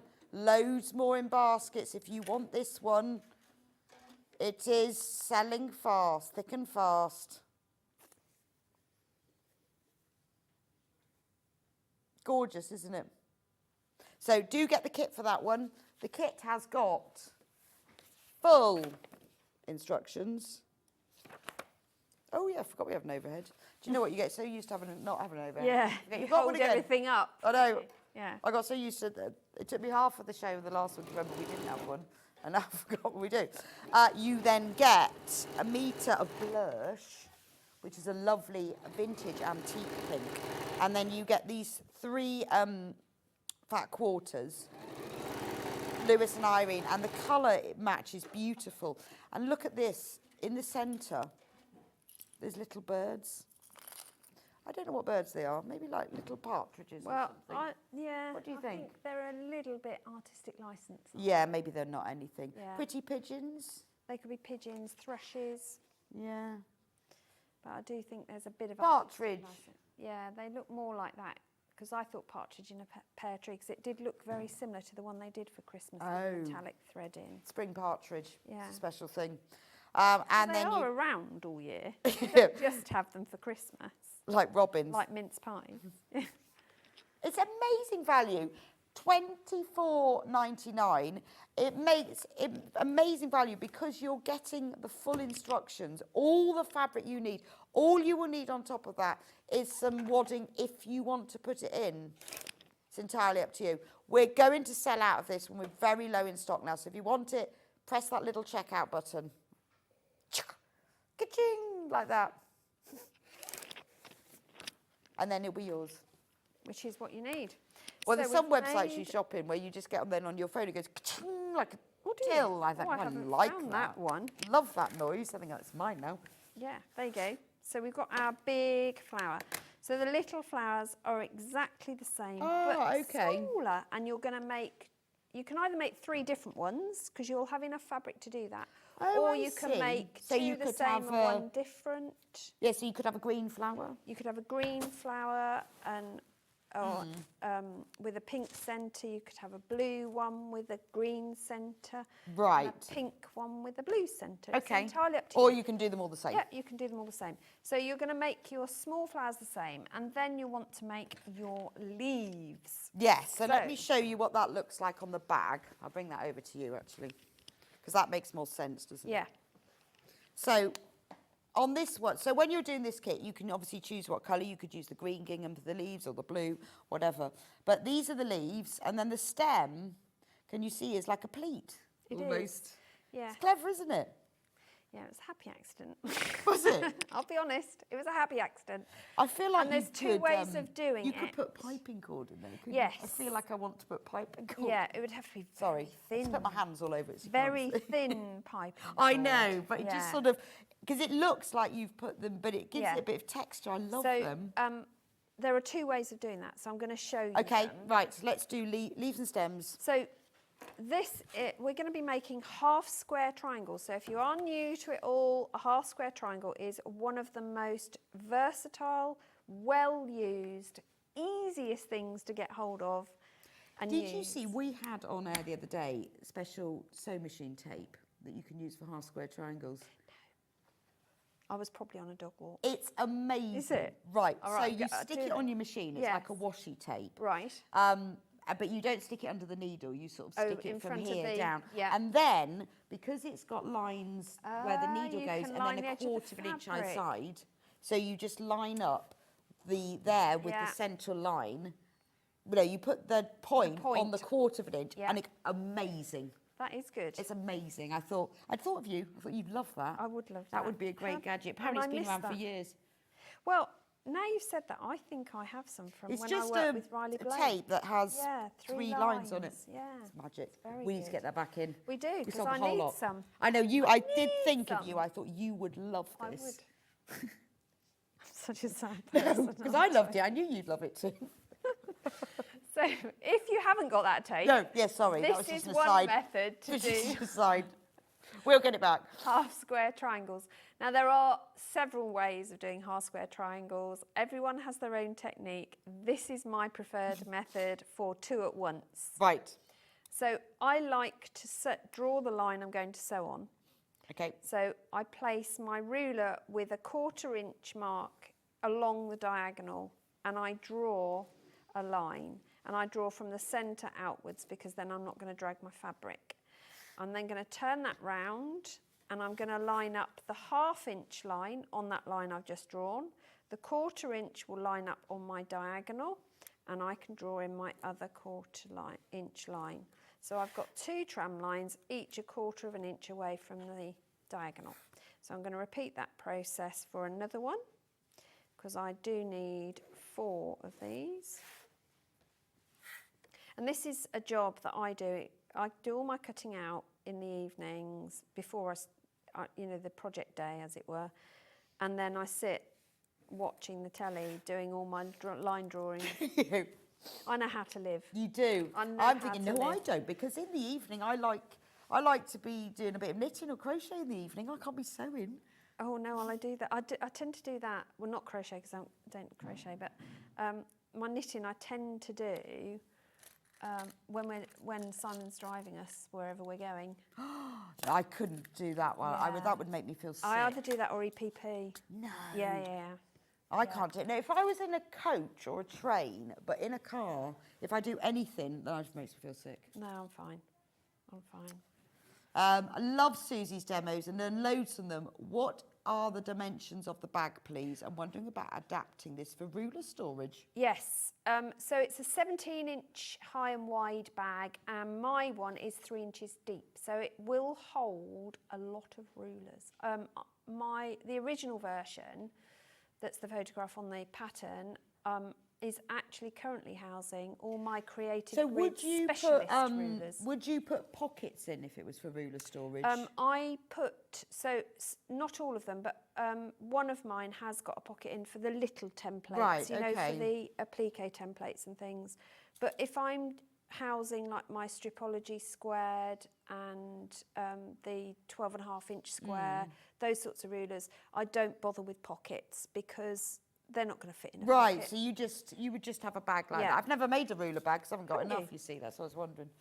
Gosh, I think on the website there's about 6 of my ruler bag patterns. No, I've never, well, I haven't got enough ruler. I'm currently designing a clip storage system. Right. So if you are like me, where you label all your clips, you can have them all fabulous, stored, all kept and stored watch and labelled. this space for that one. Yeah, that was my project. No, I just don't have enough rulers. I went to buy one of these the other day because I want one of them. Yeah. Oh, yeah, these are it was out of absolute. stock. Have we got this one? Well, I went to buy one the other day. I think they just had a delivery. You know what it was like? I thought, right, while I'm doing my P&P, it's 8.5 inch. No. No, it's 6.5 by 12. Oh, sorry, it's 6.5 by 12.5. Yeah. That's what it is. Yeah. There's some new ones coming. Just saying. No, we've got the 8.5. 8.5 by what? 24.5. Oh, no, there's this. Yeah. No, we want 8. Well, there is a 6.5 by 24.5. That's our early bird. Yeah. Yes. I've got that one. Let's play that again because... No, it's not that one. It was an amazing saving. Yes. So I bought a few things and whilst I'd done my P&P. Yeah, get them. Because this is such a handy but ruler. it was out of stock. It's really upsetting. I know. This is the amazing, if you weren't with us at 8 o'clock, £9.99 for this one. It's 6.5 by 24.5. Save lots of money. Save lots of money. £12 actually. I was just looking at it. And it sounds like it's a bit of a weird dimension, but that means that you can cut across a ½ metre. Yeah. You can also cut your fat quarters easily. And as well if you've got another one, they're really good for putting at right angles. Yes. And it's brilliant for doing bias binding cutting as well, because you've got your 45-degree angle. And because of its size, when you've got a ½ metre spread out, you can do that first cut at the 45 without having to shift your ruler. Right, because of the length of it. Yeah. Oh, that's such a good idea. Yeah. £12 saving. It's as if they'd thought about it, really. If they thought about it. So, do you know, I'm always sometimes think, I wonder if they did or if it's a coincidence. Some of them are designed. Could I enlist your pressing services? So all I've done is cut up the diagonal. Do you mind which side I press to? You choose. Okay. Oh, I always like to go Knock to the dark yourself side. out. Well, there isn't one on that No, one. I know, but then I needed to just say that. While It's funny. Bex is pressing out, I'm going to talk about the stem, because there are two ways of doing the stem. In the pattern, I get you to press it wrong sides together, long sides together, open it out and press into the middle, both sides, and then you'll applique that over the top of the join of your half square triangles. Right. Which is totally fine, and you will get what looks like a relief, you know, a 3D stem. But not as fun as what you've got there. But not as fun as that. Now, the reason that came about, I'm going to have to get you to press that again, thank you, is because I was on planet don't know what yesterday and just zoomed through and then realised, oh, I shouldn't have done that. So I'll show you what I did yesterday. Would you like it pressed in half right sides facing? No, thank you. No, I don't need it pressed at all. So, but before we do that, I'm going to show you what we're going to do with these. We're going to trim these down because these are bigger than you need. And I like to make my half square triangles so that I'm not fiddling around with just a 1/8 of an inch or a 1/16 of an inch to cut off. I like to know I've got a good half square triangle. So I'm quite happy to waste a bit of fabric on this one. Suzie. When I say waste, Suzie, as really? you know, it's not waste. It will go into my thank goodness stuff. So with squaring off, you can, most of the creative grids rulers, I think pretty much all actually, have a 45-degree angle. So you can always use that, and you line your 45 along your sewn seam and you cut at your 3 inches or whatever size you're doing. If you happen to have the Stripology Squared Mini, that has half and full squaring off measurements already marked for you, and your 45s in both directions, which is why I like using it for squaring off. So I want 3 inches, so I've made sure that one of my 45s is along the sewn seam, cut up the 2 lines that are appropriate, place it back down, this time with the other 45 going along the sewn seam still, and the cut lines will be horizontal and vertical straight on my ruler, and then I can trim it back to size how I want it. So if I do one more, then I can show you how I complete it. Now, if you've got the larger stripologies, they won't do a 2.5, for example. stripology, half square triangle, because their smallest measurement is bigger than a 2.5, so it is best to use your rulers. And if we've got time, I can show you how to do it with the ruler in a minute, but let me show you the stem. So these stem pieces, I'm going to need to do all 4, aren't I? Come together so they've got a V like that. I am going to have to do all 4. Shall I do the other 2 with this, and then you can see both? That's a good idea. Yeah. Well, it's nice to see, isn't it? Because if you haven't got that, then you can do it like this, or you know, and everyone has. There's so many different methods, but it's good to see a choice. So with this one, I'm going to turn my piece so that I can line up on my 45, and I'm going to make sure that the measurement I require falls within the fabric dimensions, and I'm going to cut straight up and straight along. Turn it round, realign, but this time place the left side, because I'm right-handed. If you're left-handed, then you'll reverse this, on the measurement line that I require. And a good tip for that is post-it note along the line that you're cutting.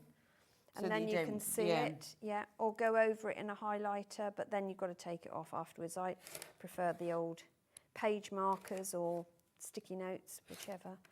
And then I've got my perfect half square triangle. So we'll repeat that for this one. I'm getting a faff here, look, bits everywhere. Bits everywhere. I collected bits. They're my bits, yeah. So straight up I always find when I cut that way to that way, I clip off the corner of my ruler. Why does that happen? Probably because you're not stood over it. Oh, so I have to cut from that way. Yeah. And I find that really feels wrong. Yeah. But otherwise, I cut the corner off. Corner off your ruler. And you don't want to do that because you need the 90 degrees. No, I think I've cut most of the corners off my ruler. So you've got curved edges on your ruler. Right, yes. But I can't, so I have to go the other way, which feels really odd. So your leaf arrangement of your half square triangles, I mean, I'll say leaf, they're not really leaves, are they? But we're pretending. That is definitely a leaf. That looks like a leaf. It looks like it's coming out, doesn't it? So it's put them in position rather than just go for it, is my advice. No seam matching. Nice. Love that. It's definitely a leaf. And because we've trimmed, they are exactly the right size, exactly the same size, so we can chain piece. And you'll be pleased to know you only have to do 5 of these if you do it as in the pattern. But this is... Oh, right, I was thinking, why? Yes, one flower's only got 1 leaf. Yeah, the middle one only has 1 leaf section, the other 2 have 2. But you don't have to do that, you can do whatever you want. Mine is just a mere suggestion. Right, and I didn't mean to... Did I mean to do that? Yes, I did mean to do that. So, in the instructions, I showed you how you press the stem piece and then you press it in again, and then you would applique that over the top of the join of your stems. If I can get you to do that one, thank you. But if you don't want to do that, there is another way of doing it. It's a bit more fiddly, I will be honest, but it gives there's only a few, aren't there? It gives you that bobbly. Sometimes I think when if you had to do 30 of them, but you've only got to do a few. You've only got and to it's do a really few. clever. I'm just going to find my little gadget. Hang on. I tucked it in here, which is lethal, isn't it? There it is. The gadget. My gadget. It's a turning tool, basically. Is it a bodkin? Yeah, it's a bodkin and turning tool. I like that. Yeah, it's the Soline one, I believe. Is it? Yeah, it's really good. Love it. We do have them. I've never seen that. Well, when we get those rulers back in, we'll get those. That is nice. It is very handy. Yeah, I like that. So handy, I have 3 of them. Really? Well, I like the fact this is so long when it's got a bobbly end. Yeah. And it is a good size ball end, because it's even for those tiny, when we did the Dresdens? Yeah. It was big enough for that. So the alternative method is put your stem piece along the joining edge and stitch it in place.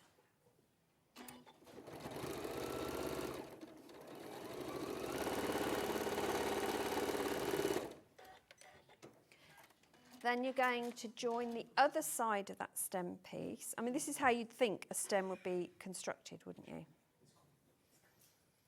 But make sure that the middles of your half square triangles line up against each other. So you are reliant on everything being cut accurately and sewn accurately. Famous last words.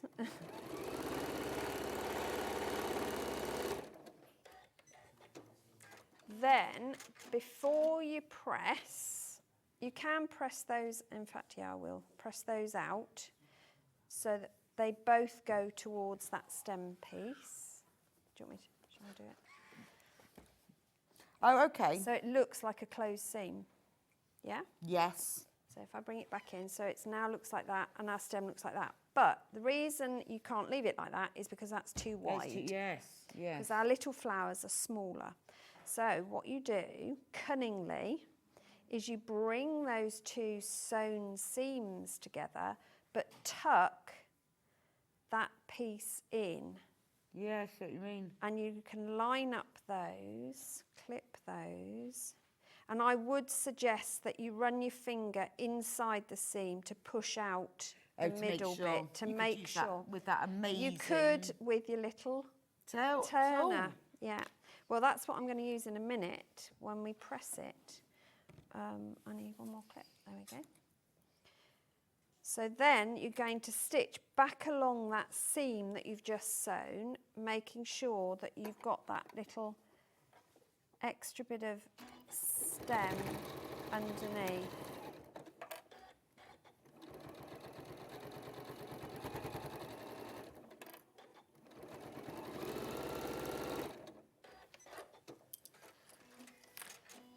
So when we open it up now, it's going to look... Oh, that's so cute. ...like this.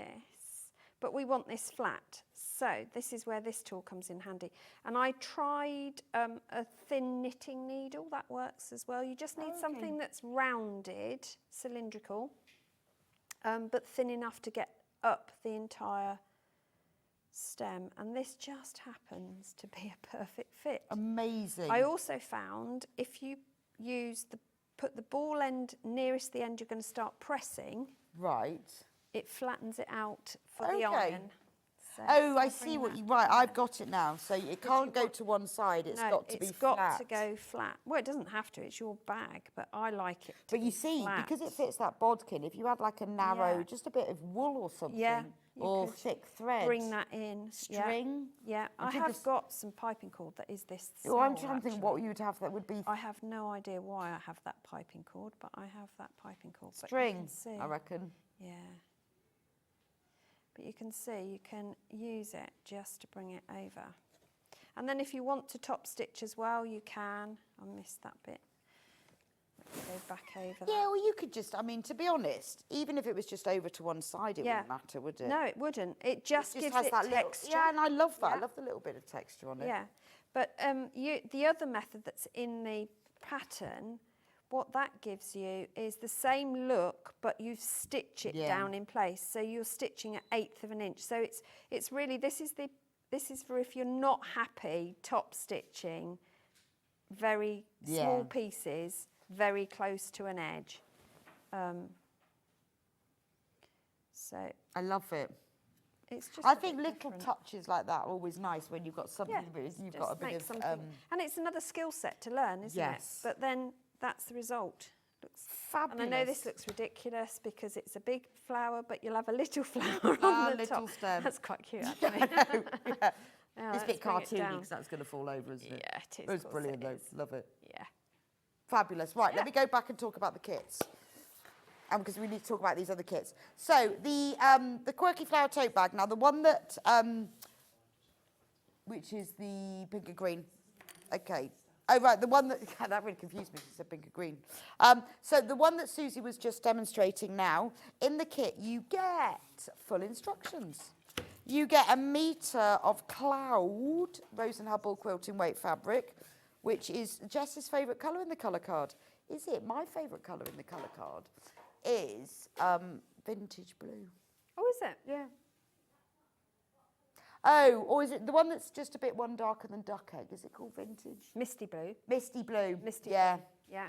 Yeah, I'm a fan of What's your misty blue. favourite one on the colour card? Oh, it depends what mood I'm in. Yeah, quite like paprika.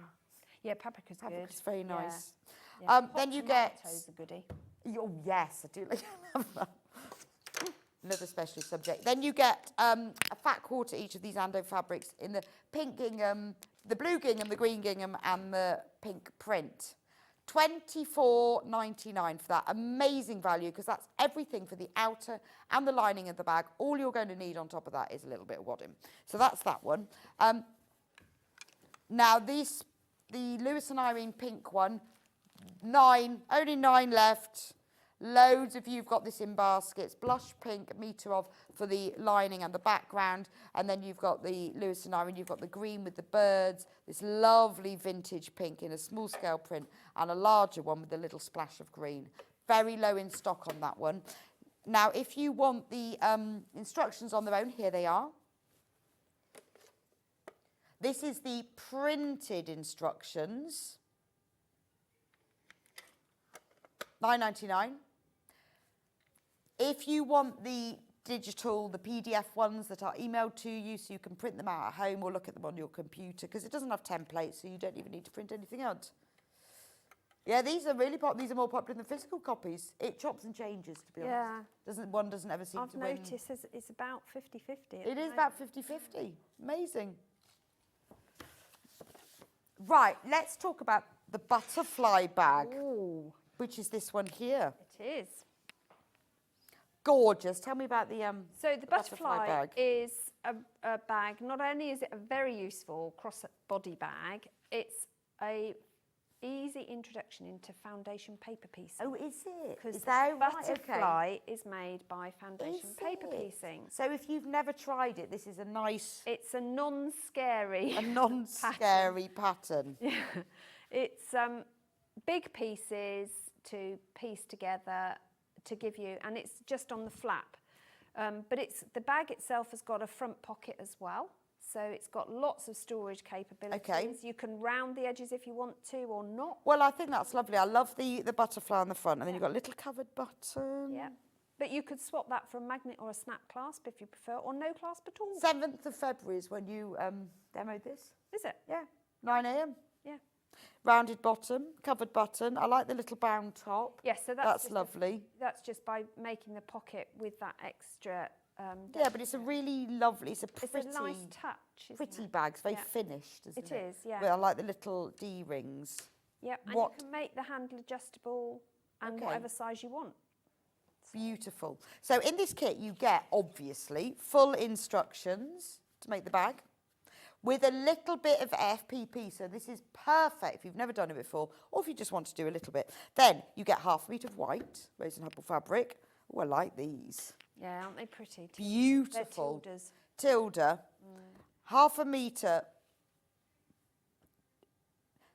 Right, so from the Creating Memories Spring and Easter Pastel. Gorgeous. In lime.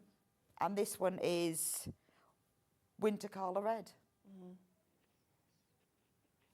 Beautiful. I think they go together. I really like that line. It's gorgeous. It's a really nice, it's an all-age green. Then we've got it also in another colourway, in paisley. So your sort of background fabric, which is used for this part, is the pink. And then we've got the paisley. Which looks really pretty as the butterfly wings. Yes. Because it's got that sort of shimmery... Yes, you could use that for the butterfly wings. And then you've got the blue body. Used for the body. Gorgeous, only $22.99. And if you're very careful, you can position the pieces on your foundation paper piecing. Right, very last bag. The paisley quill to match. Oh, sorry, we've got the instructions on their own. Instructions on their own. I'm rushing now. Instructions on their own, butterfly bag, $9.99. These are the printed instructions, so they will be sent to you as printed copies. If you want them as a digital download, because you just want to get on and make it, there you go. $9.99, they will be sent to you, digital download. So you can always tell the difference, because the one that's going to be sent to you says digital download, $9.99 for that. Then we've got the pebble bag, which is this one here. I love this one. Just goes round and round and round as well. So you've got that one square in the centre, and then it's all cut round. Beautiful, but lovely shoulder bag with beautiful patterns across it. Right, we're going to start with the William Morris. There we go. Now, you get in this kit, you get the full instructions. You get 1/2 metre of navy. I love these William Morrises. They're good, aren't they? And this is William Morris, but the Emery Walker House collection. You get 4 fat quarters. I love the kind of faded. Yes, I like. They're like sort of faded rugs, aren't they? Yeah, all the tapestry curtains you get in State. Yeah, that's how it feels. Yeah. But look, you see how beautiful that is. £27.99 is a great price because you've got all of this. You've got the lining, you've got the outer, you've got the flap. I mean, it's a beautifully finished bag, isn't it? And all of those fabrics. And because they're all the same cut, you can mix and match it. Oh, I see. So you can decide what you're going to put where. Yeah, exactly. I think that's a great idea. Then we've got it in this collection, which is called Forest Wonder. This is what it looks like, but without, just as the... Yeah, I didn't do the flap. Without the flap? Without the flap. I've just done one side. But it's just to show you what it looks like. But if that shows that if you don't want it as a crossbody bag, you can do it as just a storage bag. And yeah, no, I think that's gorgeous. And it's lovely because you've got all of these in the centres. Yeah. This is a new text fabric. So what you get with this one is, say, khaki. And that's used for the lining. And then you've got, I love this woodland scene one. Aren't they beautiful? Aren't they? And then you've got a green fern and like a taupe fern. And then you've got grey hedgehogs with strawberries. So you can fussy cut the woodland animals to go into the little pebbles. Into the little pebbles. Yeah. Beautiful. Now, if you want the instructions on their own, we do have those. This is the printed version. £9.99 for the printed version of those. And if you want the digital download, we have those as well. £9.99, that is the digital download. Right. Thank you so much, Suzie. Thank you. It's been fab today. When are you back with us? I am back on, where are we? March, beginning of March. Beginning of March. 10th of March. 10th of March, right. Yeah. Not long then. I think so. So Suzie will probably or possibly be back with us on the 10th of March. I definitely will. Oh, and it's, if I remember rightly, it's another good creative grid. Oh, fabulous. All that'll be good. Ones, some new. Well, let's hope it's the 10th of March. Write that down. I'm going to go for a quick break and we will see you back here in a couple of minutes. We've got the brand new brother cutting machine. It's amazing. It's amazing. Really excited about that. And the lovely Carla, who's going to demonstrate it for us. Yeah.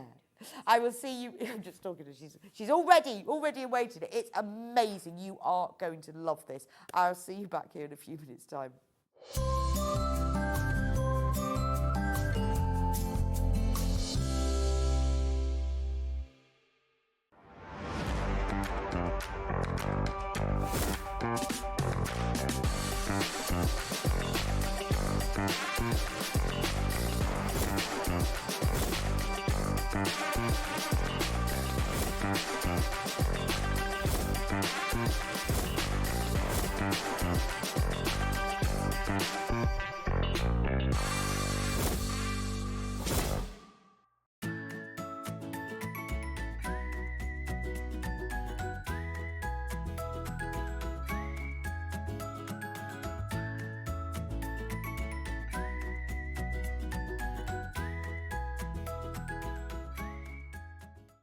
Every day, our experts will bring you a wealth of knowledge. They'll take you through the steps of making projects, and we feature fabulous tips along the way. Whether you're new to sewing or a seasoned pro, you're sure to learn something new. We're live every day from 8 a.m. till 1 p.m, and you can also watch back all of the demonstrations featured on the show on our YouTube channel.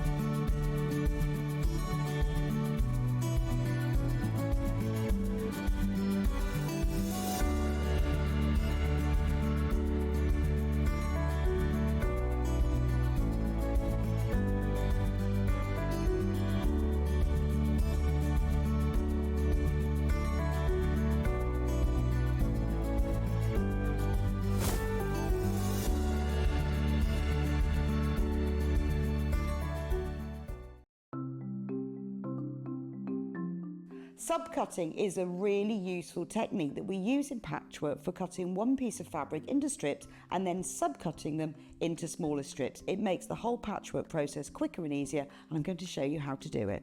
So if you want to cut a piece of fabric into strips and you want to use the whole width of fabric, fold it in half to start with, and then have the top fold level with one of the lines on your cutting mat.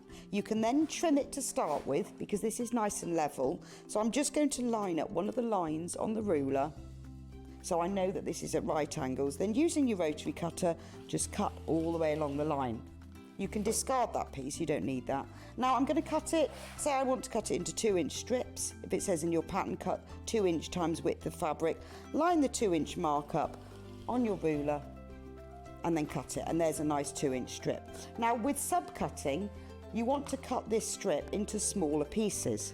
So 2 ways of doing this: line up the strip on one of the straight lines, and say I want to cut it into 2-inch squares. Again, I'm going to trim the end off just so I've got a nice right angle, and then lining up the 2-inch mark, I'm going to subcut into 2-inch squares. So you can work 2 inches. If you then put the 4-inch mark, make sure you keep the lines on the top of your ruler parallel. So I've now subcut one strip into smaller pieces. If you want to subcut more than one strip, you can do this all together. 2 ways: you can either lay them on your cutting mat like this, one on top of the other, making sure they're nice and level, or if you've got more than 2, because I wouldn't cut through more than this number of layers together, put one below the other. Just make sure that they're all nice and straight and even. You can put them in a row like this.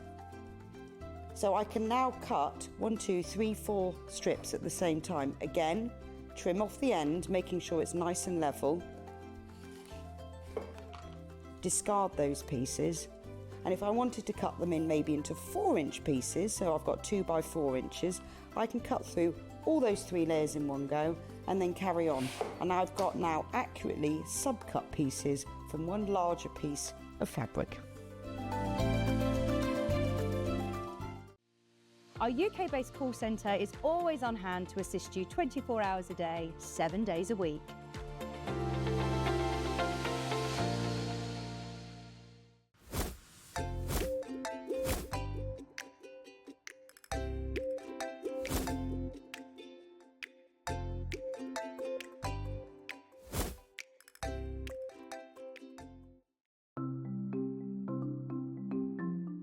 Nesting seams is a really good way of getting perfectly matching seams. We use them a lot in patchwork, but they're also really good for dressmaking as well. So I've sewn these 2 separate pieces of fabric together and I want to join them. So what you do for nesting seams is press the seam allowances over to one side. So with this one, I'm going to press them over to the left. So you could do that from the wrong side. I also like to give it a little press from the right side, just gives it a neat finish. Now with the other seam, I'm going to press this one over to the other side. So the seams are pressed over to that way, and then I'll give it a little press from the right side. Then you take the 2 seams, and because I want them to sit exactly one on top of the other, if you take the top fabric and pull it very gently, it stops. It stops just there, and that's the nesting of the seam. Because the seam allowance is higher this side on this one, and higher on this side, it makes the seam nest. So all you have to do now is pin, then sew them together.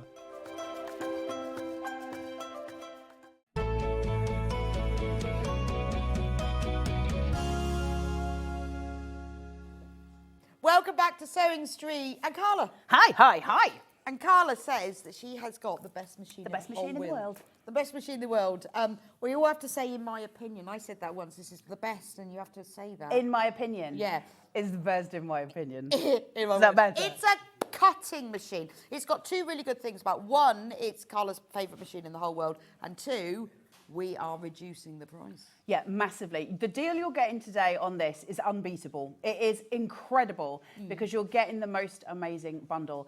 This machine, if you've never seen a Brother Scanncut in action, you are literally about to change the way you face crafting, be that soft crafting or paper crafting. This changes your world. So the normal price for this, including the bundle, so the normal price for this, including the bundle, is randomly £963 and 96 pence. Go onto the Zon and have a look at how much 3 mats are for a brother Scanncut, and you'll start to realise what a deal you're getting here. Because just for 3 mats, you would be paying a good, fine amount. We're actually going to give you 3 mats. You're already getting 1 in the box, or 2 actually in the box. So you're now getting 5 mats. Wow. So in here, in the bundle, we'll go through it all in a minute. So we show you what it is. You get 3 mats. You need those. You get the rotary auto blade kit. We'll show you what that does in a minute. You get a rotary auto blade and you get a thin fabric auto blade. Oh, and a low-tack adhesive mat as well. It is, honestly, the best. It's the best deal ever. It is so well put together. It's so well thought through. That's amazing. That must come... That is a hefty, that's a hefty price. And then the machine itself. Now, bear in mind, this also has exclusively Disney designs on the machine as well. We can't sell Disney, obviously, because of angel policies, but you can make for yourself. And man alive, this is packed. It's got 182 designs of Disney on it, and 30 of those are exclusive to this machine. Wow. So you can make these, you can gift them, but with the Disney things, don't sell them. Don't sell them. But they don't like it when you sell the Disney. Don't sell Disney. That's the answer. So the price, £963.96, and that includes all the bundle. What's the deal? Da, da, da, da, da, da, da. Wow! What's that in savings? I don't have a calculator. Huge amount. £679. It is such a deal. You are getting, the value you're getting here is unbelievable. Now, remember, your brother Scanncut is your friend for life. So that's a £284 saving. Massive, right? £284. We love it. That's amazing. Now, it's also available on split pay. Thank you. Fabulous. Thank you very much. Like a little bit of split pay. Yep. Also available on 5-way split pay at... I think it said, because it's disappeared, £135. £135. Yes, you know how you just say it and then it disappears?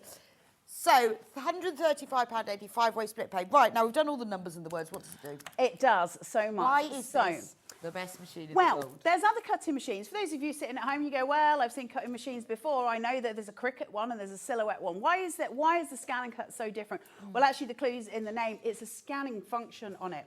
Now, for those of you at home, let's just take it to brass tacks for sewing. Now, I do not know how to sew. I am not good at sewing. Why am I here? Because this machine is amazing for sewers, and we'll show you why.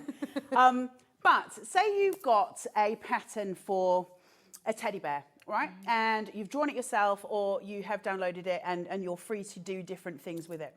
That's great. If you want to make that bigger, you're going to kind of struggle a little bit with the maths if your brain is fizzy like mine and doesn't work very well. This, I can scan that pattern into here and I can enlarge it. Oh, wow. It'll do that. And so then... you could sort of do that on your computer, but it never It'll never be quite the same. This will do it literally to the finite point. Okay. So it's going to be exact. So your pattern is exact, but it's bigger or it's smaller. I can make a teddy bear this size, or I can make one this size, exactly the same, and my machine's going to do that. So when I tell you that there's over 1,400 designs built into this, that's also not true. That's on paper what it is. But all of those can, to infinite degrees, be changed in size. So suddenly, the power of this tool is absolutely blowing your mind because it can do so much. Now, here's where it gets really interesting for quilting. It's got loads of quilting patterns in here. In fact, there's 170 built-in quilting block designs in here. That's nuts, right? Really? Mm-hmm. All built in, right? Here's the thing. You can change the size of all of those. It doesn't just cut them out for you, though. No, no, no, Sari. It will also draw your seam allowance. Wow. So when you take it off the mat, and you're not a person who's good with seam allowances, because I don't understand 1/4 of an inch for too long. I understand it when I start sewing. By the time I've got to the end, it's maybe 1/2 an inch. Right. Sometimes it's just gone off. So does it draw it on Draws it on fabric? Wow. Draws if you want it to. That's if you want it to. You don't have to. But here's the thing. I'll give you then 2 options. I can do that in a water-soluble pen, or I can do it in an air-dissolving pen. No. Because it comes with both. That's amazing. It's the most incredible thing. So if I do it with the air-dissolving pen, within 48 hours, all my pen marks are gone. You can also take them off with water as well. But if I do it in the water-soluble one, it stays until I wash it. So you can choose which. You can choose. So if you had a fabric you can't wash, then do it in the air-soluble, but do it in 48 hours. Do it in 48 hours. Oh, my goodness. It blows your mind. And then we get more and more exponential with it. So I can do all my paper crafting as well. So for those of you who like to dabble in all of the different kinds of things, it's going to cut your vinyl for you. So if you want to make numbers for your wheelie bin, this is your bad boy to do that with. It will do. Always want to make numbers. There you go. This is it. Yeah, this brilliant. Bad boy will sort out your wheelie bin numbers for life. Now, Brother are so confident with what they do. We know Brother. They're just an exclusively wonderful company. They've got a customer helpline written on the top here. So they're not leaving you anywhere stranded. Everything is guiding you. Everything is there for you. This functionality, if you've used any other Brother machine, this will look very familiar. They're so clever at guiding us and making it so that we are comfortable with the software we're using. Well, they sort of are compatible as well. Absolutely. So the embroidery and sew machine we had on this morning at 8 o'clock, it joins, no, at 10 o'clock. It will together, join. doesn't it? And also, well, how about bringing your sublimation printer in as well so that we can actually print our own fabric? And then we can put it into here and we can cut our own fabric. So we start to get what is essentially a beautiful Brother hub. And it is just, it's incredible. It blows my mind. Now, I will very quickly just tell you that with this specific machine, you are also going to get the most wonderful calligraphy set for your machine. Excellent. So if you want to, while you're maybe sewing some bits out, also make some wedding invitations for people you know. It'll cut your wedding invitations and it will do all your calligraphy for you as well. That's really exciting. Isn't it not? Yeah, I like that. That's sitting there that's just a little bit of extra for you, as if it didn't have enough in the first place. So how do we use this? I want to see. Let me show you. I want to see. So, you have these mats? You got mats What are mats now. for? You've got 2 different coloured mats. If you've got any questions, please write in. If I know the answers, I'll tell you. If I don't, I won't lie, because my brain gets busy and I can't remember what I said. But what we've got is a high-tack and a low-tack adhesive mat. Right. Now, they've got a sticky plate on them. Just watch your ears a little bit because this is going to hurt them. I'll take it off here. Just bear with. Yeah, sorry. Oh, why does that hurt? I don't know, but it makes your teeth It just makes your teeth go. Anyway, moving swiftly on from that. It's now tacky, right? Yeah. Now, go to my what? Is that left? I don't know my left from my right. So we've now got this here. This one is a low tack. Now, I can feel the sticky on it. It's nice and sticky. However, I can take things off it very easily. This is what I'm going to use for fabric, okay? I'm not going to go anywhere near it with the high tack mat because it's going to grab those fibres from your fabric.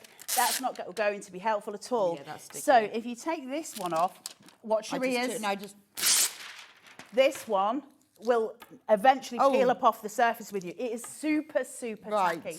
Now, with any of your mats, my best advice for you when you get them home and you're first using them, you can do something more professional than I do, but damp it down, get some fluff on there, okay? And that will help release things for you much easier than if you're trying to do it as a dry, clean mat. Because once it's first, got its first adhesive on it, it's super tacky. Does it come with both mats? Comes with both, right. but and we're also giving you more of the low adhesive, the low tack. So it comes with a high tack and low tack, but also we're giving you for free 3 low tack ones. Now, these can be restuck, okay? Now, there is a thing called pin flare stencil glue, which is, I think, the only one that Brother backs. So you wash this off, you're sticky. Now, you don't need to do this straight away, and I'll be totally honest with you, if it starts to get where it's not feeling as sticky, just run a baby wipe over it and you're back where you want to be. It's fine. But eventually, it's going, So that's why we give you more. That's why we give you more, because you've got so much processing power here. It is brilliant. Okay. Now, I wrote this down, so I'm going to read this off very quickly, and then I'm going to show you the screen. What does this machine do? Everything. It scans, it designs, it embosses, it foils. You can score with it, you can write with it, you can draw with it, you can create your own stickers with it, you can cut vinyl with it, and heat transfer materials as well. And then I can use it for my sewing. Right. So this is literally, you're all singing, all dancing. Now let's get to where we're getting, because this is insane. Let's have a look at the machine. I want to see the printing and this seam allowance. I will very quickly explain to you. I've got ADHD and my brain it doesn't function like a normal human's. When I tell you what the buttons are, that's not what brother called them, it's what my brain can remember. So excuse me from the beginning. Now, if I'm on my home page here and it automatically comes to my home page, if you can't find your home page, they've got a little house that takes you home. If you ever get stuck on a brother machine, go home, okay? Always go home. Always go home. E.T. said it before we did, go home, because that will just take you back to the beginning. Now, we've got options here because this is the thing. It works in the cloud. It's got Wi-Fi to it. So if I want to design something on my computer wirelessly, I can transfer it from this or from my computer straight onto here. Oh, so you can design your own things? 100%. Oh, it's not just what's in there. Oh, it's unlimited. So I can do something on my computer and I can just send it to my machine. It'll come onto here and then I can cut it, draw it, foil it, do what I want with it, and then I can stitch it. So if I go on to retrieve data, for instance, I can get my information from my computer or from a USB if you've got SVG files to cut your fabrics with, any of those things. Or I can go back to my home screen. Now watch, here's where we start going with the magic. I'm going to press pattern, okay? It's exciting. We've got shapes, then we've got designs. Then we've got Disney designs. Then we've got, by the way, this has got 17 fonts built in for it, for all of you. If you want to cut some fabric letters, numbers out, they're all there for you. So you've got all your designs and your letters here. Now go down, see here?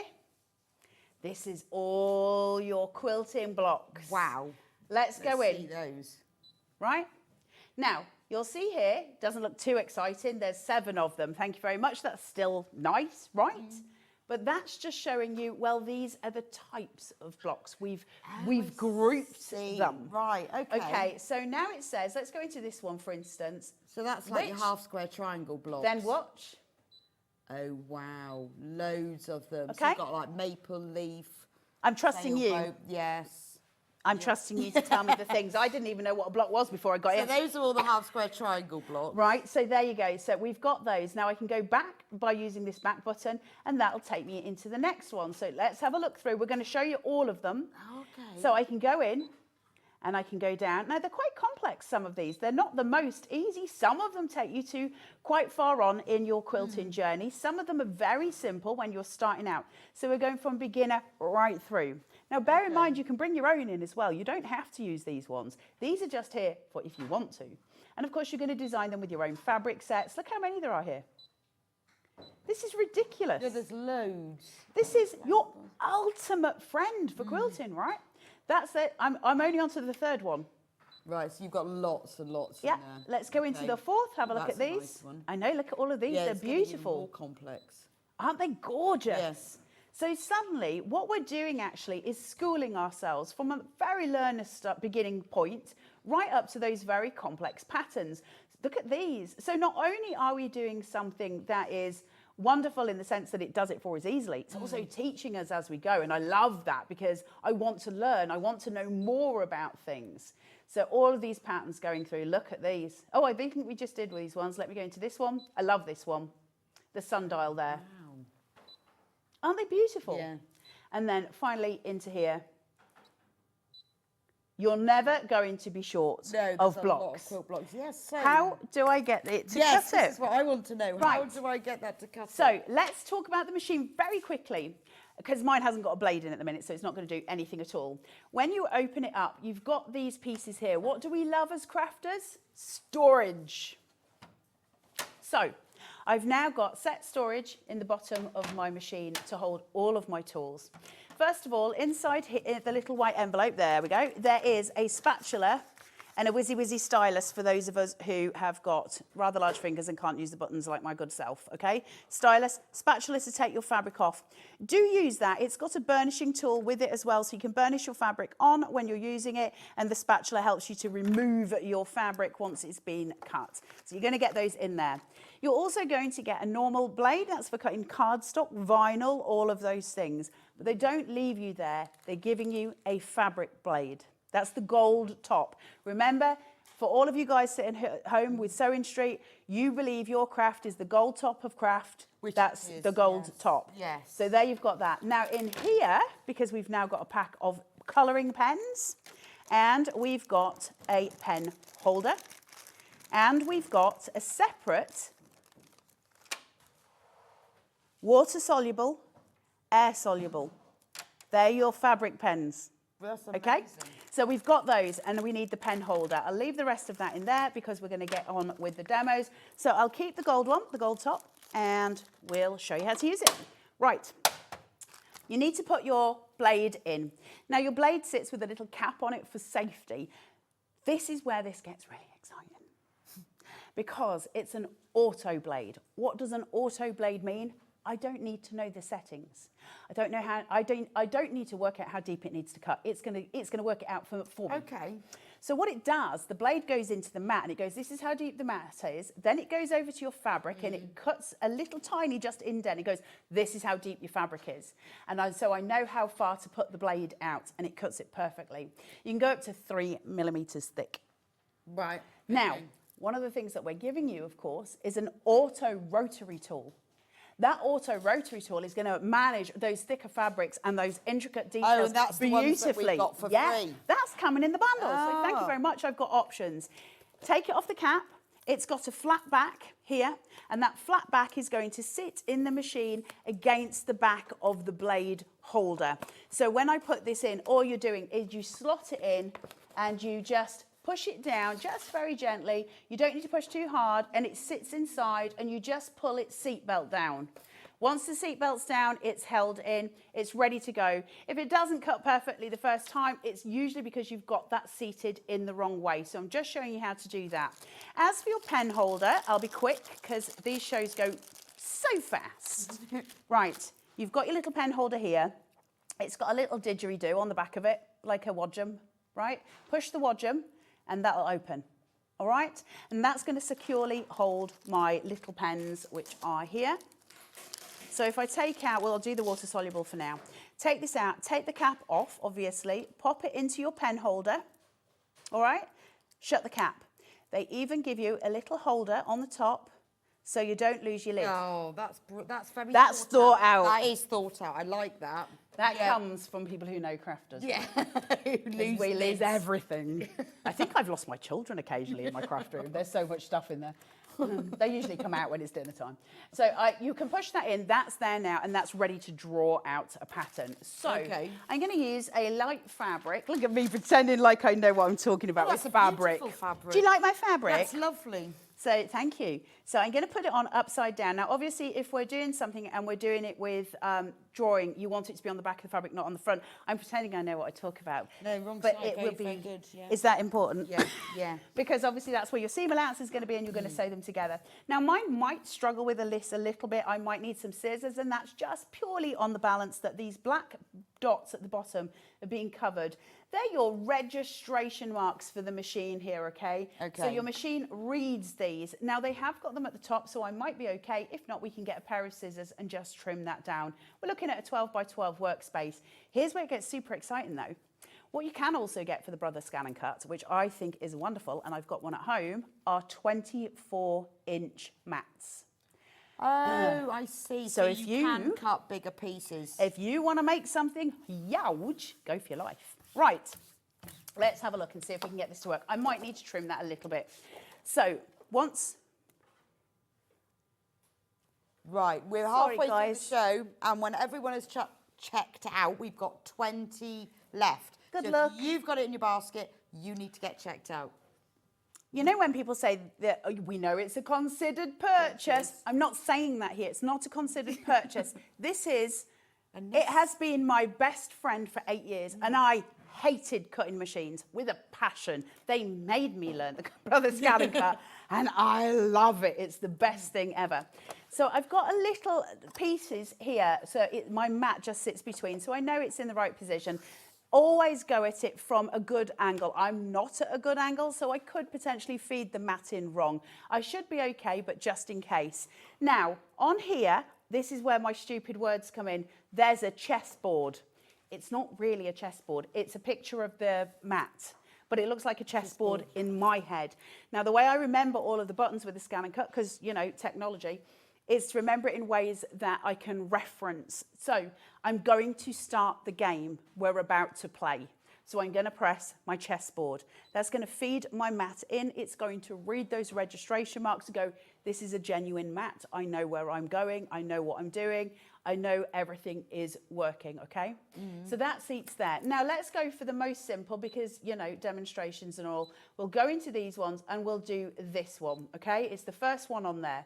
It says straight away, this is going to be a height and this is going to be a width of your finished pieces. Are you okay with it? Do you want to make them bigger? Do you want to make them smaller? Would you like it to be for a doll's house or would you like it to be for a super king size bedspread? Okay. Where do you want to go? All right? So I'm going to leave it where it is, but you can also, here's where it gets interesting. There's a percentage button here. So if I go, well, I want it to be double that size. I don't know what size I want it to be in measurements, but I want it to be double that size. Fine, go up with your percentages. Okay. It's so easy. It's brother. It is so easy. Press OK. Now, see here? I've got A and I've got two little triangles sitting there in white, and I've got B, there's a square in white. Starting to look complicated, right? I've got C and I've got two little triangles, and then I've got D, which is a square in blue. So where are we going? I've got a picture down here of the whole quilt, and then I've got a picture here of the finished quilt. So if I was to select, for instance, my B, watch this space. It says, well, your B are your 4 white squares. Right, so you can need those. choose the fabric. I can choose. Now, these ones here, it's saying your triangle, the only ones not coloured in, that's my 2 top triangles. Okay. It's telling you exactly where you're going. That's those 2. So I know when I'm trying to organise a quilt, it wouldn't be so much with this one because it's a simple quilt and you'll get there. Your triangles are the same size. We get into the more complex ones, we want to organise those pieces, don't we? So that when we sew them, it's an easier process. This gives us all of that organisation like that. It's done for us. And I think that's so powerful, right? So what I'm going to do is I'm going to say, okay, I want my A to go onto my mat. That's that little triangle. And I'm going to say, okay, and I'm going to say, set it at the height that you've set it for. And it brings me in 2 because I need 2 of those at that size. What you might not be able to see too clearly is that there's a double line here, an outside and an inside line. The inside line being your seam allowance, of course, and your outside line being your cutting line. Now, if I had to, because listen, I've got the patience of a gnat, if I had to sit here and do this 2 triangles by 2 triangles, it's going to get right on my nerves. So let's not do that. Let's go add. Okay, what do you want to add? Well, let's add the next set of triangles. Okay, and set. Thanks. Okay, so if you want some different bits, if you think you want... Well, I know the likelihood is all of that row is going to be the same fabric, right? Okay, no, that makes sense. So then I'm going to go B, and I'm going to go okay, and I'm going to go set, and I'm going to go thanks. Now, that's fine, that's filled that up, and that's going to draw all my seam allowances, and it's going to draw, and it's going to cut them. I know because I've practiced with this piece, the next one, it doesn't fill all that space up. It's only half of it that's full. So I doubled it. And I just kept adding, and I added the same pieces because I wanted to do more than 1 block at once. Oh, okay. So if you say, right, well, I've got enough to fit on there to do 3 blocks. 3 blocks. Then you can do 3 at once. So you just multitask. Like, you can get so much done so fast. It's so quick. So now we just need to draw it, right? Yeah. And we know we need to draw it because we need it to be the seam allowance first. So I want to go, okay, here. So I'm happy with where I'm going. This is how clever this machine is. It knows that you need to do the seam allowance before you do the cutting. If I'm going to cut it, I'm very unlikely to go in and try and do the seam allowance afterwards because my fabric might get ruffled, right? Right. So I'm going to go, please select, and it says, do you want to cut it or do you want to draw it? And I say, I want to draw it. So you could choose not to have the seam 100%. allowance. Right, so you can just cut it or 100%. you can have, right, okay. Isn't it clever? Yeah, no, I think that's brilliant. So then it says, I'm going to draw. It's probably going to take me about a minute so far, but I'll see when I get there. And my pressure is going to be 0 because I'm drawing, and my speed is going to be 3. I can change those. But at the minute, I'm happy to let Brother do its thing because I can then change them if I need to. But Brother knows better than I do. So I'm going to press start. Well, I guess it's the sort of thing that once you've used it a few times, you think, oh, I want to change that slightly. Then you get this really scary little mirror that comes up here, this picture, and it says, your scanner lever is set to the wrong position. And you're like, do I need tools? Do I need a screwdriver? No, there's a little wadgum button on the side here, and literally you just click it. Okay, now the reason it has that is because it's got a scanning bed on the machine. So if I put something in that's too close to the scanning bed, it's going to cause a problem. Sometimes the scanning bed needs to be lifted higher.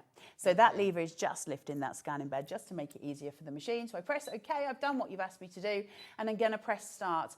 And it says it's going to take me 1 minute to draw out. Now the brother can only do things in increments of 1. So for instance, if it was going to take 7 minutes and 32 seconds, it will tell you it's going to take 8 minutes. It can't do the factors for seconds. Can't say 23 seconds. No. So it will just say a minute, when in actual fact, it probably will get it done much, much quicker than that. So it's just drawing out those guides for me now, and that's going to seat there. Brilliant, right? Yes, it's brilliant. My seam allowance has been taken care of. I don't have to work it out because, honestly, for anyone who's got a brain like mine, it hurts when I have to work things out. So the fact that it does it for me, thank you. I'm lazy. I like things done for me. Then it says here, select the next part or finish. Right. So if I've done and I don't need to do anything else, no harm, no foul, right? If I want to add different things into it, then I absolutely can. So I can go to the select the next part, and you know those blue triangles? It should then give me the blue triangles, right? So then I would start adding those to the mats. I think, if my brain's working correctly. If I press finish and it goes to the home screen, I can go straight back in and I can add things. But it takes me here where all my building blocks are, because I need to cut it. Yes. I can't let go of the mat, and I can't show you those, because if I pull the mat out and try and put it back in, there's going to be a difference. So I leave it where it is and I change blades. So it's super simple. I've already seen how simple it is to change the blade. It's not difficult. So we're just going to lift that up. Always put your lid back on your pens, because what you don't want is those drying out, dude, because that's just annoying, right? You can get more of them, but you don't want to be replacing them if you don't have to. And then I'm going to go and retrieve my fabric, my gold top. Always remember, fabric gold top.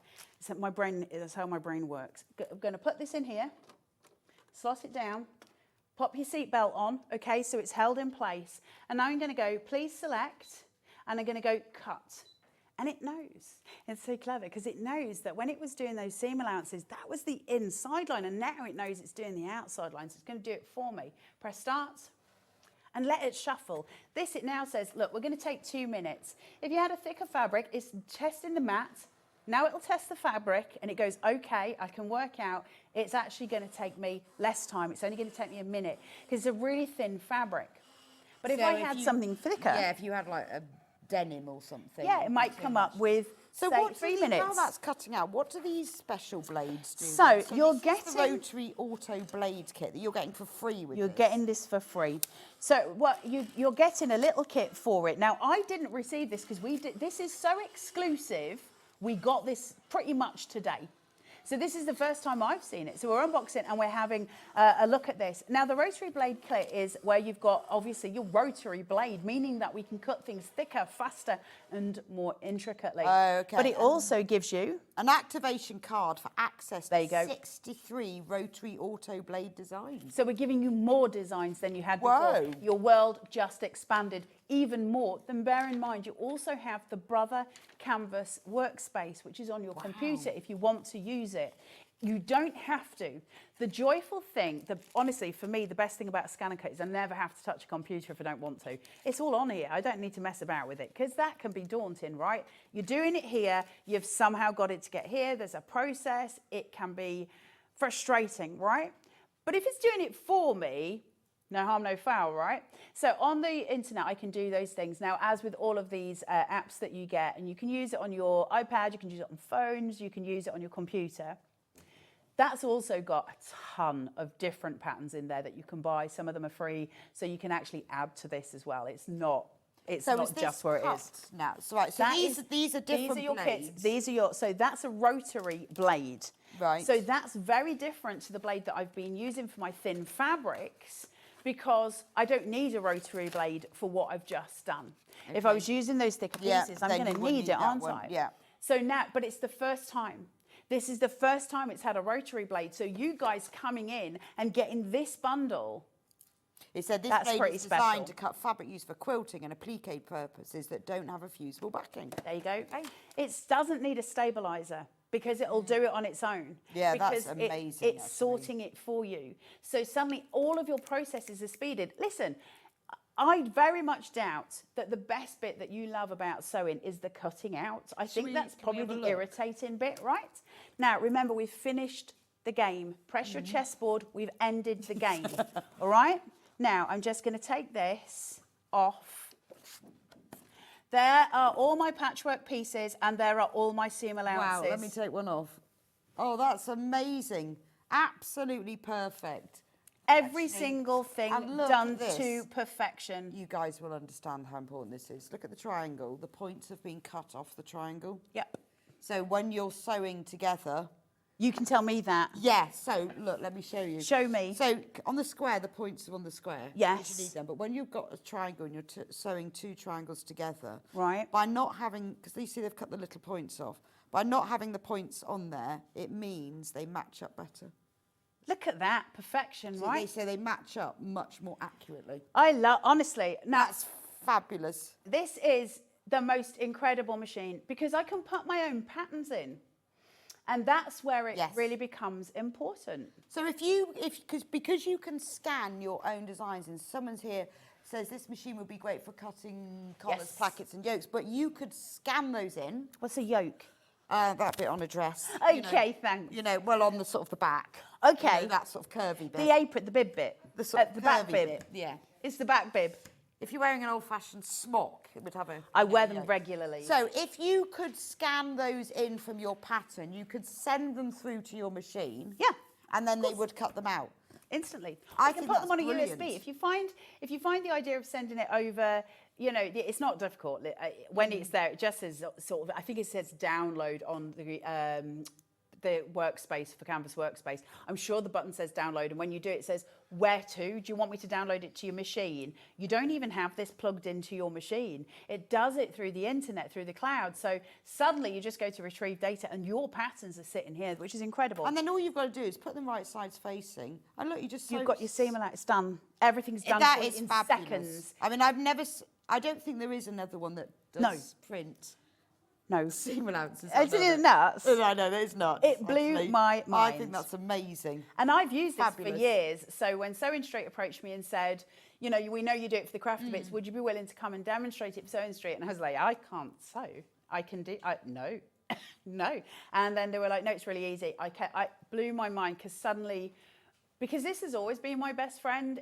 I've got two of these ones, and then I've got some of the older ones, the CM machines as well, and I have them dotted around and I use them all the time. I've got a business. I'll tell you one of the things that I use it for, which might be useful for you guys when you're selling things, is creating stickers. I do all of my stickers on here for my business because it scans your stickers. You can do them on the computer, print them, and scan them in here, and it'll cut them out for you. But I think cutting out these, and also, so if you were cutting out, I mean, the quilt blocks. I made a thing. That's amazing. As somebody who can't sew, this is what the Scanncut gave me. And you sewed it together. That's very impressive. I stole a sewing machine from Sewing Street. I have brought it back since. I cut it all out and I stitched it myself. It's amazing. This is coming from someone who doesn't do it. Isn't it absolutely incredible? Can we cut a fabric shape? A fabric shape. So if you were doing like applique letters, maybe you wanted to personalise something, or if you were doing applique teddy bears or balloons or elephants or anything. So I'll try and get 2 more demos in for you. So we'll do an applique shape. I also want to show you, I'll do a smallish one on here. I'll also show you, I'll draw something, scan it in and show you how you can do an offset so that you have got a seam allowance. Now, I don't think you would necessarily draw that seam allowance, but you know that it's being sort of put into your fabric. Okay. So we'll do that. So I'm just going to place this on here. Try and get the fibres off your mat if you can. Don't get too sort of, you know, hung up on it because it'll start to drive you absolutely mad. But you should try and get rid of as much of the fibre as you can. But you are getting 3 mats. Well, you get 2 with the machine and you're getting 3. So you will have 5 with this anyway. Endless. Do you know what's really I love so much? I'm so excited for you getting this home and going, oh, my world just changed. Because it's not just about sewing, it's not just about paper crafting, it's not just about vinyl. It's the fact that either you use it as a hobbyist, you know, your workhorse, or you use it as a business in a box, and it's got potential for all of those things. So it becomes so much more than just, you know, this nice little machine. Get it out of the box. Please don't sit with it at home in a box, because that's such a waste. And it's £679. Stupid deal. It's amazing. Let's pop this in here. Saving. Remember, it's also available on 5-way split pay. So if you want to spread the cost, then just tick the box when you check out. That saving is incredible. Which is great. And sadly, the price will go back up. Yeah, of course it will. So my machine, the one that I've got, which is not the Disney one, but it is sort of the same version of this, mine cost more with no bundle than you're paying today. Wow. Which is price nuts. comparison. There you go. So this is from the Brother website. The Brother website. Without the bundle, £777.77. Without the bundle. And that's Brother. And that's on their website. So we are cheaper than them. Less expensive. Less expensive? Yeah, There's nothing cheap about us. We are less expensive. Right. £679. That's a £240 saving. Amazing. We like a £200 Yes, port. you- If somebody was giving you 240 quid, you'd be happy, wouldn't you? You'd be skipping down the road. So get this into your gully, for want of a better way of phrasing it, okay? You'll see the gully. It's two little plastic pieces, one here and one at the other side. Seat it really gently between. Don't push, don't do anything else. It'll sort itself out. Make sure your fabric's really well fixed down. I tend to use a brayer on mine just to make sure it's really caught that adhesion. I'm not doing that on air because I didn't bring one with me, mainly because I'm disorganised. We're going to start the game. Remember, we're starting the game, so we press the chessboard. That's just going to feed the mat in, let it register. Always try and work out your terms in the sense of the way you can remember the buttons, because if you're trying to do it with technical stuff, my brain won't. I don't know anybody's who will. Pattern. What do you want? Should we do a Mickey? Yeah, go on then. No, let's go Mickey Mouse. We'll do a simple one. We'll just do a simple little applique one, okay? Yeah, okay. So we'll do this. Do you want Mickey or Minnie? Or do you want Love? Love will take longer. Let's go Minnie then. Let's go Minnie, okay? Telling me that's how high it is. Now it says it's 75 millimetres or 7.5 centimetres by 7.5 centimetres. Should we go a little bit bigger just so we can see it? Yeah. I don't want to go too huge because, of course, fit on the fabric. Wait though. So let's do something clever. Let's take this big.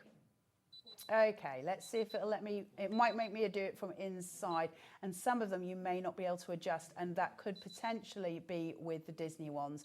Let me show you something really clever though. So I'll press OK, and I'm going to press set. Right. So many of you in baskets. Once everyone checks out, we've got to sell out. So you need to be quick. Now, I've got no real way of verifying that that's going to fit on my fabric. Now, let's not sport with your intelligence. I do, because on this screen, that matches my mat. Yeah, right? okay. So I know it's just going to be in the top corner of my fabric. What if I didn't, though? What if I'm trying to use up my scraps of fabric? We've all got them, right? If you've got little scraps of fabric, you might want to use them, but you're not going to know. You could stick several pieces on this mat. Loads. And I could do loads of designs at once. Because it's now, got grid, because of the grid lines, you could stick. And I could also put my fabric here. I don't have to have it in that corner. I can cut it, I can put it here. And you could stick all different ones. Watch this. Right. Right?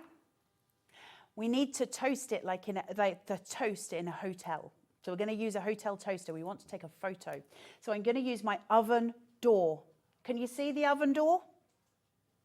Press your oven door, and we think of it as a hotel toaster. It's going to take that in, it's going to toast it, and it's going to spit it back out for me, like when I'm at hotel. I love them. This is how I remember things. Yeah. I love those as well. I do. I get really excited. I really like one of them.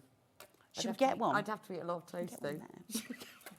I do. Well, I think we should put a request. They always go wrong at some point. I know, and then of course. They sort of catch up. And it only all the toast is only on one side. Yes, yeah. Now look at my screen. Oh. It's taking a photo of what's on my mat. Oh, okay. So now I know what fits where.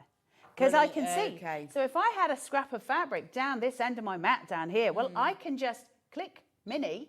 She goes red, and I can move her.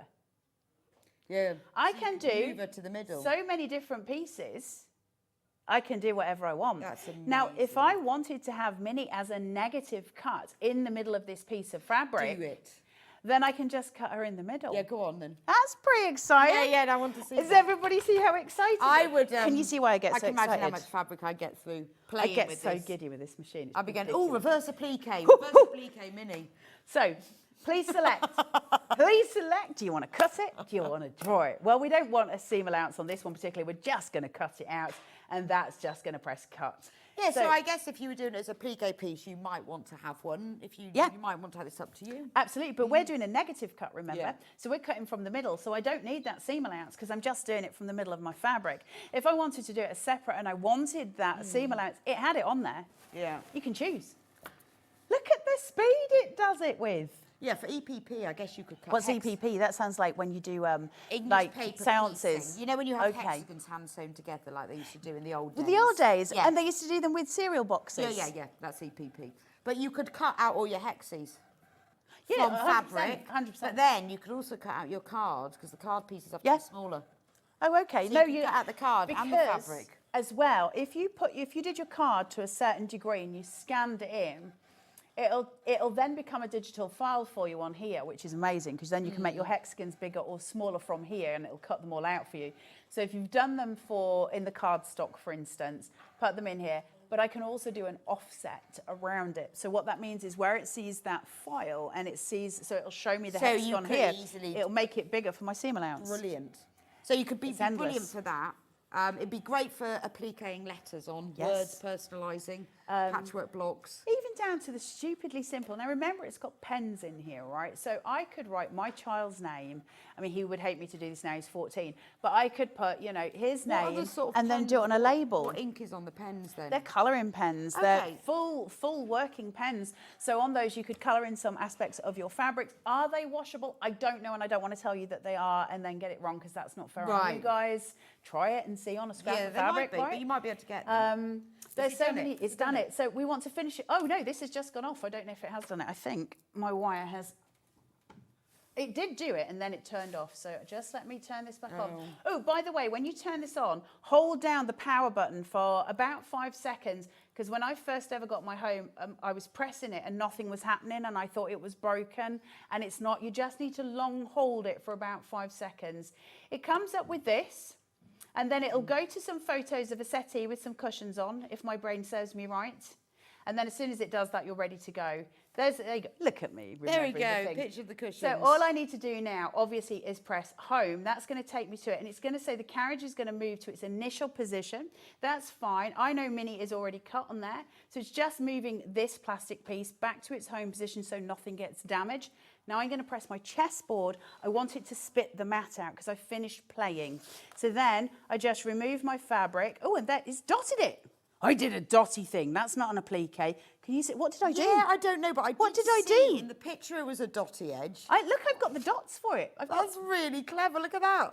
If you were to use a vinyl backing on that, you could pick that up. So cool, isn't it? And put that on something else. It did have a dotty thing. Did it? What's I not viewing properly? Anyway, you do it the same way. I just remember seeing a dotty edge. I'm impressed with that. Though. I like that. What can we do with that? So it's cut it out as dots. I have no idea. It must be for a crafting, for other craft.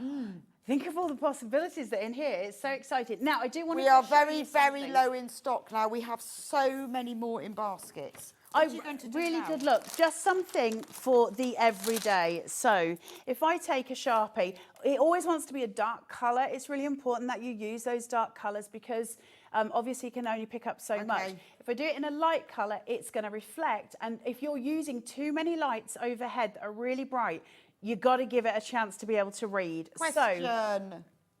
Cut felt? Yes, it will cut felt. Don't go too thick with your felts. Keep them to quite light felts. Yes, it will cut through them.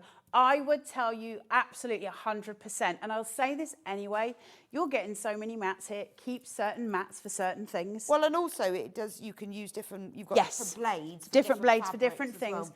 Make sure you do your research on that. Keep one of your mats that's specifically for felt because the fuzzy wuzzy on the felt that ain't going to play well with your other fabrics. 2 blades there, 1 blade that comes with the machine as well, and you've got 5 mats. There's so much going on here. So say like I wanted to make, I don't know, a stocking for Christmas.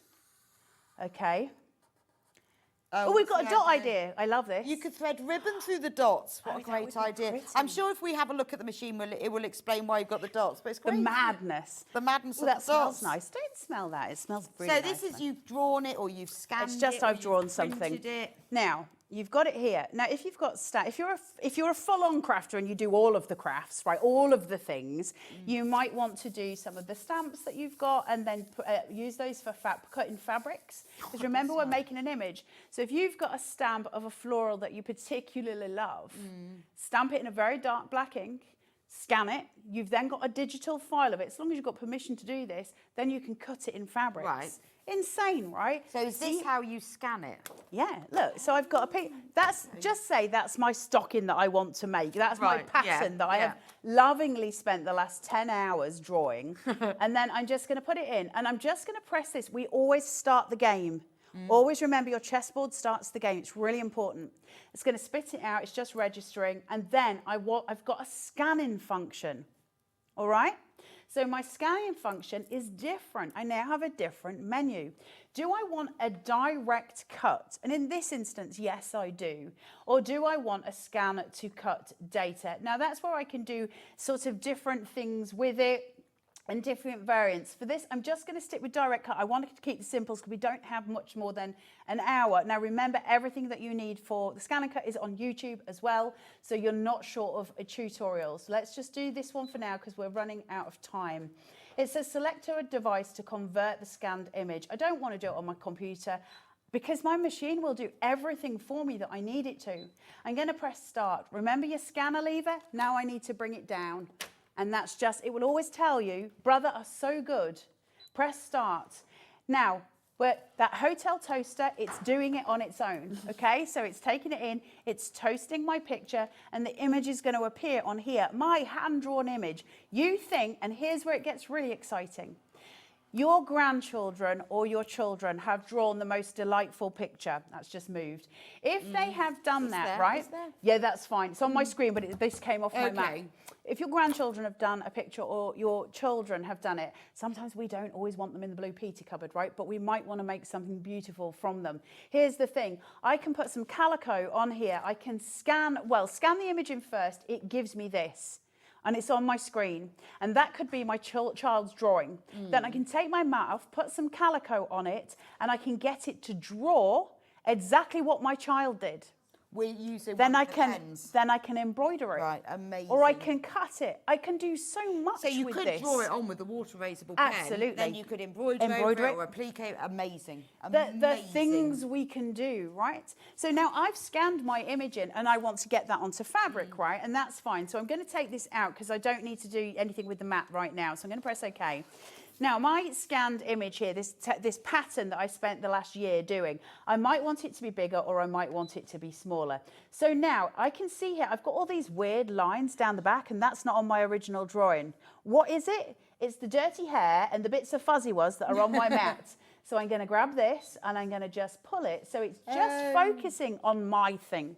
But then also I might have the shakes when I'm drawing. It might not be perfect. So I'm just going to put a smoothing alias on it. And I'm going to go, hi, can I have that really smooth? So it just sorts out your out all my wobbles.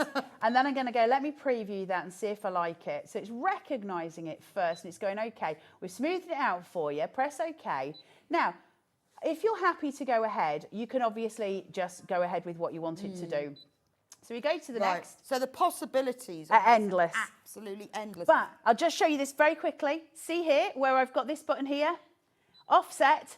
How much bigger do you want to make it for your seam allowance? Well, let's have it at 5 millimeters. It's given me it, and now I can draw my seam allowance.